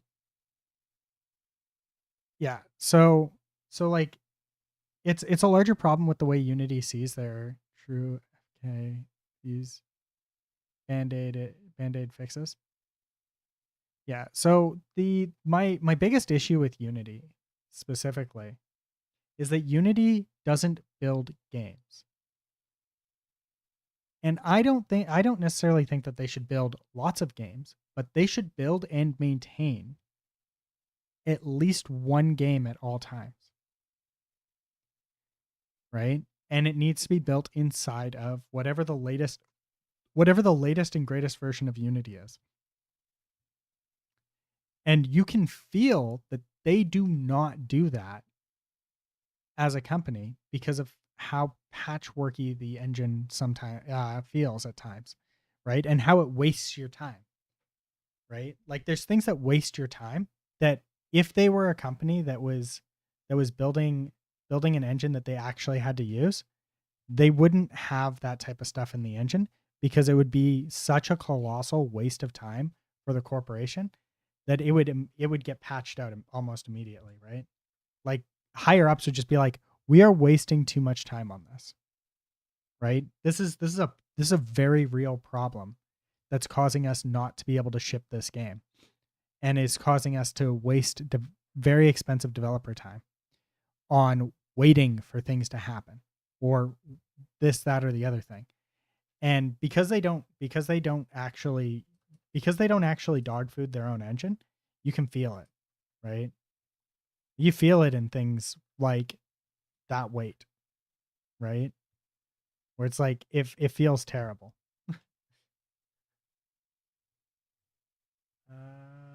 Do, do, do, do, do, do, do, do, do, do, do, do, do, do, do, do, do, do, do, do. Yeah. You don't really get that problem in Unreal because Unreal dog foods.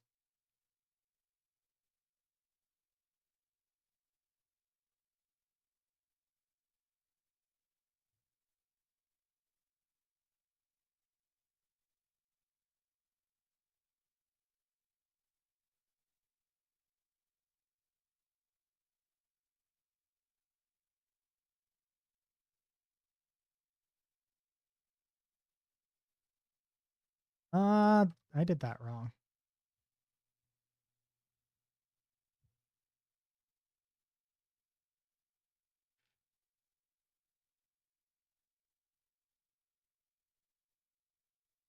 I changed this, right?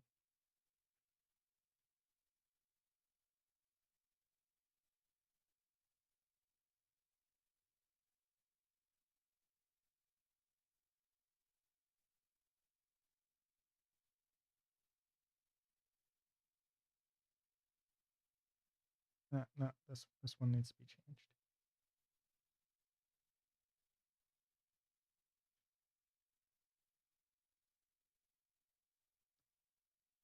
Do, do, do, do. Do, do, do, do. Oh, okay. I was like, that's a weird one.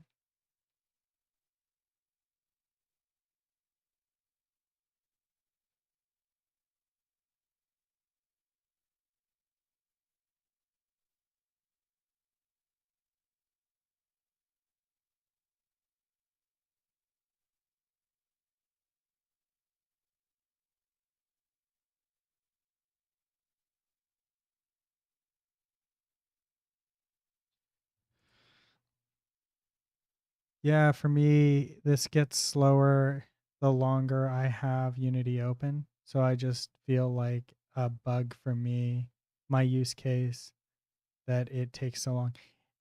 No, that's a problem with the engine. It shouldn't be like that.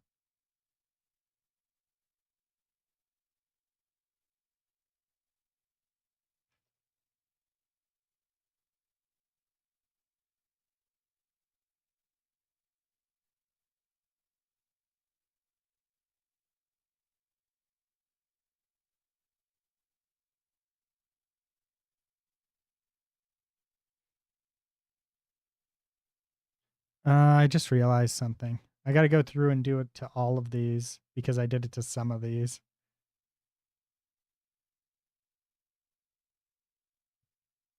The physics shape issue.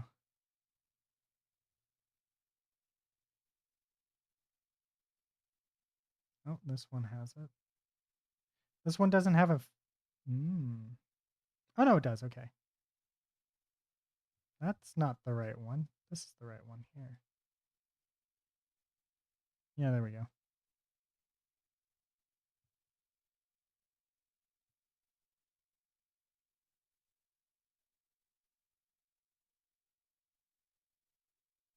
Wait, let's open this one first.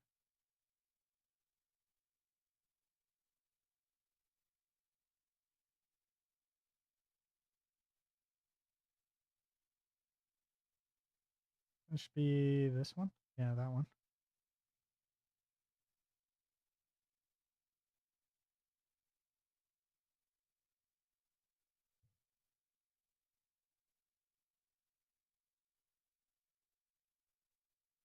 For some reason, I have like 8 gigs of burst cache in my app data folder under Unity.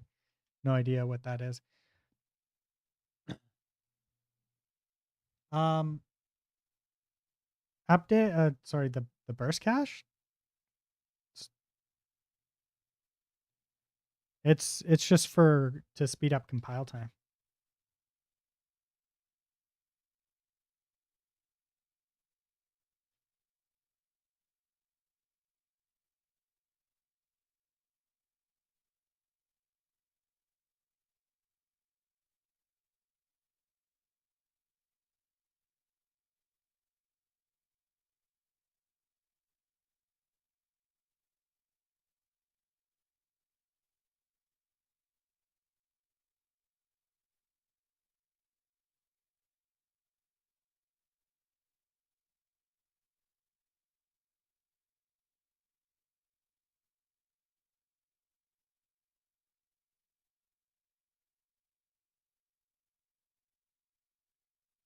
I could see that. It just doesn't have an efficient way to clean up after itself, apparently.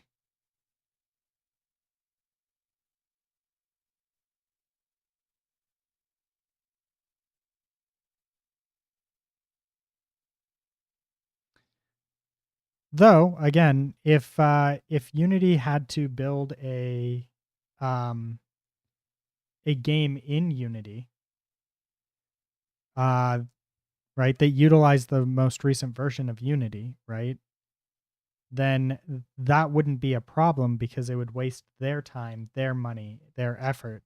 But because it only wastes your time, your money, your effort, it's something that they're okay with, right? When I say that they're okay with it, though, you've got to take that meaning with the true meaning of it. It doesn't mean that they're like, oh yeah, let's waste the time of people, right? It just means that like it's not something that they prioritize because it doesn't affect their bottom line, right? And at the end of the day, there's not enough people demanding that they fix the problem that it actually affects them as a company, right? So it doesn't hurt them as a company to leave it because people don't people don't care enough to demand it, right? Um I wouldn't be the type of like I wouldn't be the target audience that would be the type that they really need to answer to. But the people who they should be answering to are unwilling to make that demand from them, and they give them too much leeway. Effectively, right? Too much leeway is given to Unity, and I don't understand it. Right? People are less willing to give Unreal leeway when it comes to things like this, but um, Unreal is unwilling to give themselves leeway on this because it costs them money to give themselves that leeway, like a lot of money to give themselves that level of leeway, right? So Unreal's not willing to do it for them. So, you know, it's why the Unreal Engine is substantially more performant for what it is. Again, for what it is. Yes, you need a better PC as a baseline for Unreal than you do for Unity, but Unreal is substantially more performant.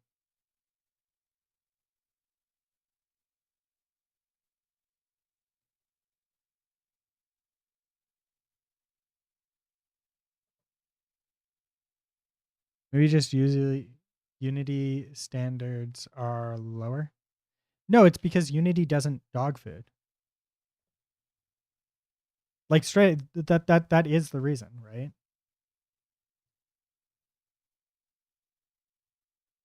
It's not a standards thing, right? It's that they don't even realize that it's a problem.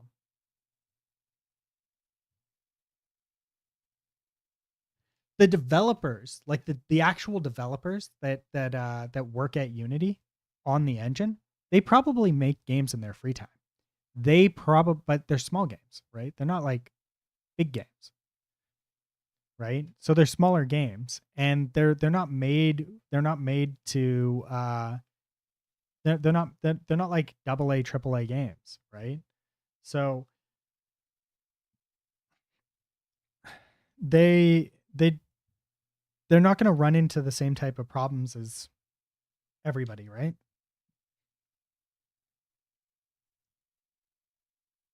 Devs that use Unity have lower standards than Unreal because they use Unity and there's a whole heap of that shit needs fixing.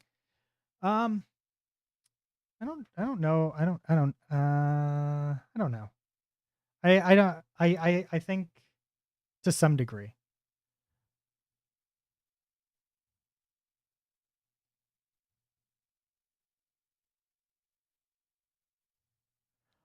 Um, I think it's changing a little bit, but I think what it came down to is that people thought that Unity was a good company at one point for so long that they just got that reputation because they had they used to have a really good reputation for standing by developers, right? And because of that, people were willing to be more lenient with them, and it's just kind of a holdover from there, right?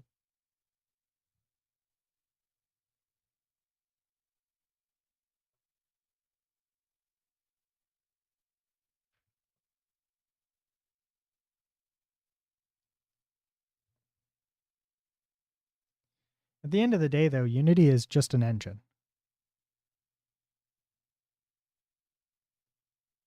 and the company that makes Unity, or sorry, Unity the company should be given exactly the same amount of flexibility as Unreal when it comes to development of the engine. They should be equal. And for a long time, Unity was kind of held on a pedestal, which I never understood. Um, I never saw them as a particularly great company, to be honest. But that's just me. I can be very cynical about things though, so you know. I'm not really willing to give a lot of companies the benefit of the doubt. Um Past a certain point, right? Like if I'm willing to give indie developers a lot of benefit of the doubt and indie developers a lot of like small indie projects um inside of games and outside of games a lot of leeway because like they get fucked so often by like everybody. So I'm just like, yeah. I'll give them the benefit of the doubt. But as far as like uh, large corporations go, I am unwilling to give them any benefit of the doubt. They uh, they need to answer for their effectively they need to answer for their crimes, right? Crimes. Mm. So if they do something wrong, I'll be there to call them out. And if uh, if they revert their decision and do something like if they've done something wrong and then they revert that decision and do something right, I'll call them out for both on both sides of that for doing something right and doing something wrong, right? You have to you have to also praise companies uh that when a company does the right thing, you have to give them some level of praise, right? Because if you don't, you're saying we're willing to acknowledge your bad habits, but we're not willing to acknowledge your good things. And it gives them less incentive to do good things until after they've done bad things.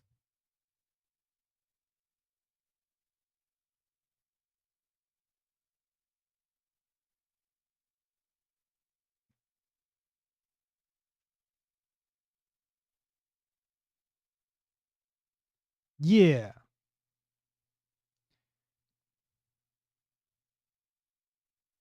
From my point of view, I've used Unity for like 9 years.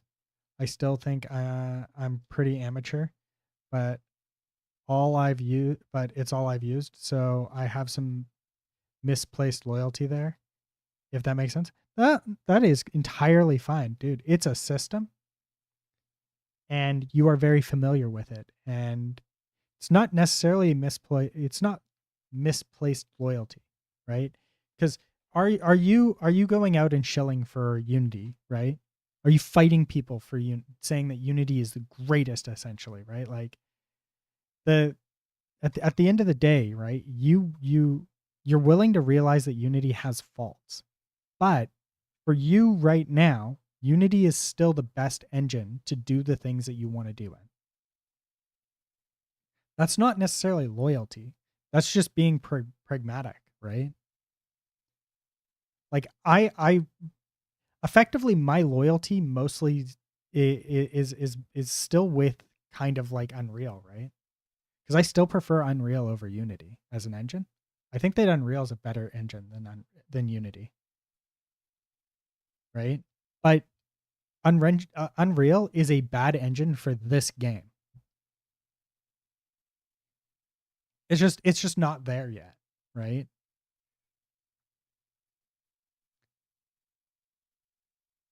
And there is the possibility that I might just not go back to Unreal after this game. Like my next game might still be in Unity. I don't know. I don't know what my next game will be built in, but that's because I'm super pragmatic when it comes to this stuff.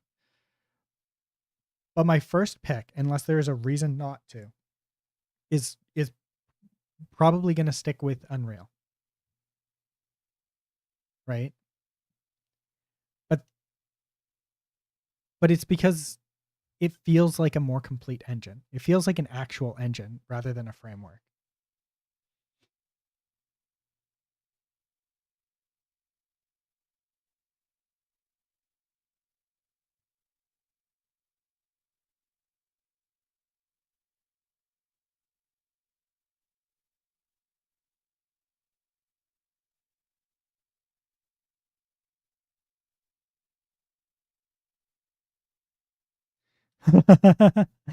Nice.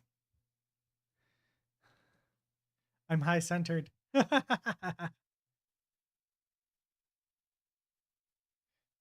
in a Unity, and I don't regret it. I think it's great even with all of its flaws, and I hope the future for dots is what they want it to be. I hope that the future of dots is closer to the future of the mass entity system.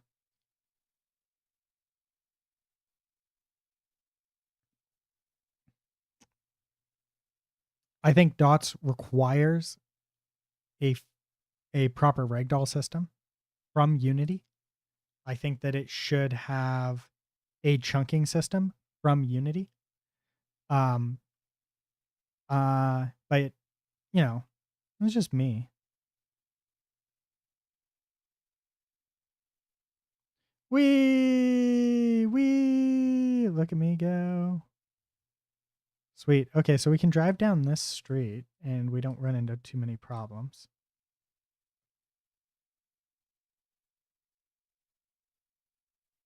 Drive down some of these back alleys.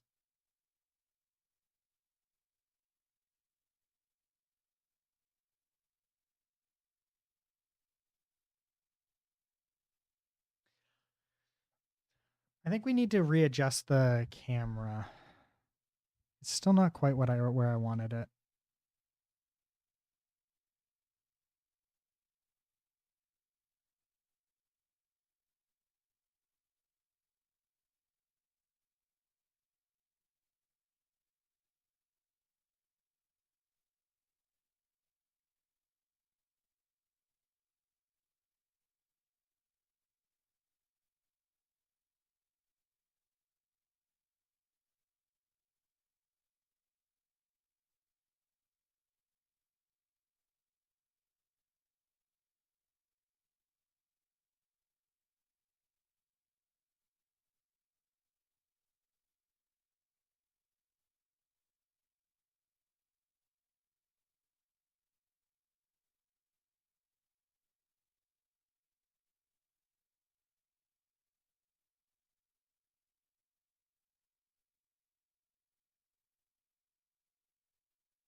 Well, that's a problem.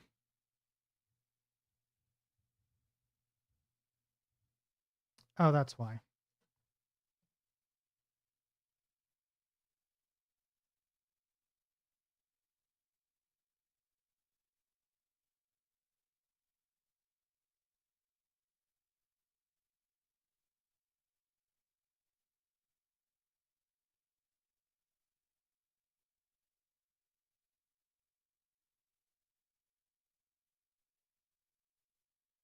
Mm,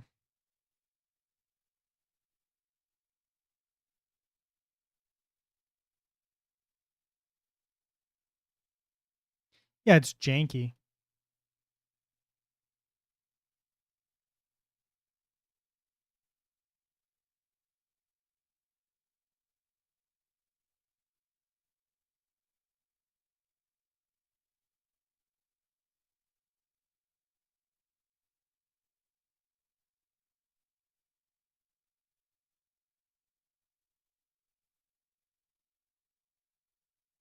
Oh, wait. That's why. This needs to be whirled up.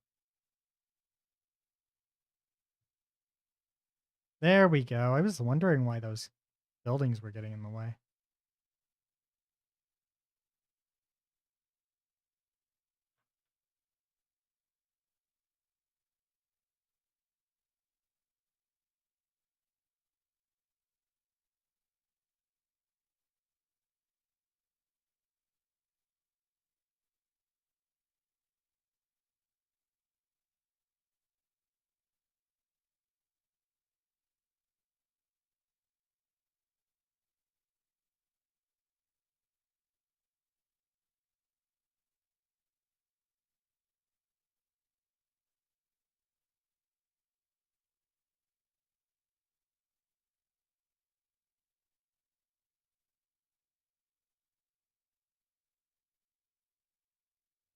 when I move with force? Um, I don't know. There is a physics engine, right? And it's not too bad.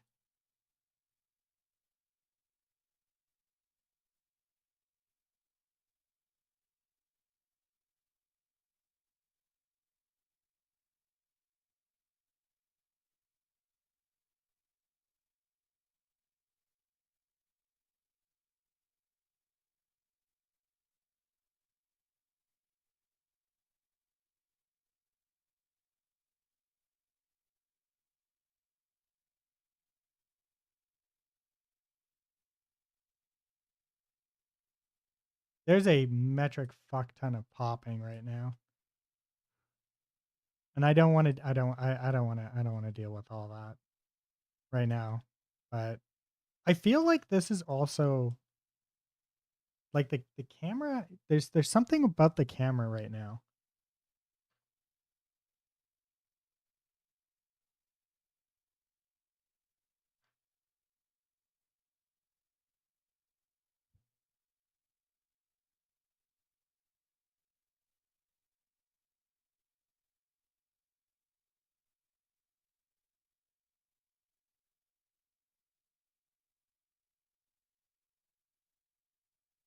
Okay, so top down here, this is good. Let's print screen.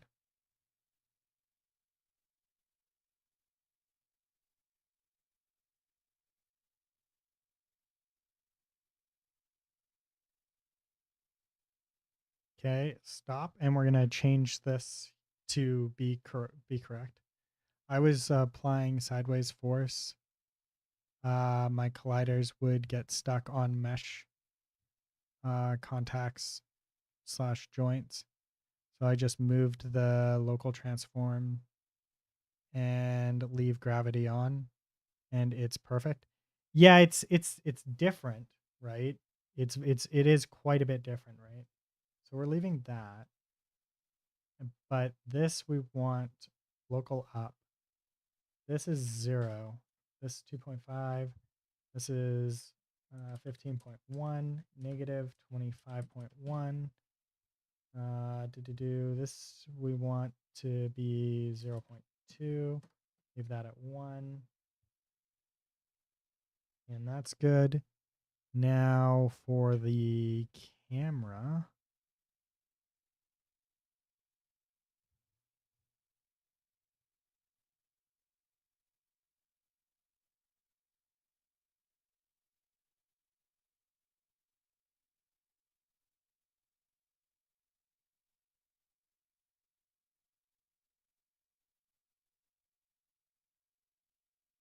Huh?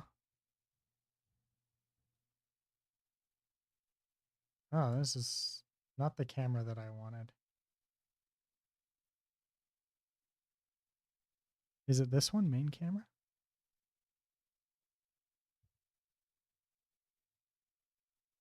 Main camera, there we go. I know, I don't think that's it. Play.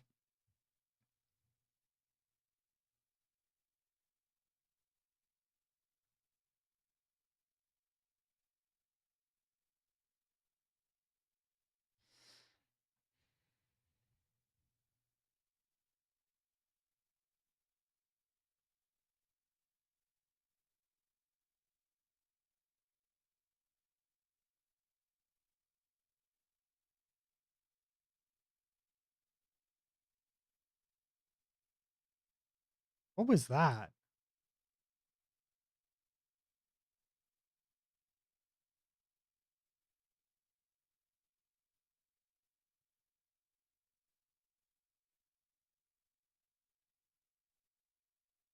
Huh?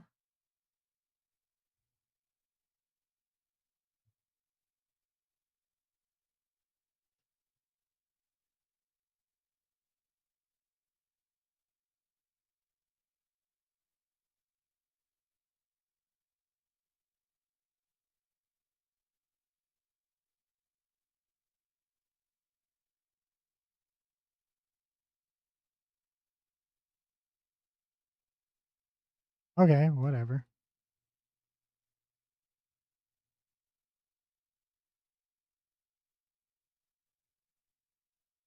I think I probably brought the wrong collision mesh into this.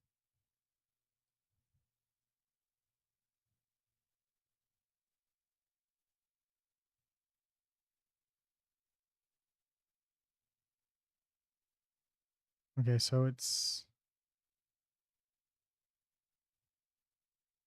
Where is it? There's something here.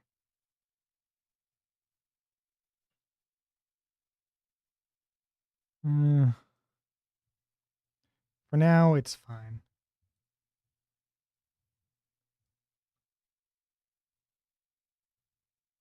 Interesting, it's here too.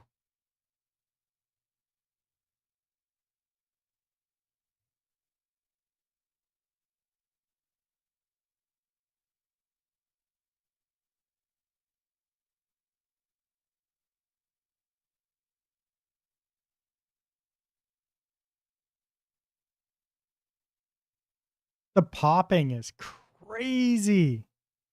Look at that.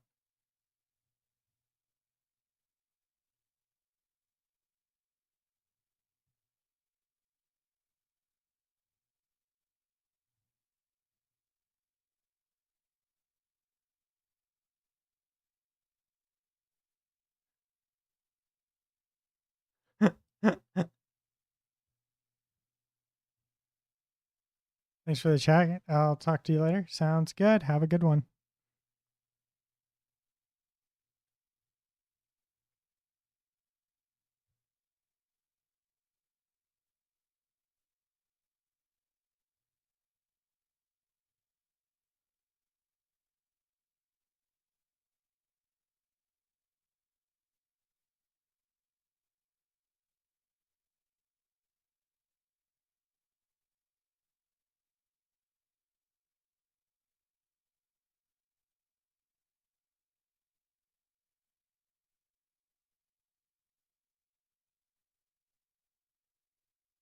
Okay, so we need a dissolve effect on so we can see through things. We can see through buildings. Either that, because I want to keep the yeah, I want to also, it feels almost like we're isometric, like a little bit.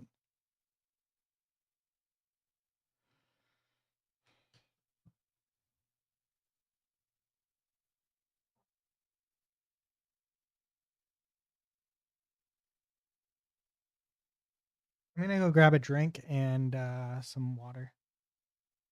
Oh, sorry, and some food. I think I have lunch.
All right, let's do it. Where are we at here? All right, we were driving around the city, verifying that things that you could drive around the city.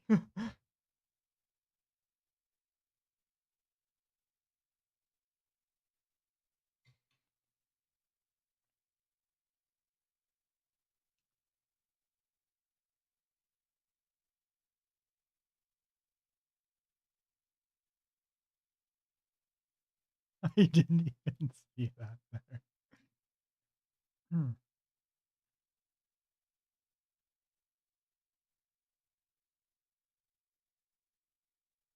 Yeah, it's.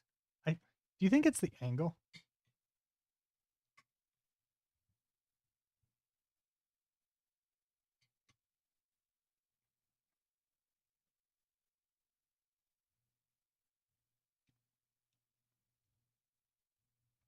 Hmm.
Where's the camera we're actually using?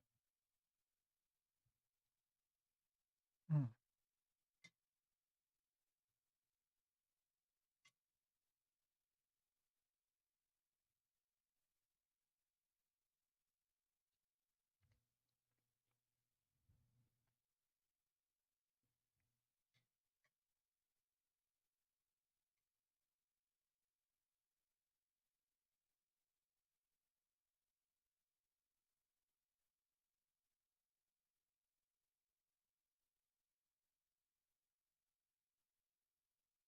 Mhm. This isn't actually a camera, but car camera here.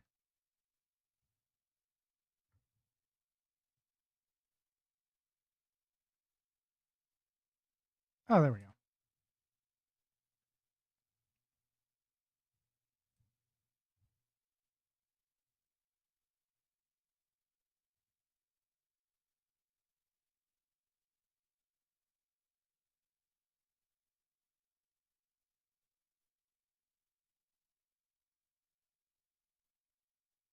Mm.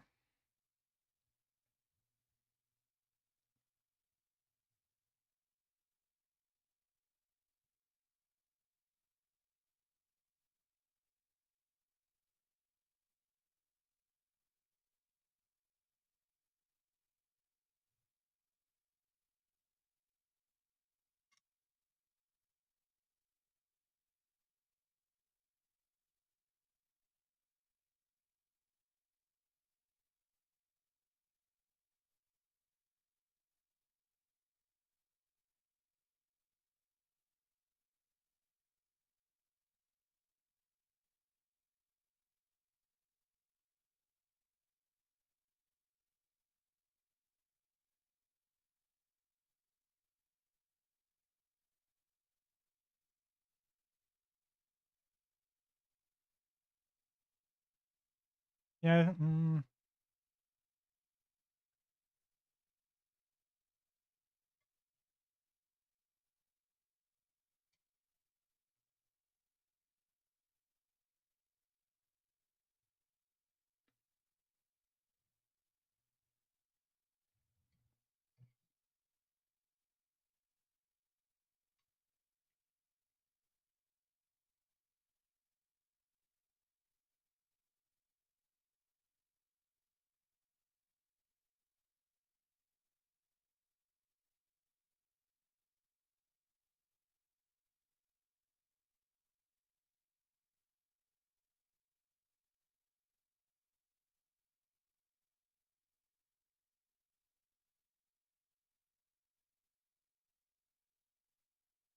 Oh, that's better.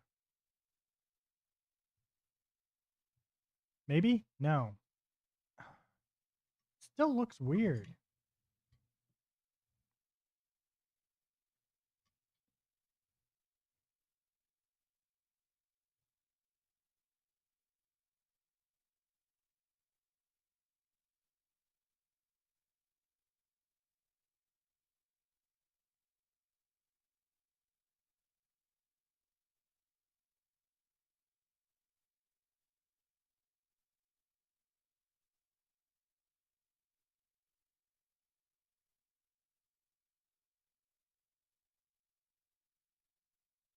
Oh, that's why I'm on first person. Let's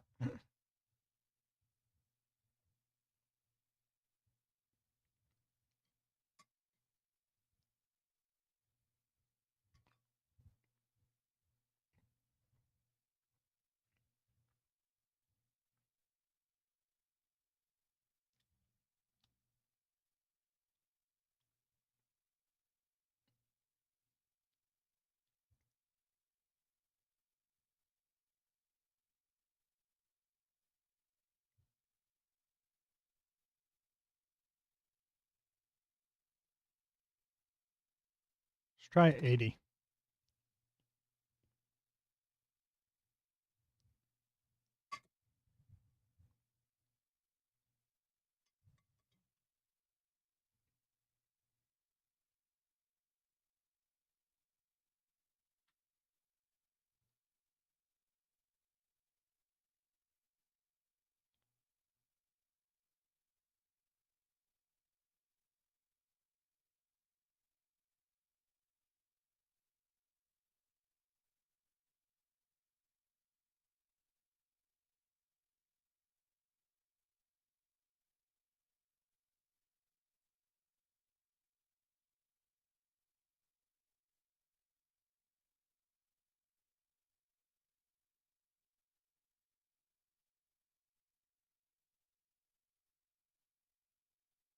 No, no, no, no, no, no, no, no, no.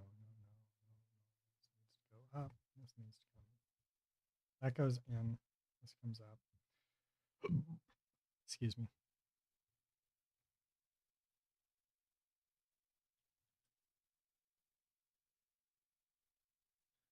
Hey, Sarah. Yeah, I'm okay. How about you? Yeah, it's been like forever.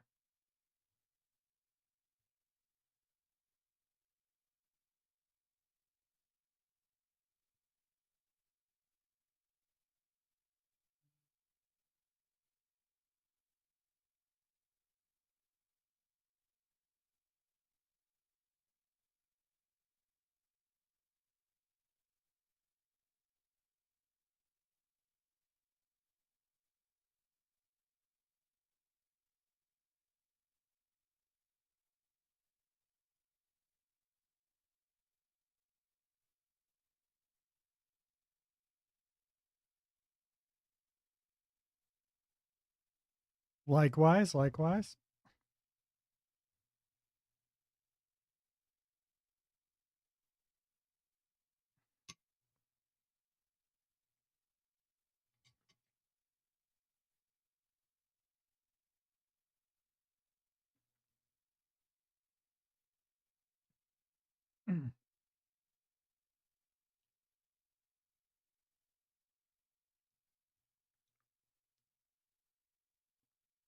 Has life been treating you well?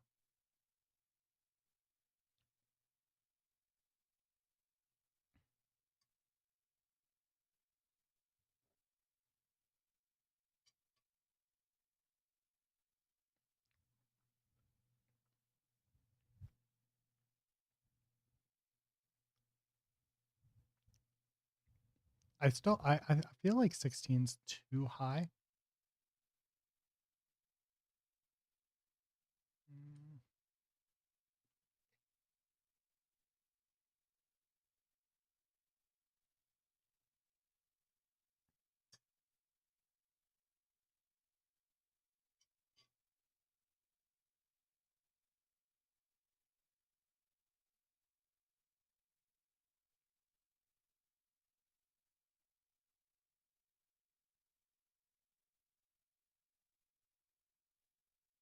There we go.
Well, I'm streaming every day.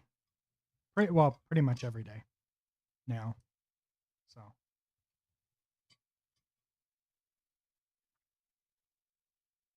except for weekends, I don't stream on the weekends.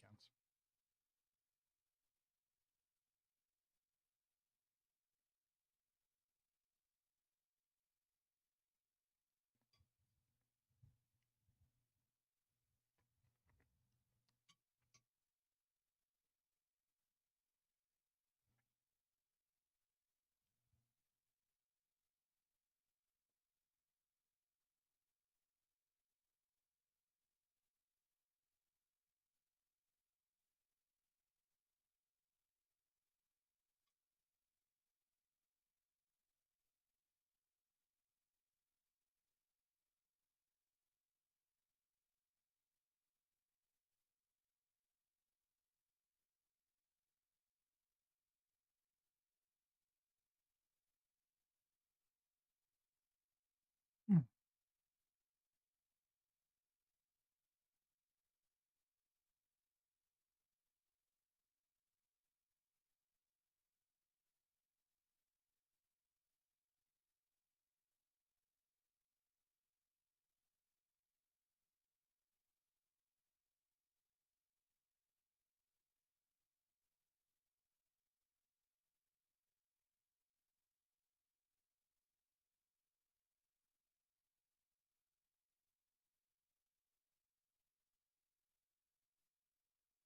Okay, so hmm, tab.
I'll be right back.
Hey, why are you not working?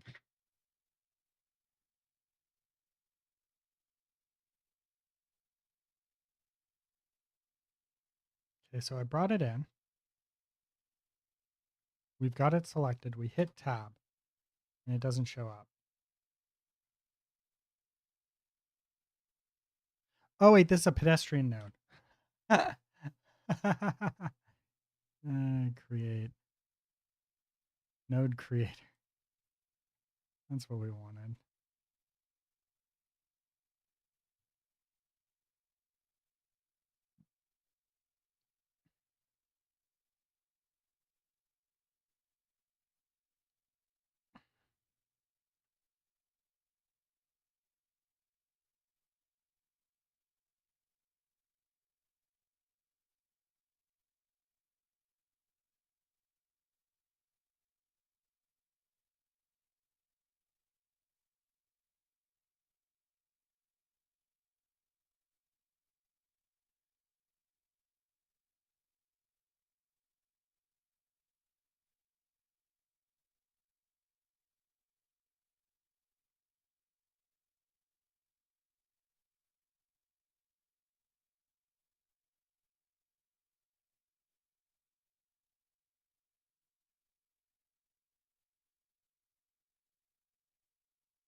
Mm-hmm.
Okay, good, good, good, good.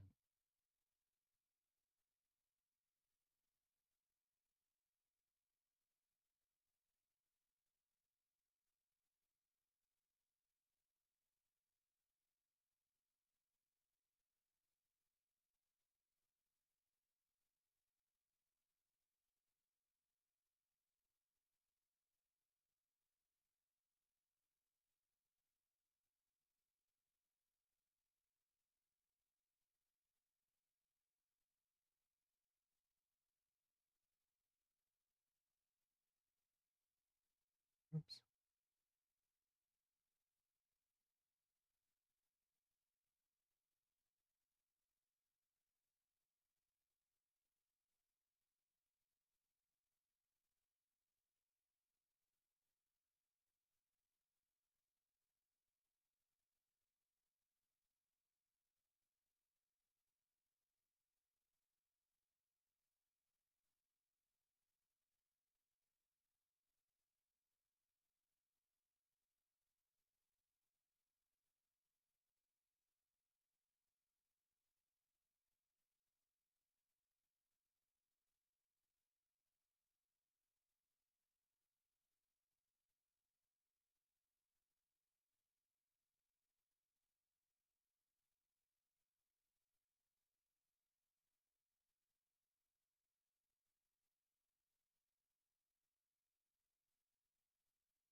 Okay, I think we got all of it. And if I hit play, do we see them?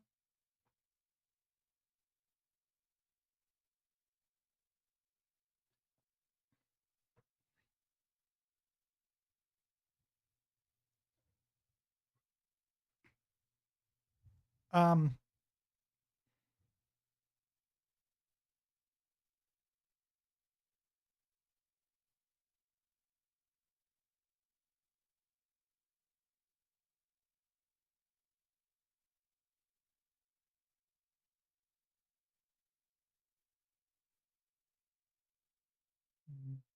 generate.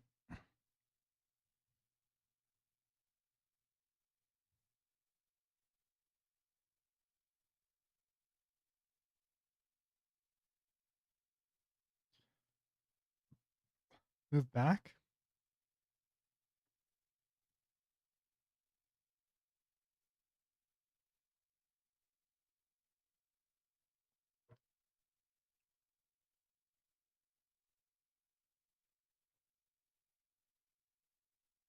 Okay, we're gonna clear. Click on hub. Generate.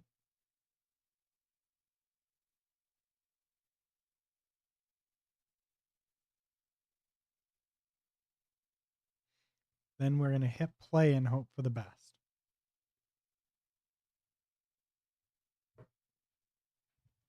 By the way, after I do this, I'm going to restart Unity because it's going to clear this problem.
Hmm.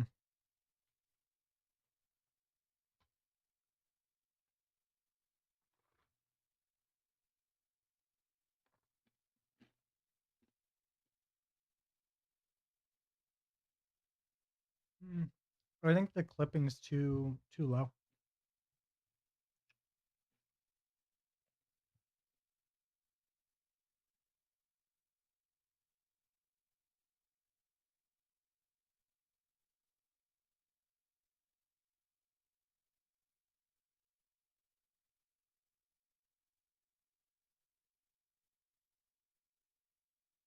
Hmm.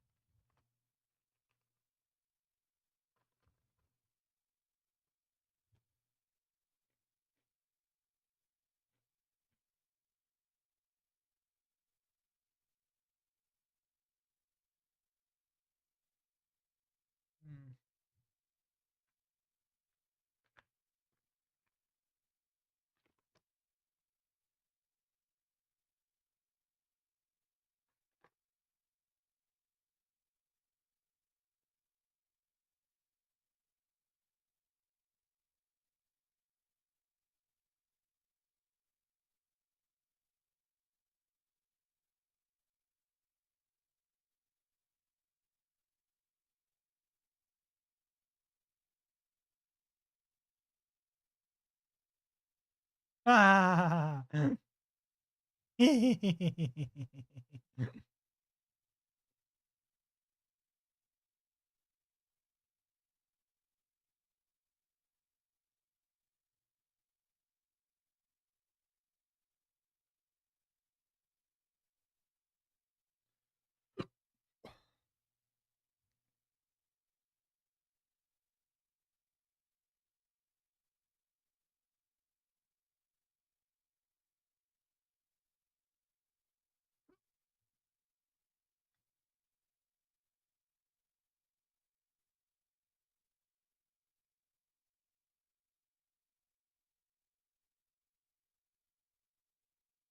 All right, I gotta figure out the post.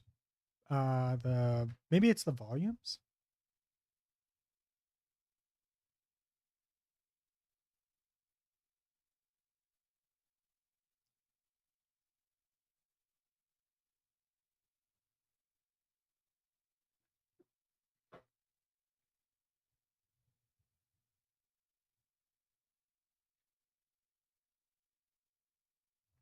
No.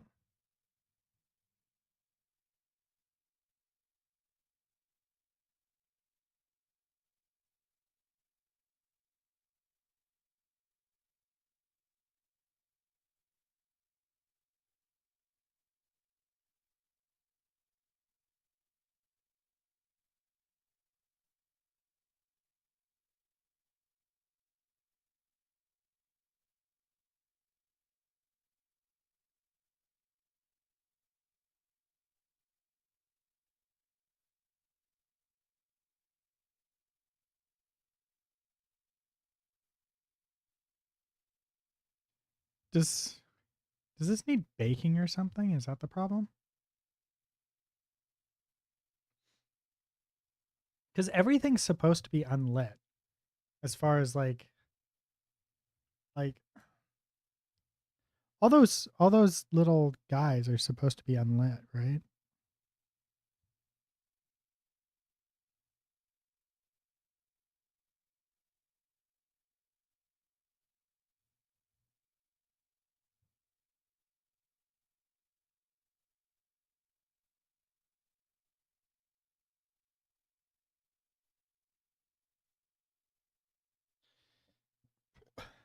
Right. I forgot about that.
Sorting.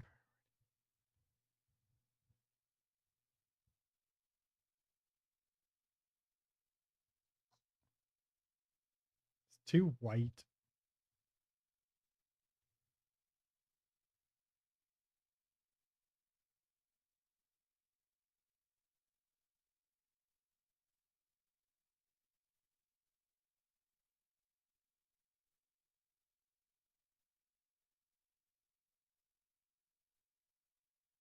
The wheels are. Hmm.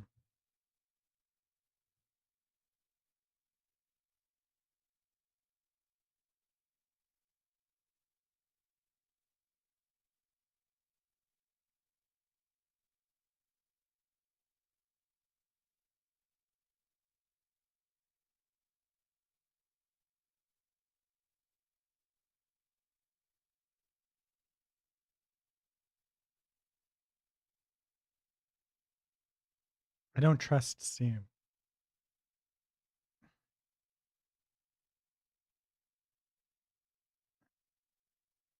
Hit the wrong button though.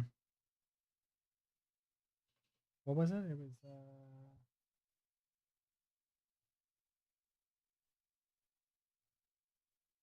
substance.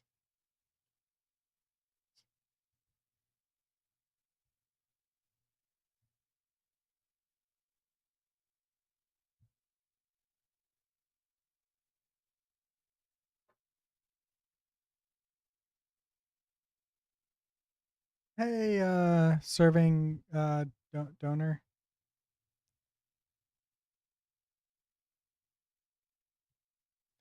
How are the things?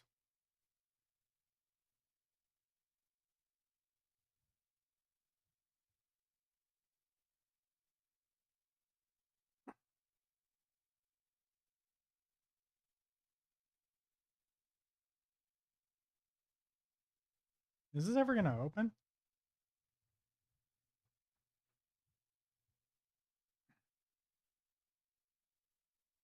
Here we go.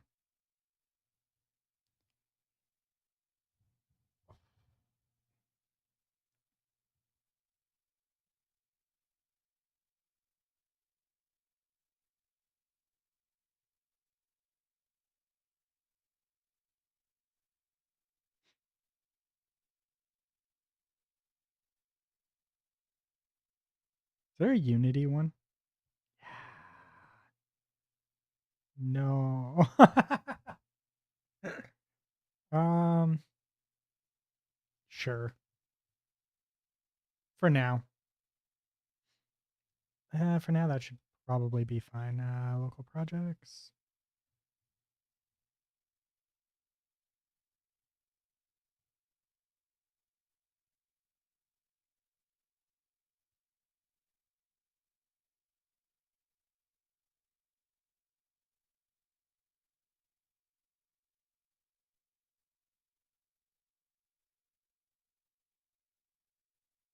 I think this one is good. It is.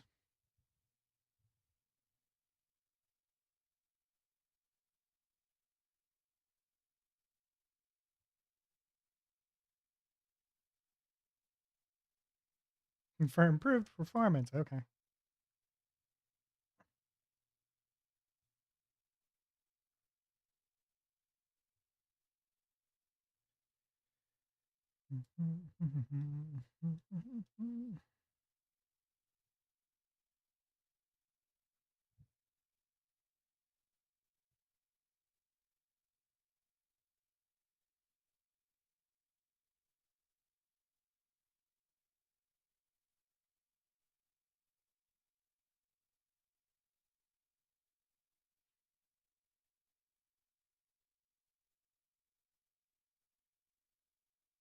Is it this one? No. Wait, maybe? No. This? No. Layers? No.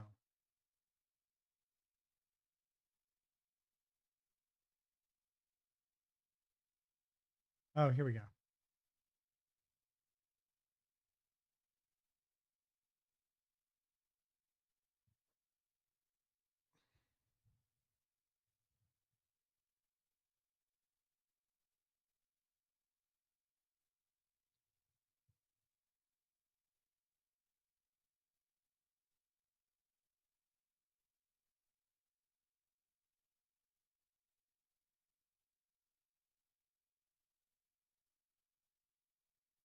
There. I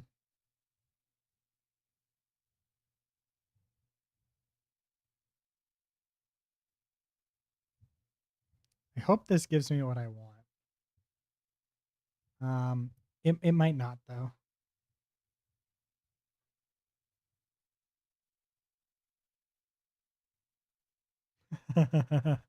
It needs to be UV'd.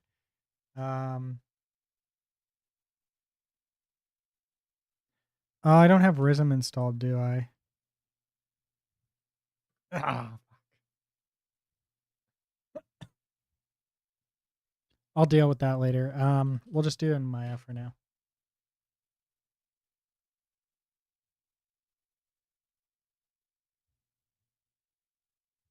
We also don't have Marmoset installed.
It's it's been a while since I've done this, so I don't actually let's just do this.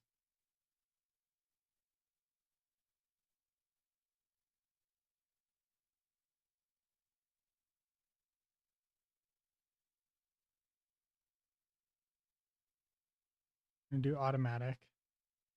There we go. I don't actually want automatic though. So we're gonna do this.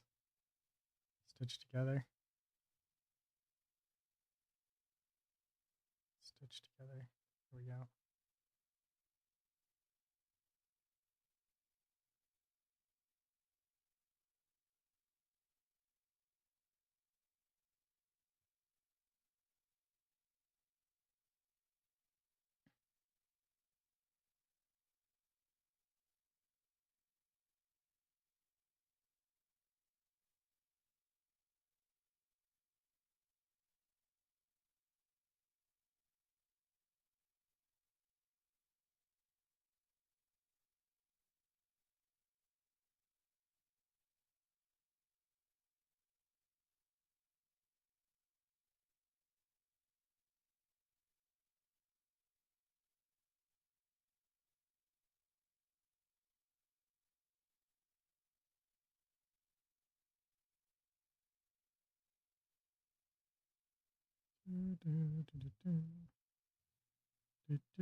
Okay, there we go.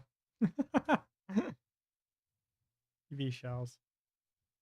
I'm gonna be honest. This is actually just enough, right?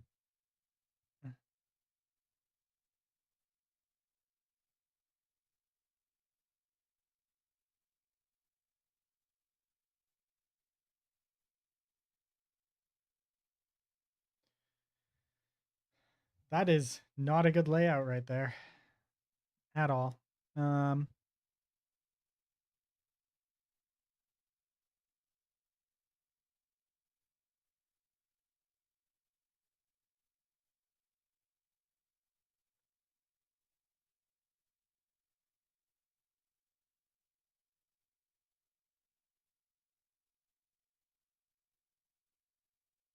think it's 12 and 12.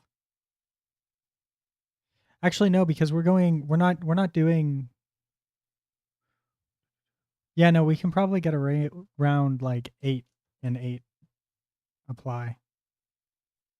There we go.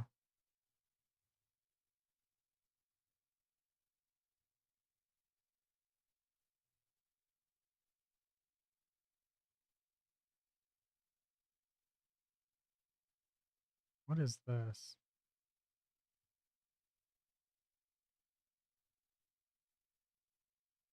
I forgot about that.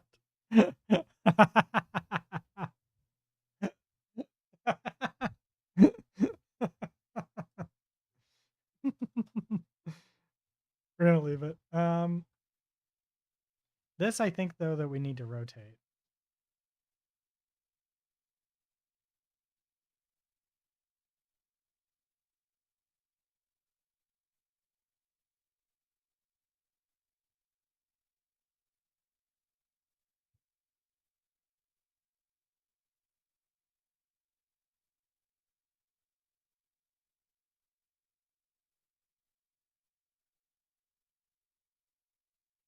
There we go. Then we can go back to modeling standard. There.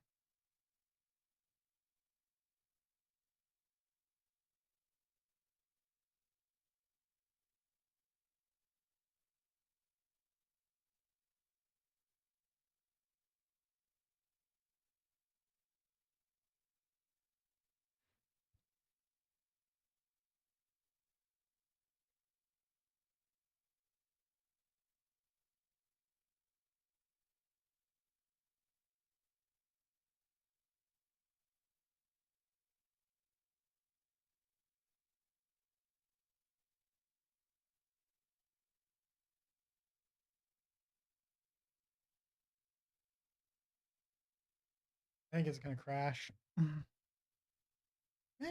my is getting buggier and buggier every time I go to use it.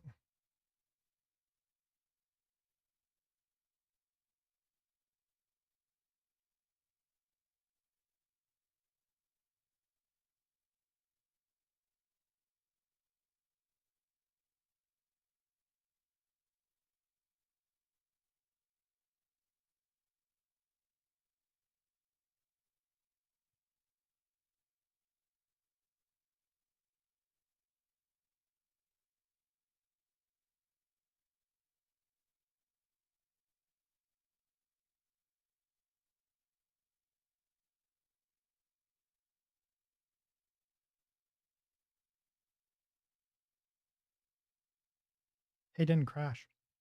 Model, re-import mesh, settings, cancel, file, new, select, Unity, Truck-kun, FBX, this one here, open. Okay. Discard. There we go. Then we go to fake mesh. Yes, I'm aware that we're not going to be using the high-low. We're just going to be using a high-high. But it's just because we want to bake the lines and the ambient inclusion and all of that.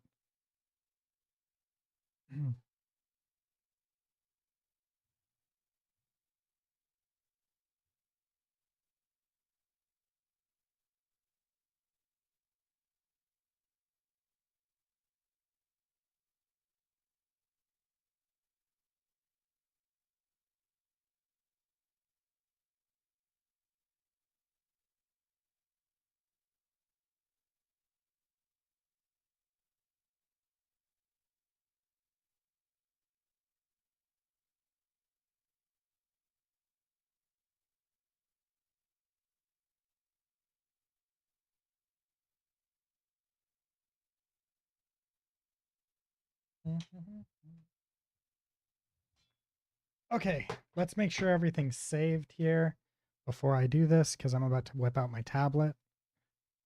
Don't save. Save. Close. Save.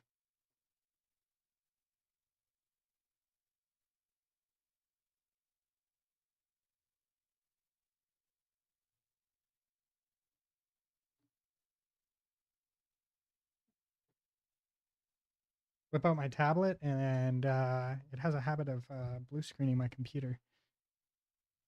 I think it's because of the Blackmagic speed editor, to be honest.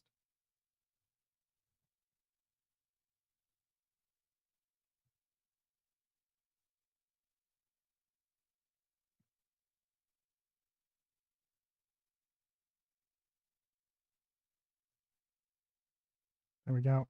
All right, so I'm about to turn on. Let's close this. Close all windows.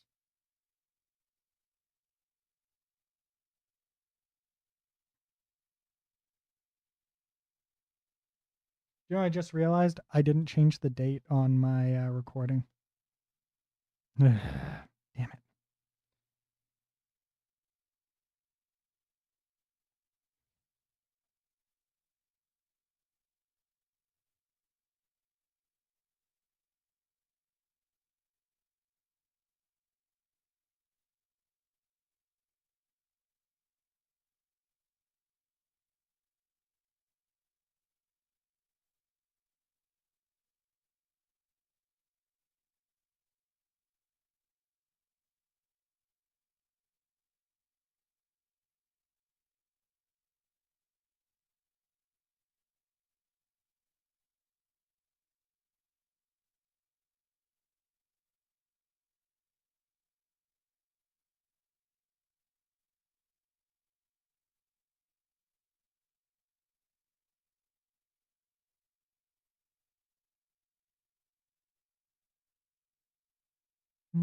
Maybe I should actually UV this properly so I can paint it.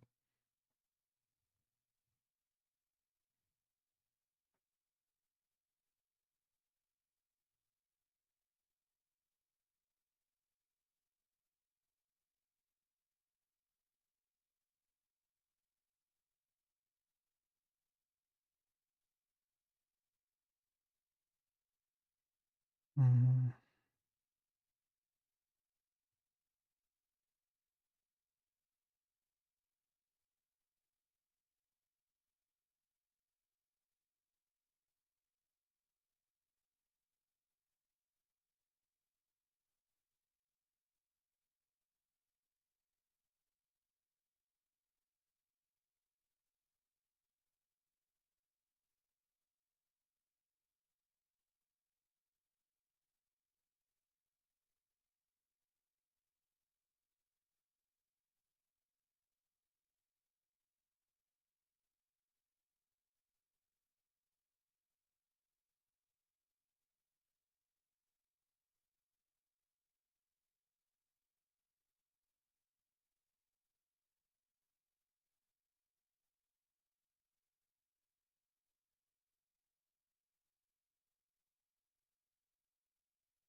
Okay, that's one piece down.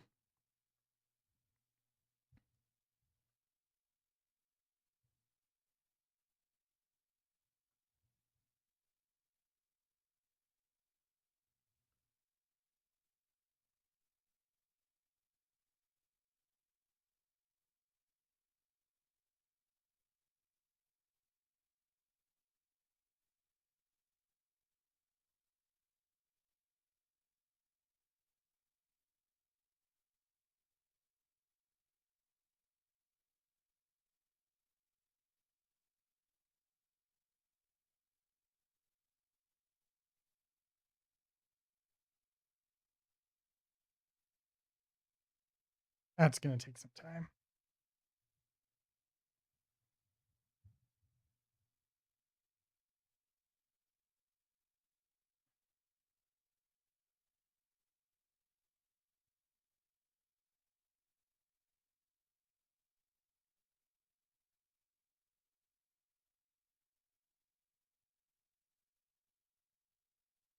Oh, you know what? Because these are the way they are, I might be able to get away with that.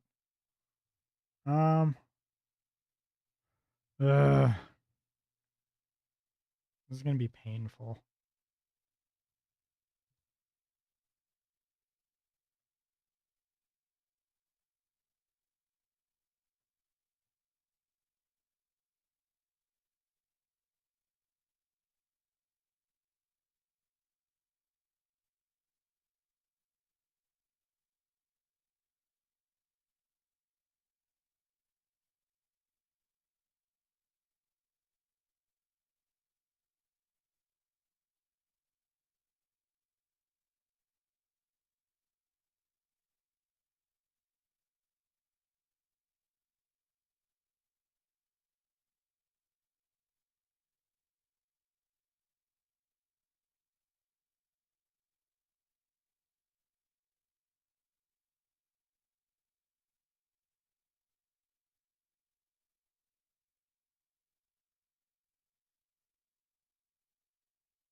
Yeah.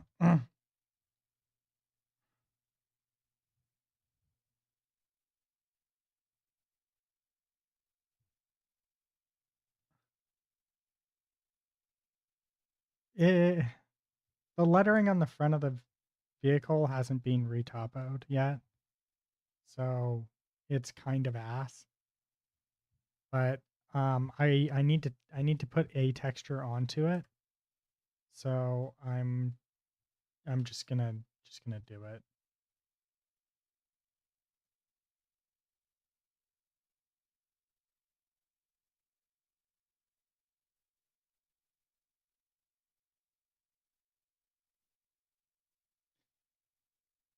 Yep.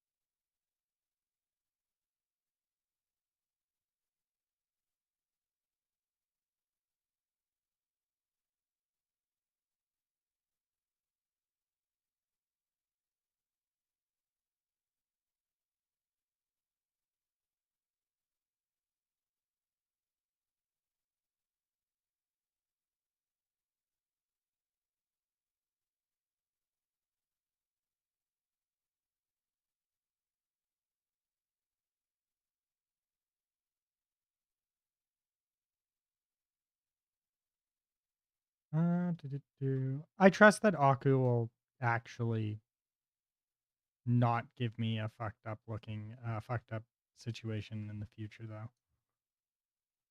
It's just not worth it to bother making it perfect right this moment.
Hmm.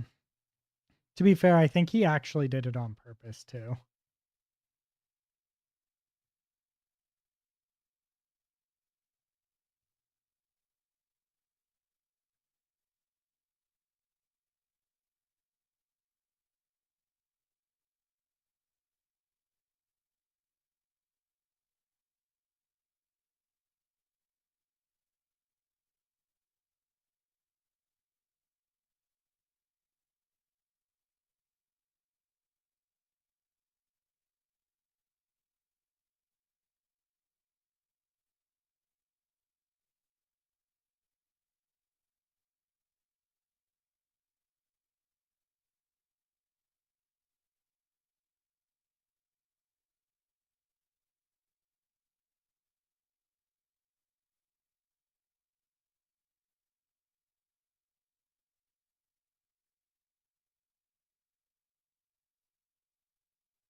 I do wish that I had Rhythm installed right now.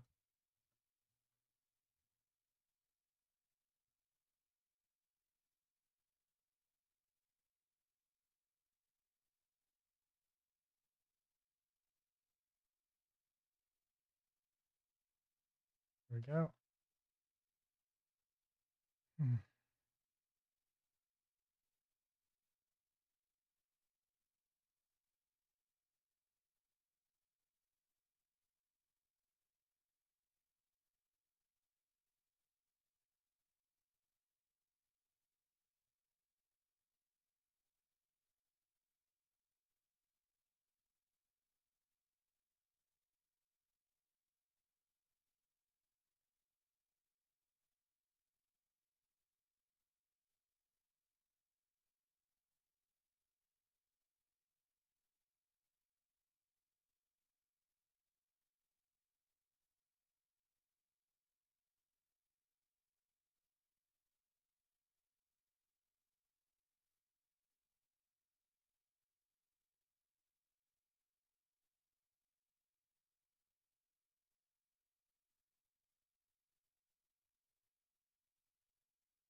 Oh yeah, I forgot there's some points here, vertexes.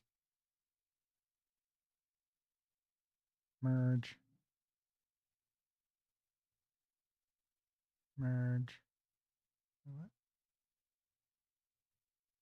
Merge? There we go.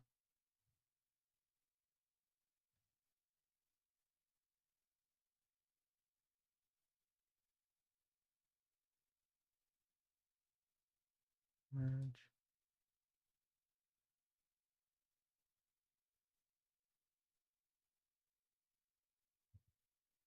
There we go.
You shave weekly? Sometimes.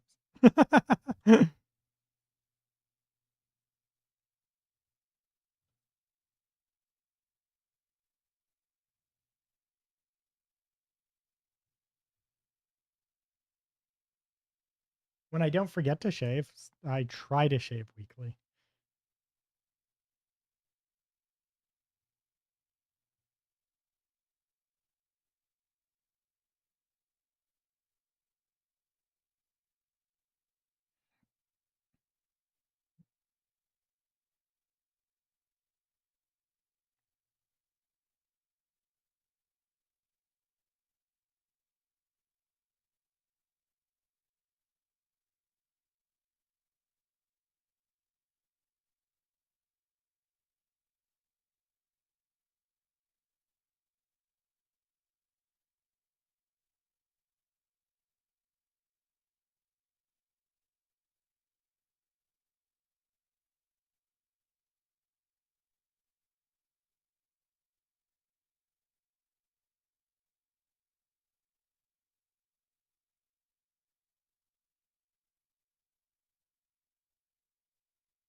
Okie dokie.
How do I want to do this? Or do I even really care?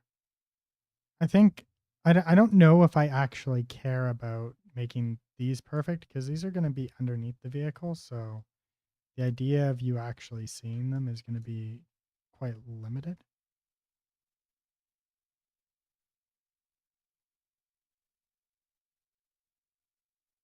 Yeah, that's actually good enough.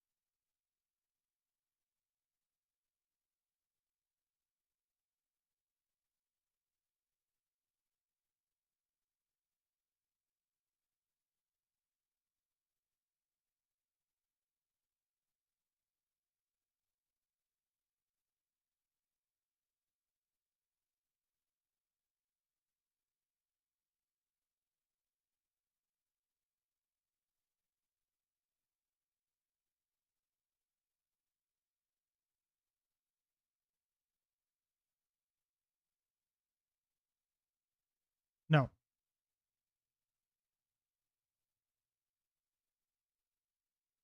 not at the moment.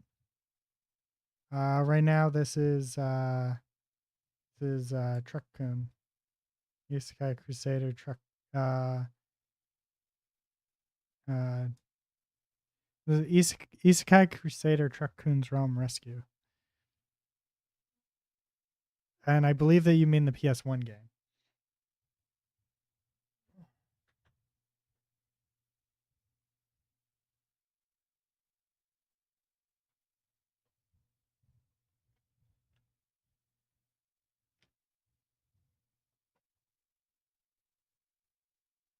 This game, if it focuses. There we go.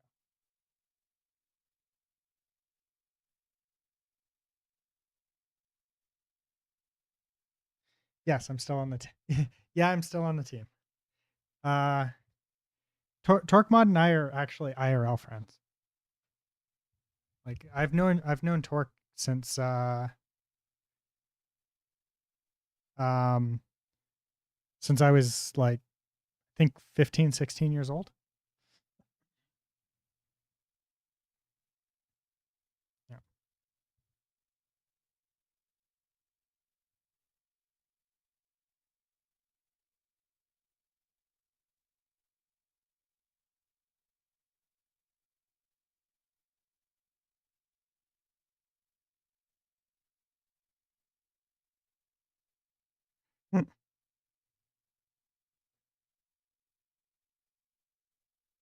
It's the crazier thing about this project that I'm currently working on is the team that I've put together for this specific game is doesn't make any goddamn sense. It doesn't make sense for us to be working on this game, but we're doing it anyways. So I don't really play a whole lot of car games. Are driving games. So we're making, and this is a driving game. There's one person on the team that plays a lot of driving games, and he's the one making the vehicles. Yeah, Aku. So Aku's, I think there was even a flying mode. Well, so when for LAPD 2195, I am just doing programming, nothing else. So for that game specifically, I am just a programmer.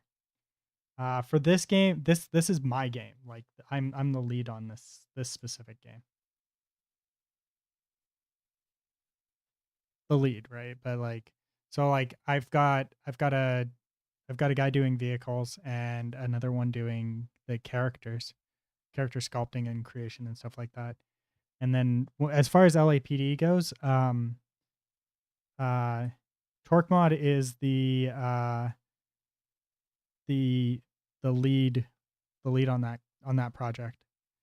So any decisions are at the end of the day are largely Torque Mod's decisions, right? So like the gameplay and everything like that. What I'm in charge of on that is actually just building this systems and stuff like that. Although with that being said, it's not like I'm detached from it to the point where it's like, oh, I don't really care about any part of it, and if it's bad kind of thing. I obviously want to make it as good as possible. Um, so if there's something that I think is like probably a bad idea, I'll just let Torque Mod know and just be like, I don't think that we should do that, and then we'll talk about it. But at the end of the day, if it's something that he really wants on the project and I don't, it still gets added because it is his project, right? So also he's the artist. For that project, he's doing art. I did that wrong.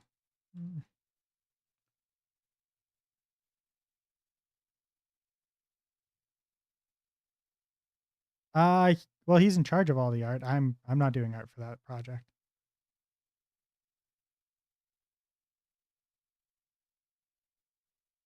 I think he's using quite a few pieces that he got from the asset store for like as starting pieces, and then he's customizing them or like modifying them and stuff like that. So like he'll use I think he's using bits and pieces from the asset store and then just modifying them. But he's also he can do 3D modeling, so I think he's creating some net new stuff for it too.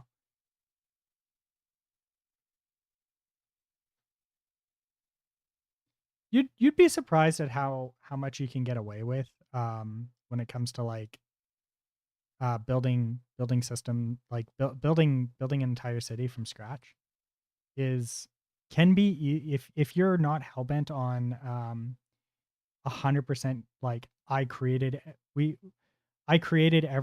or like my team created every single thing in here, which would just be stupid to do anyways, then you can get really, really, really far off of like modifying asset store stuff or just using asset store stuff.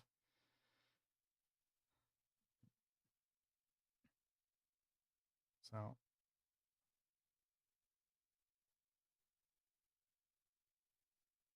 this truck was not an asset store item. This truck was made by Aku. Most of the buildings right now, pretty much all of the buildings right now, are going to be asset store stuff, but we'll probably be modifying them and repainting them.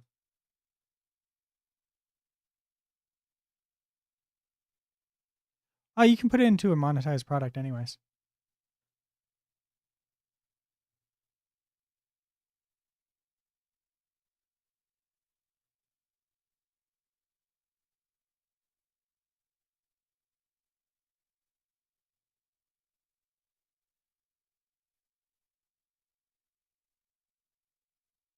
Yeah. There's it's part of the terms of service when you buy it.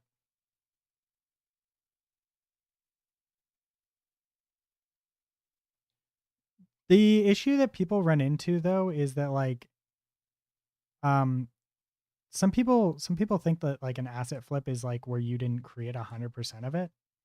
When in reality an asset flip is when, you know, you create almost none of it and you don't do the programming, right? So it's a little bit important to clarify to some degree that you know, like it's not like like the game actually is like being properly developed. It's just like because we're a small team, we can't afford to like make everything literally everything from scratch. But as long as we're doing our due diligence, right? Then it's there's nothing wrong there.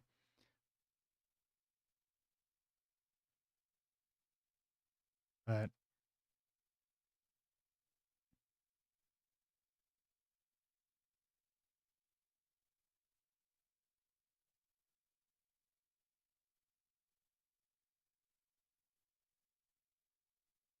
yeah, it's because like you can go onto the asset stores right now and you can buy like pretty much fully made projects and then just sell them on Steam. And that's legal. There's nothing illegal about that, right? Um, but it's kind of a shitty thing to do. So we don't want to do that, but we do want to speed along our development times. Cut, cut. TV shells unfold. There we go. Yeah, because like if you look at like even a AAA game company, they do the exact same thing. Like you can find pre-made assets in like blockbuster AAA titles these days. It's kind of crazy if you when once you start looking into it, it's kind of crazy how much reuse there is. Oh, those are entirely net new. Okay, sweet. I mean, like I don't have to worry about them at all. Here we go. Boom. I can just do this. Stitch together.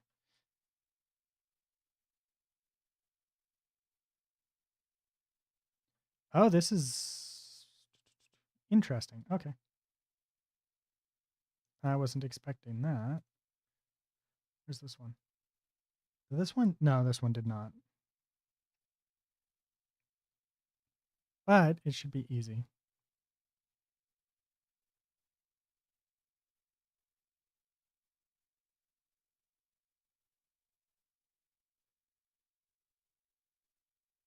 One wig for $40. It's a lot.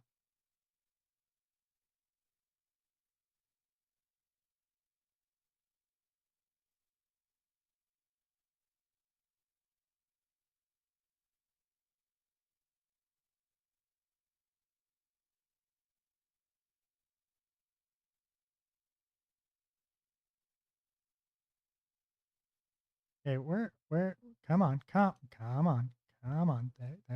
There. Beautiful.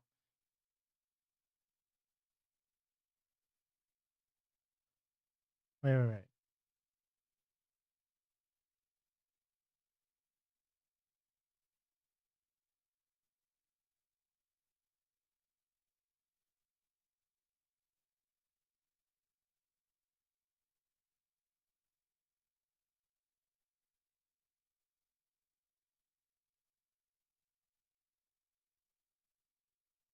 There we go. Does Torque kit bash too? I believe so.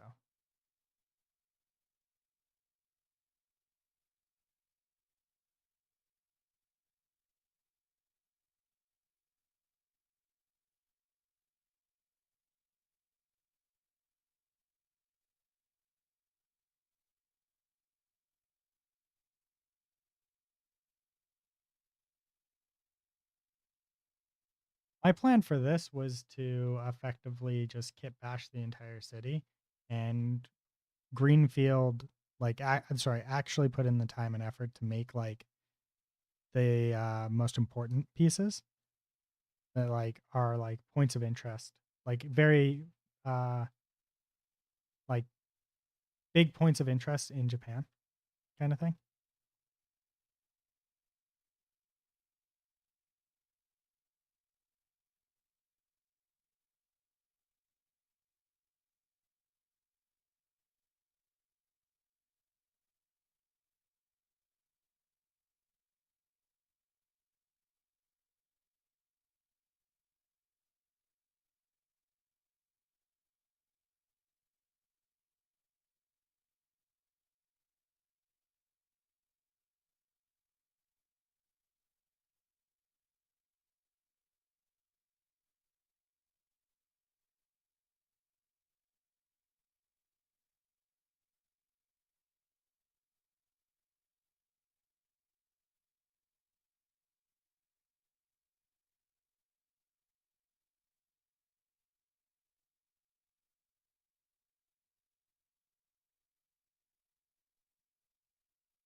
Wait, no. This one I want cut. This one I want to stitch together because it's outside. There we go. UV shell. Unfold. There we go.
Think.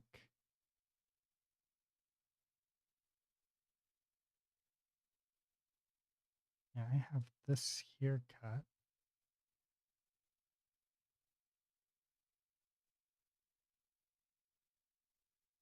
There we go.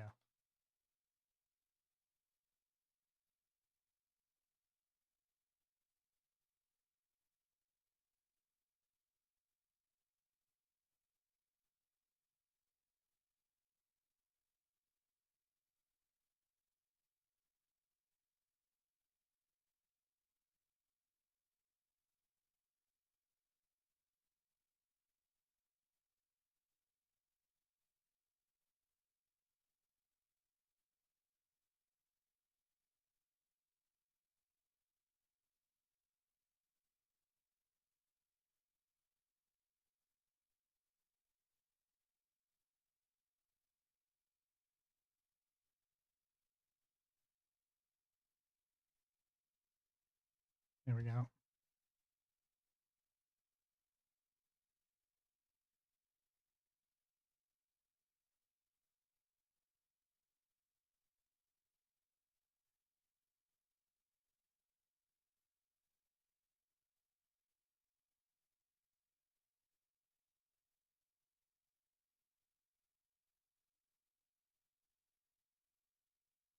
Oh yeah, there we go.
Some of this I don't really care about orienting too much because it doesn't really matter. Actually, most of it doesn't really matter. Orientation wise, I think we're probably good there. So let's just layout. There we go. Just want to try and get as many as I can kind of not shitty if they're important-ish.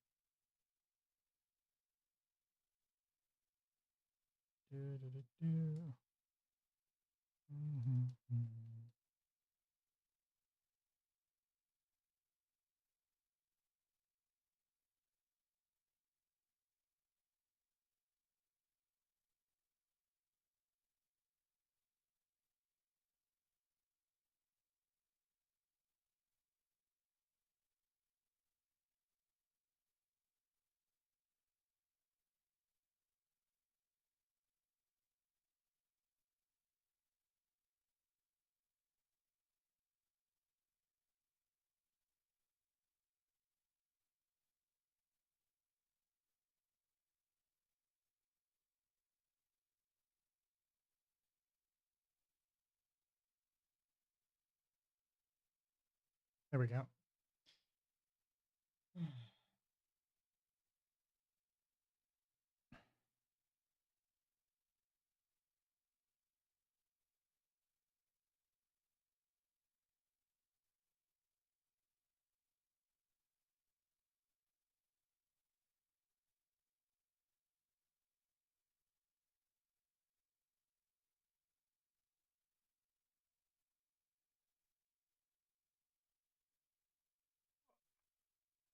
There we go.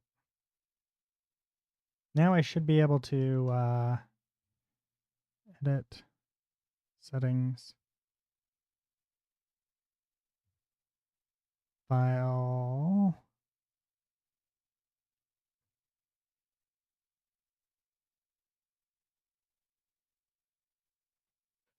there, and then we can go into the bake, and we want to bake this as well, and bake textures. I think this should give us a slightly nicer looking, not perfect, but nicer.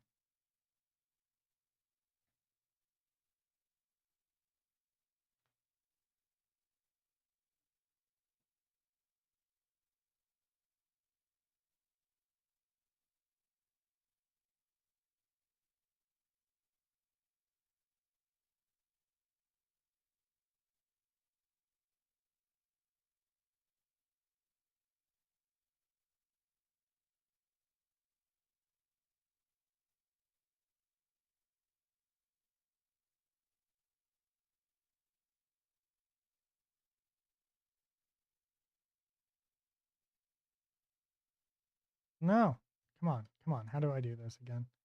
Right, control. There we go. It's been so long since I've done this.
fake these later.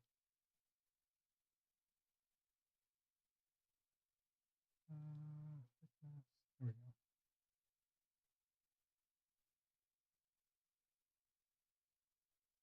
There it is. I was wondering where you were at.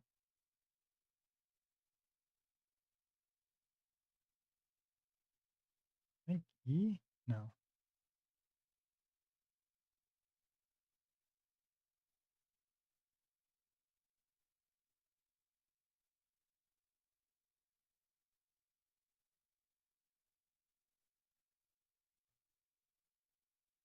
Wait, what the fuck?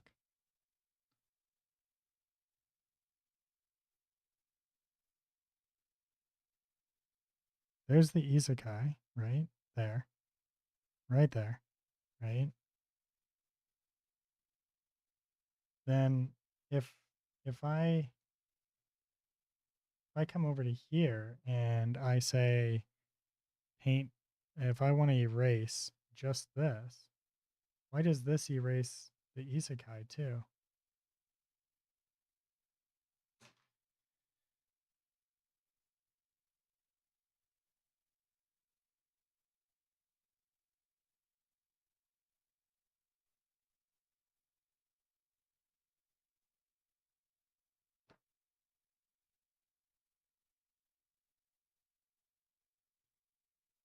Feel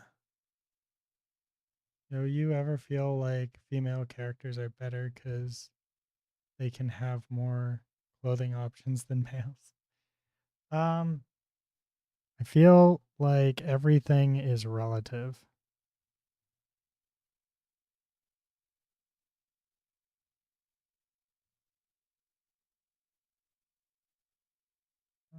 Fill layer. Let's create a new layer. Actually, there we go. Fill layer. Um,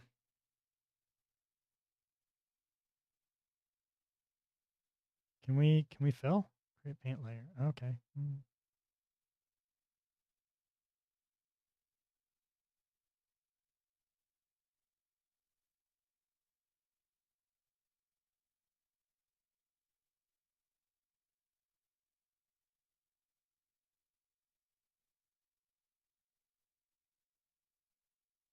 There we go.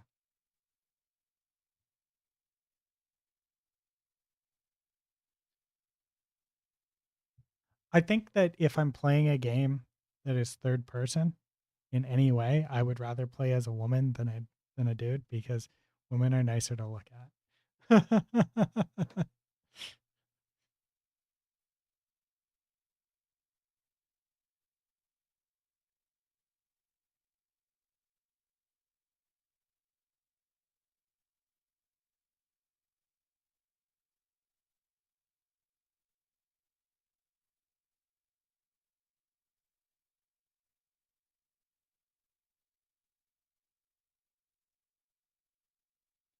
um, no, they should be the same.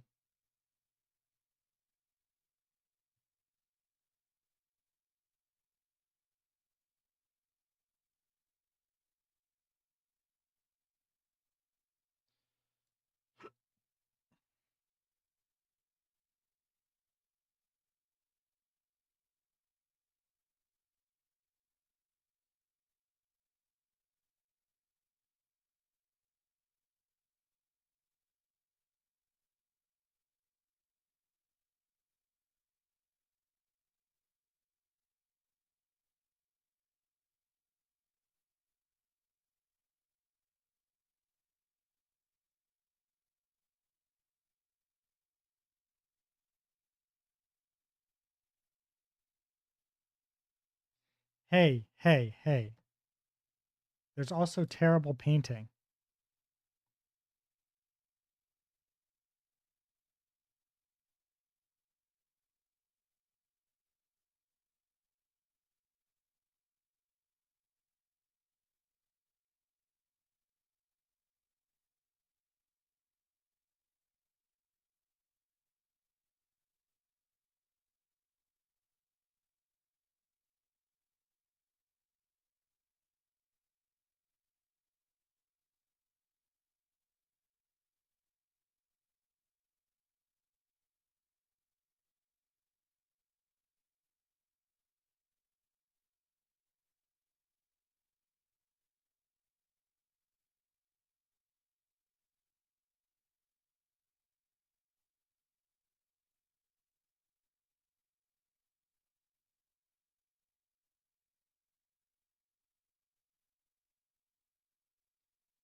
If I could be a transformer, what transformer would I be? I don't know.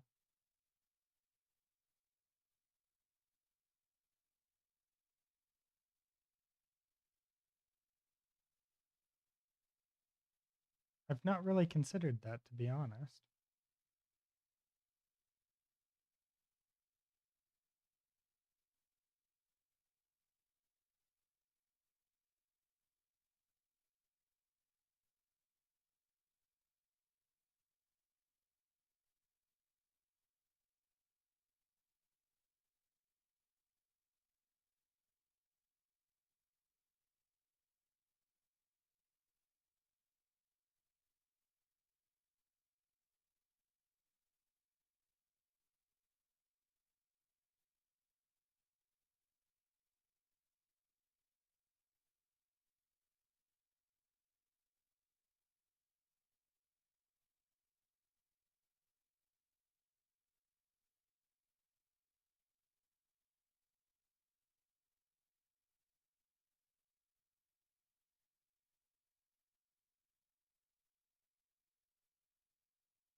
Like, what would you want to turn into other than a bot? Oh, I don't know. Hmm.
Coming in with the hard questions.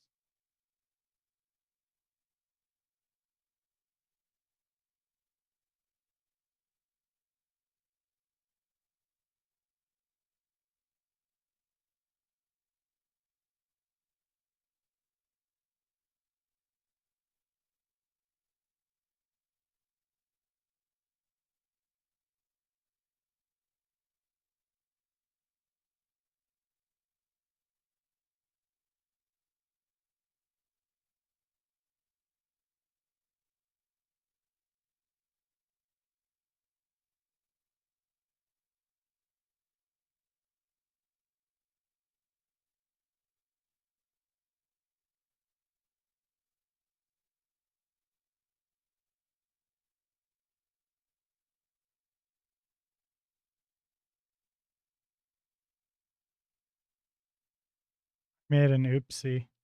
Oh well.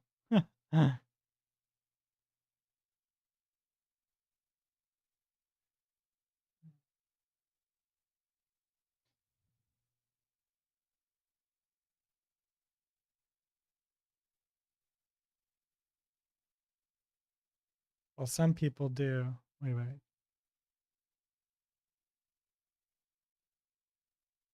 That or I would be a coffee machine so I can serve your coffee slightly colder, ruining your morning.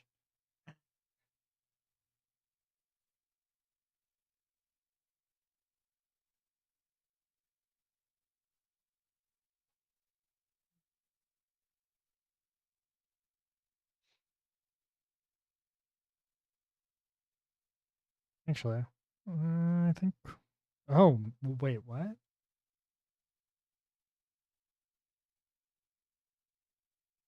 Oh, that's why I did that wrong.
But of course, for legal reasons, I would never make you. Legal reasons. You're a robot. Legal reasons.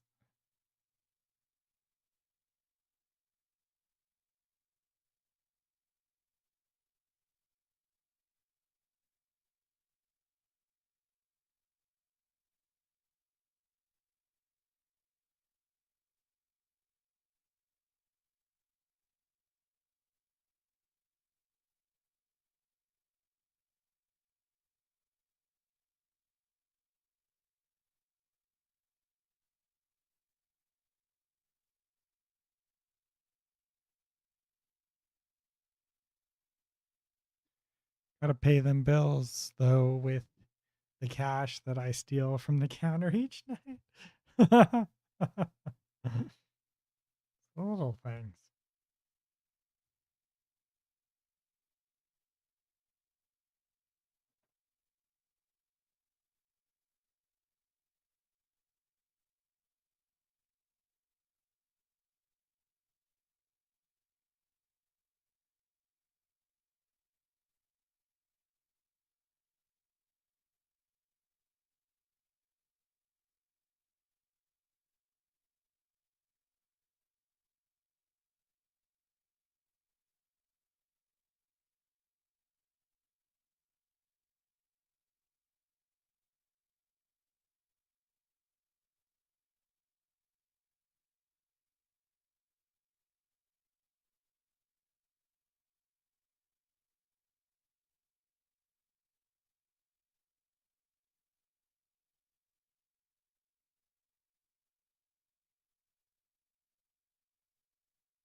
Ugh.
Kind of like Bart Simpson moving the parking lines in the school a few inches closer to make people think they parked wrong, eventually putting them in a place where they can't even open their door.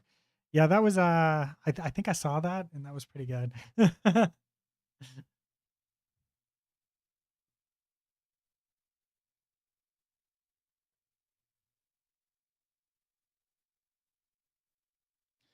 Where's the stamp? Actually, you know what? Mm, no, I want to do this here. Um, import resource, add resource, desktop, pictures, Truck-kun. That's not what I wanted.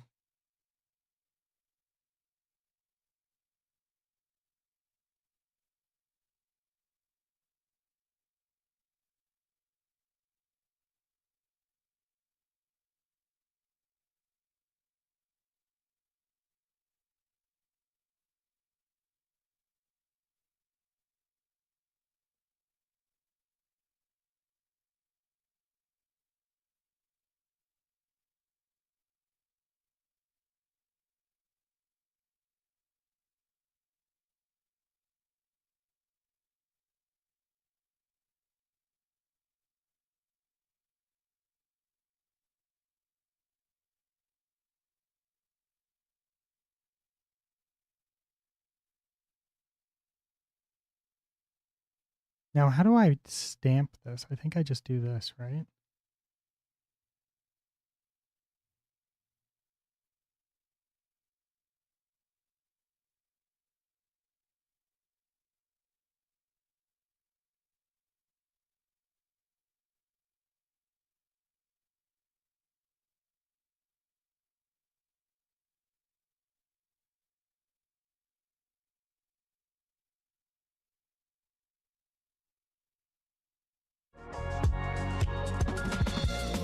You have some basic knowledge of Substance Painter because you'll see that I already have an object that's been prepared. So I'm going to assume that you guys have done the exact same thing. You've got your object prepared and you're ready and good to go for the texturing process. Right, so let's move on.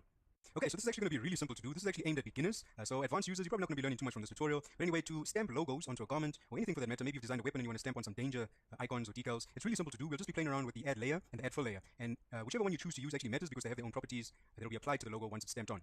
Okay, so we'll be doing that in the tutorial, and without further ado, let's get started. Okay, so I've gone ahead and Googled Jurassic Park. I'm like the important I need to show you guys already prepared a folded image size. This is at 2K resolution, but you'll notice that the width and the height is the exact same value. And this is really important because having your logo in a perfectly square line it onto. Okay, and then I can go ahead and hide the background. Now we're going to be saving our two flat color standard layout file. So I'll say Jurassic style over here. And now our files are prepared and we are good to go. We can head back to Substance Painter. Okay guys, something I didn't mention in the next part. If you look on the right panel over here, this is where size is located because you'll see that I'm actually resizing my logo without mentioning it. So I just thought I'll mention that quickly, so just keep that in mind. Okay, let's continue. Okay, so let's do our first demonstration with the color logos. I'm going to go to my folder where I've got my Jurassic Park logo that we've just saved out. And we're going to drag both of these in. So I'm going to select both of them, drag and drop it. You'll see on the project tab, just drag and drop it into the workspace and this will pop up. So I know this PNG is my texture file and the alpha is my alpha. And I want to import this into the project. And it's really important that you select project. It's just a lot easier to find because then you can just go ahead and select this project folder and you can see it's listed over here. Okay, so for the colorful logo, whenever you're using logos that already contain color information, you want to use a layer. So I'm going to go ahead and click on add layer. And now here on the right, you can see we have a base color. So we just drag and drop this into base and we have an alpha. Go ahead and drag and drop it into alpha. And there we go. It's going to show our logo. You can see it's been perfectly cut out. So if I go ahead and stamp that on, it's now stamped onto the garment. Okay, now something to keep in mind whenever you use I don't really get it.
These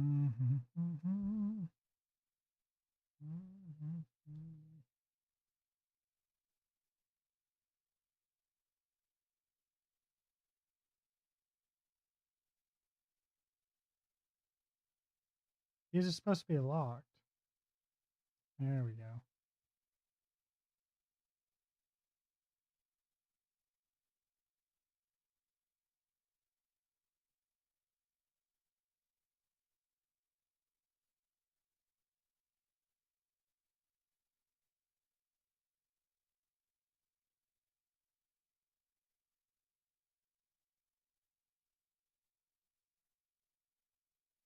Wait, I don't want it to be tiling.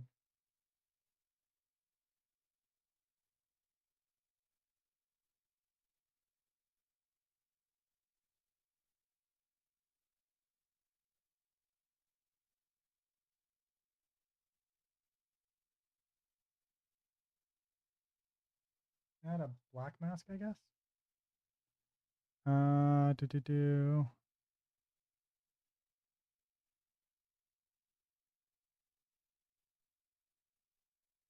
There we go.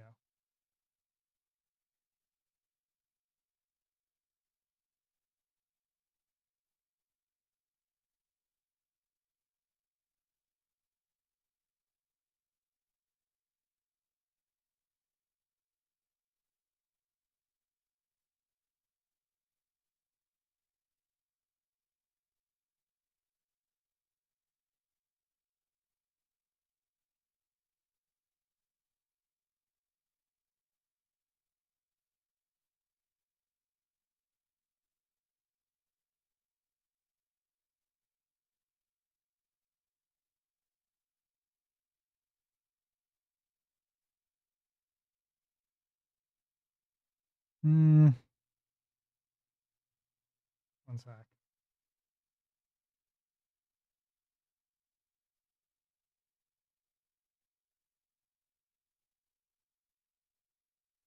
Okay, and then we come over to this mask. And we just paint out this.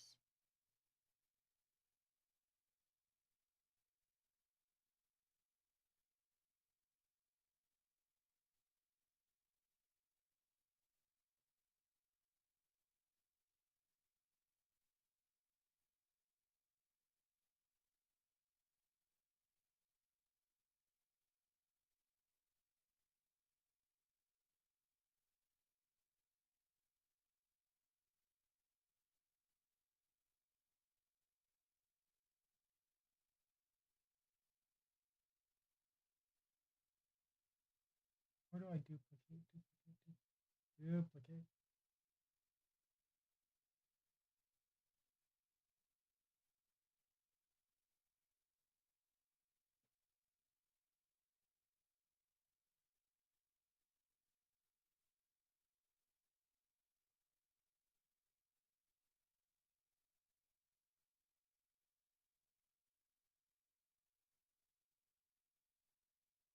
All right.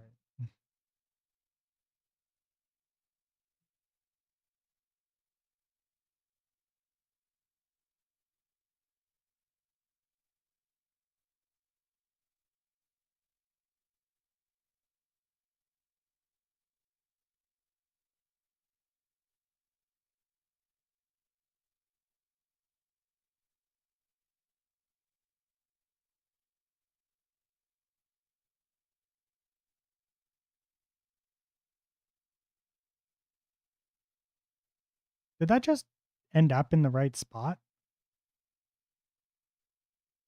I think it did. It's like exactly where I wanted it. Dope. Um,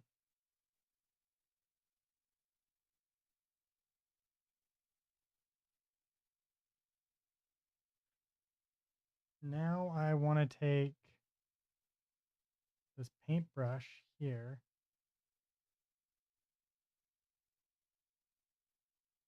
Let's create another fill layer here.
Add a black mask.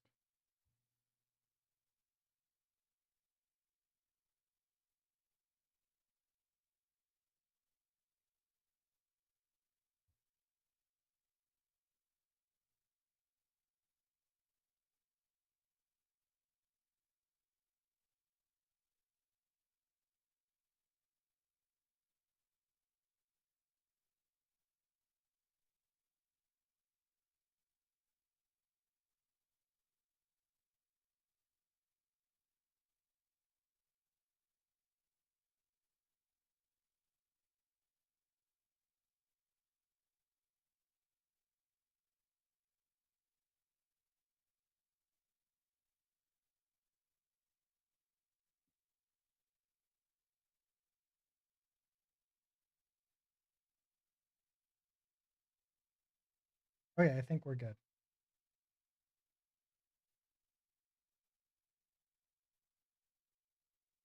Actually, let's see if we can just trace along some seams here.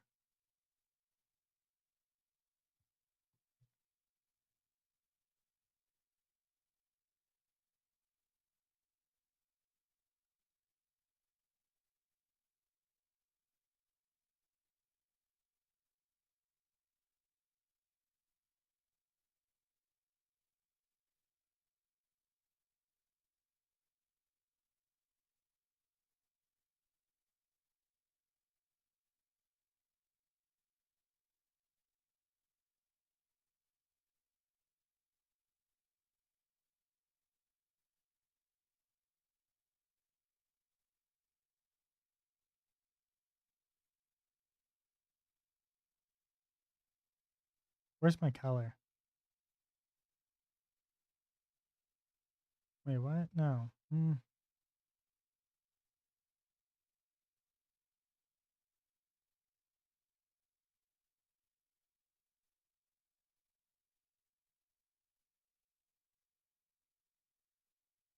Oh, there we go.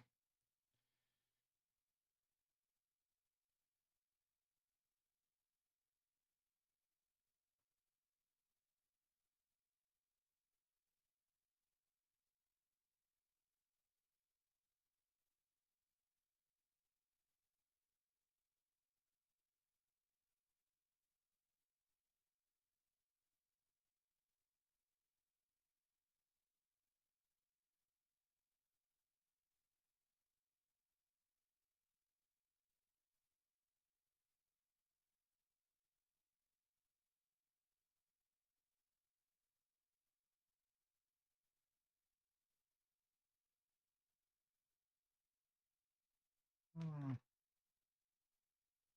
Maybe not that.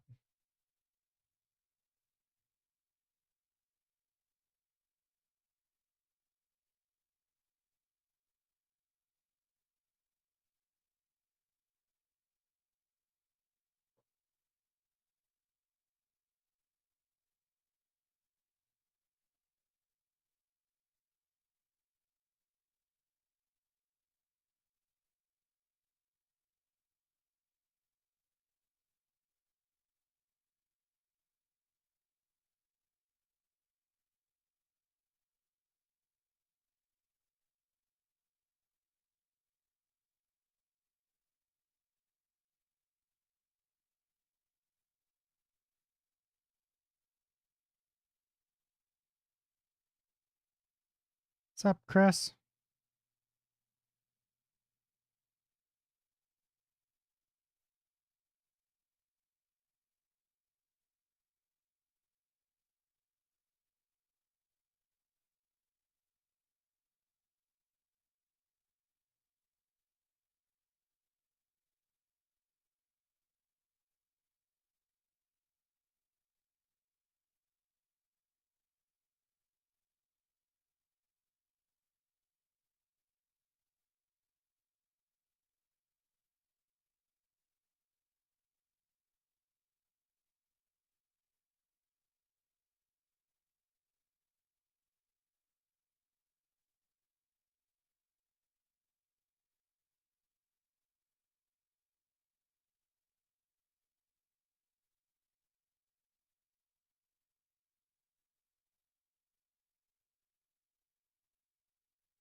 Yeah, I know, right? Fucking crazy world we live in.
There we go.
I oh no, we chatted last night.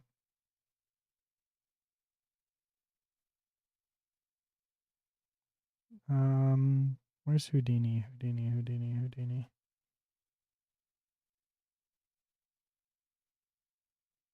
Mm-hmm.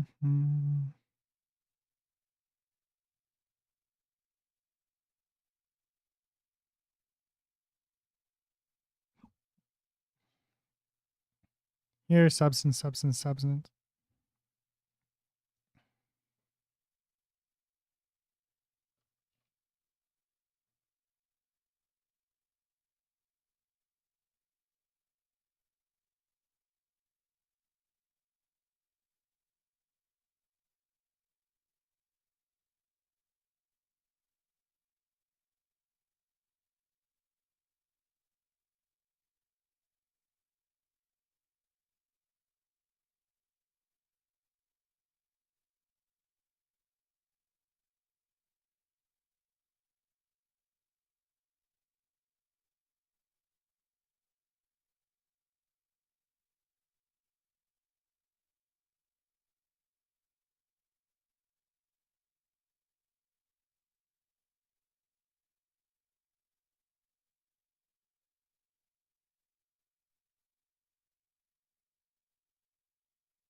Save.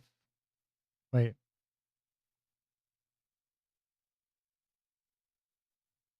I don't know where that. It's not where I wanted to go. Do.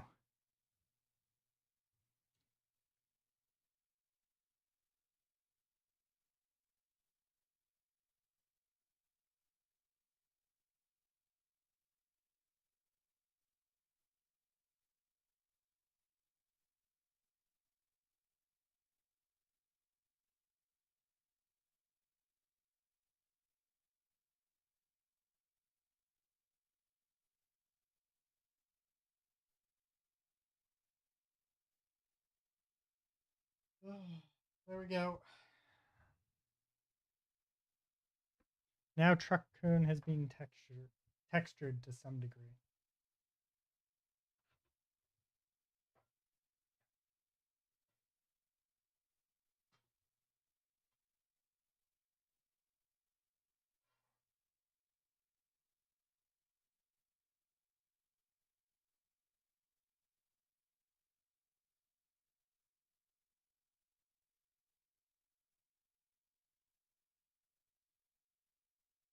Okay, so it's been saved, and now I can open up Truck-kun and go.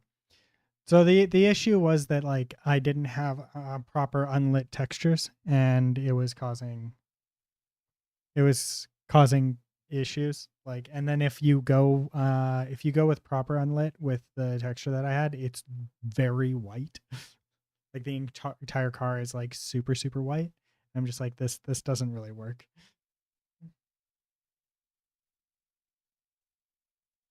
Although I think I still made it a little too white because I used white. But whatever. And I'll be right back while this opens. I'm gonna go grab a drink.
All right, Chris, you still there? Show you where we're at. If you're still there. If not, I'm gonna just start adding these textures.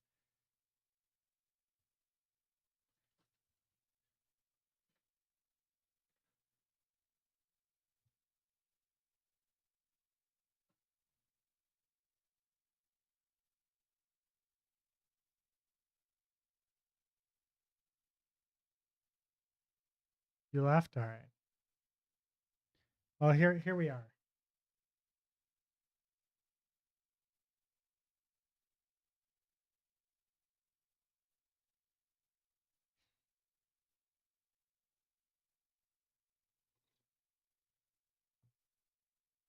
Oh yeah, see how gray he is?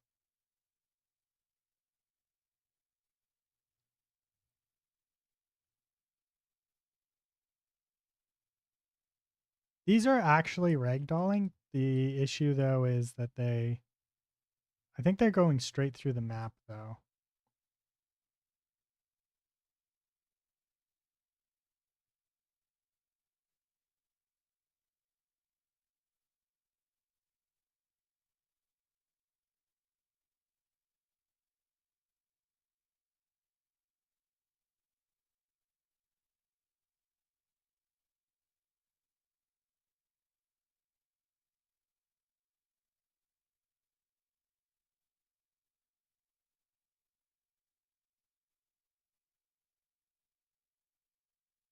Yeah, it's the new driving system.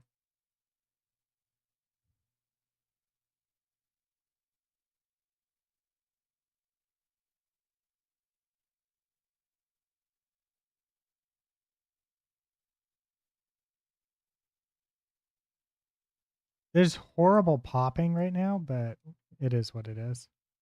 But yeah, so like I just wanted to fix this, and then we've got to fix these guys not being lit.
Hell yeah.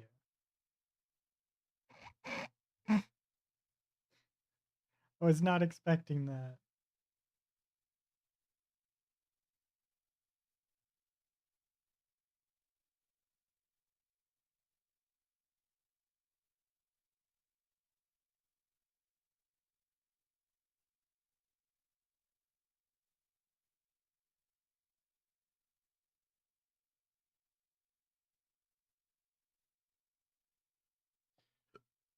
Hmm.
Oh yeah, I never textured the wheels.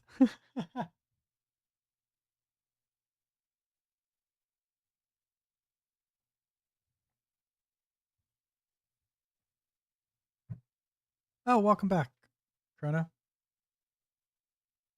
Playing the mind game. Wait.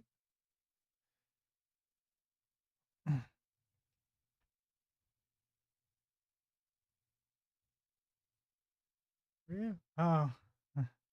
I was so engrossed in texturing and UVing that I lost track of things.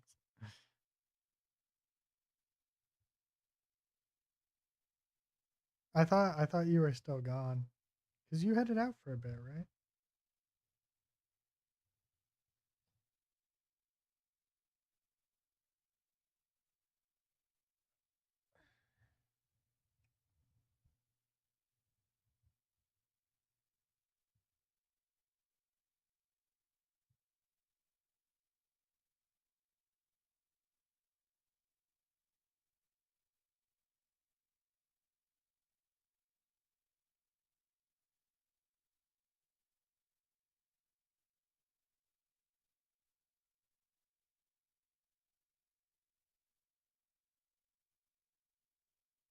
Oh, right.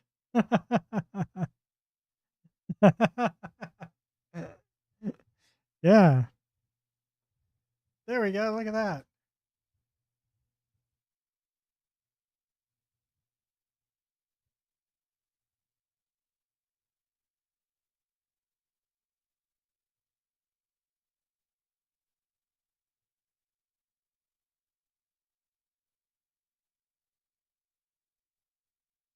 That's not good.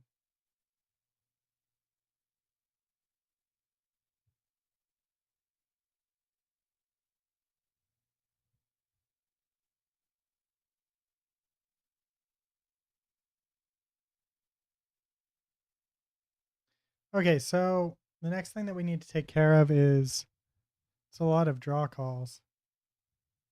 Was it? I wasn't paying attention to that.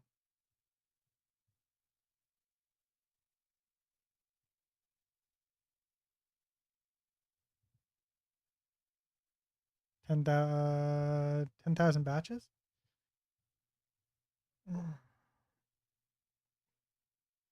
Oh, okay. Wait, so one batch is a draw call then?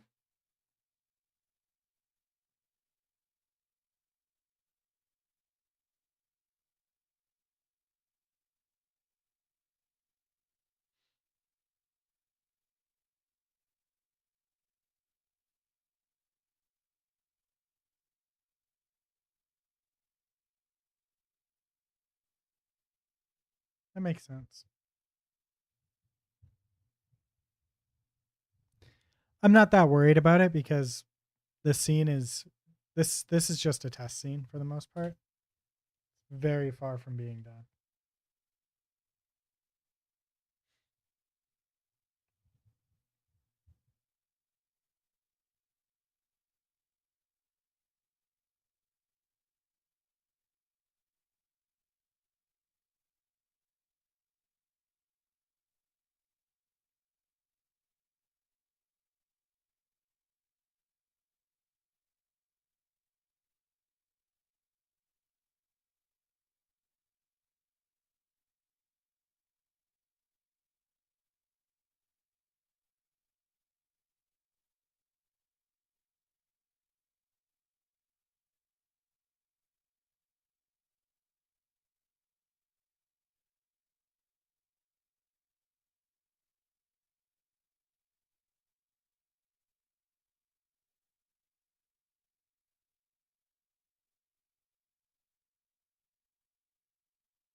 Mm,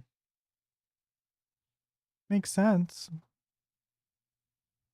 Yeah, like the issue is that like a lot of these here are using materials that a lot of these buildings are using a lot of individual materials at the moment. But all of these buildings, any buildings that we're keeping, we're going to be repainting, right? And trim sheeting and stuff like that. So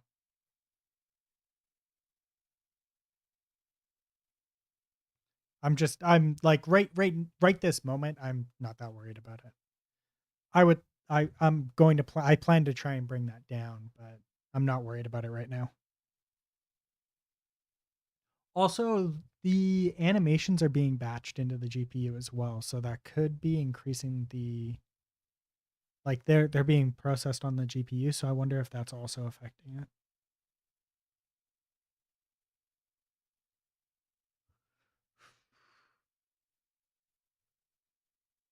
Yeah. But we'll see.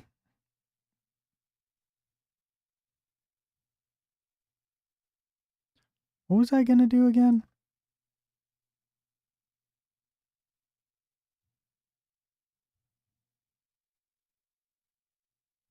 So this version right now does not have controller support, but we will be adding controller support.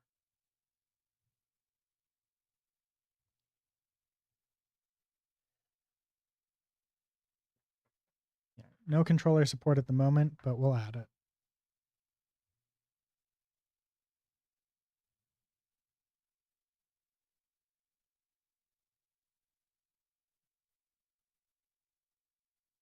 All right. And with that, I think I'm going to call this a day. It's about 5 o'clock almost. And I don't really have much more that I can do without getting too far into things. So,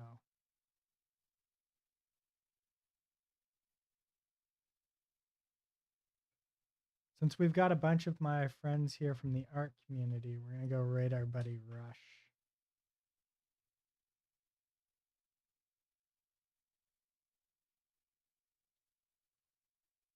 But I will see you all tomorrow, hopefully. And hopefully we can have fun with that. All right. Thank you so much for showing up, and ta-ta for now.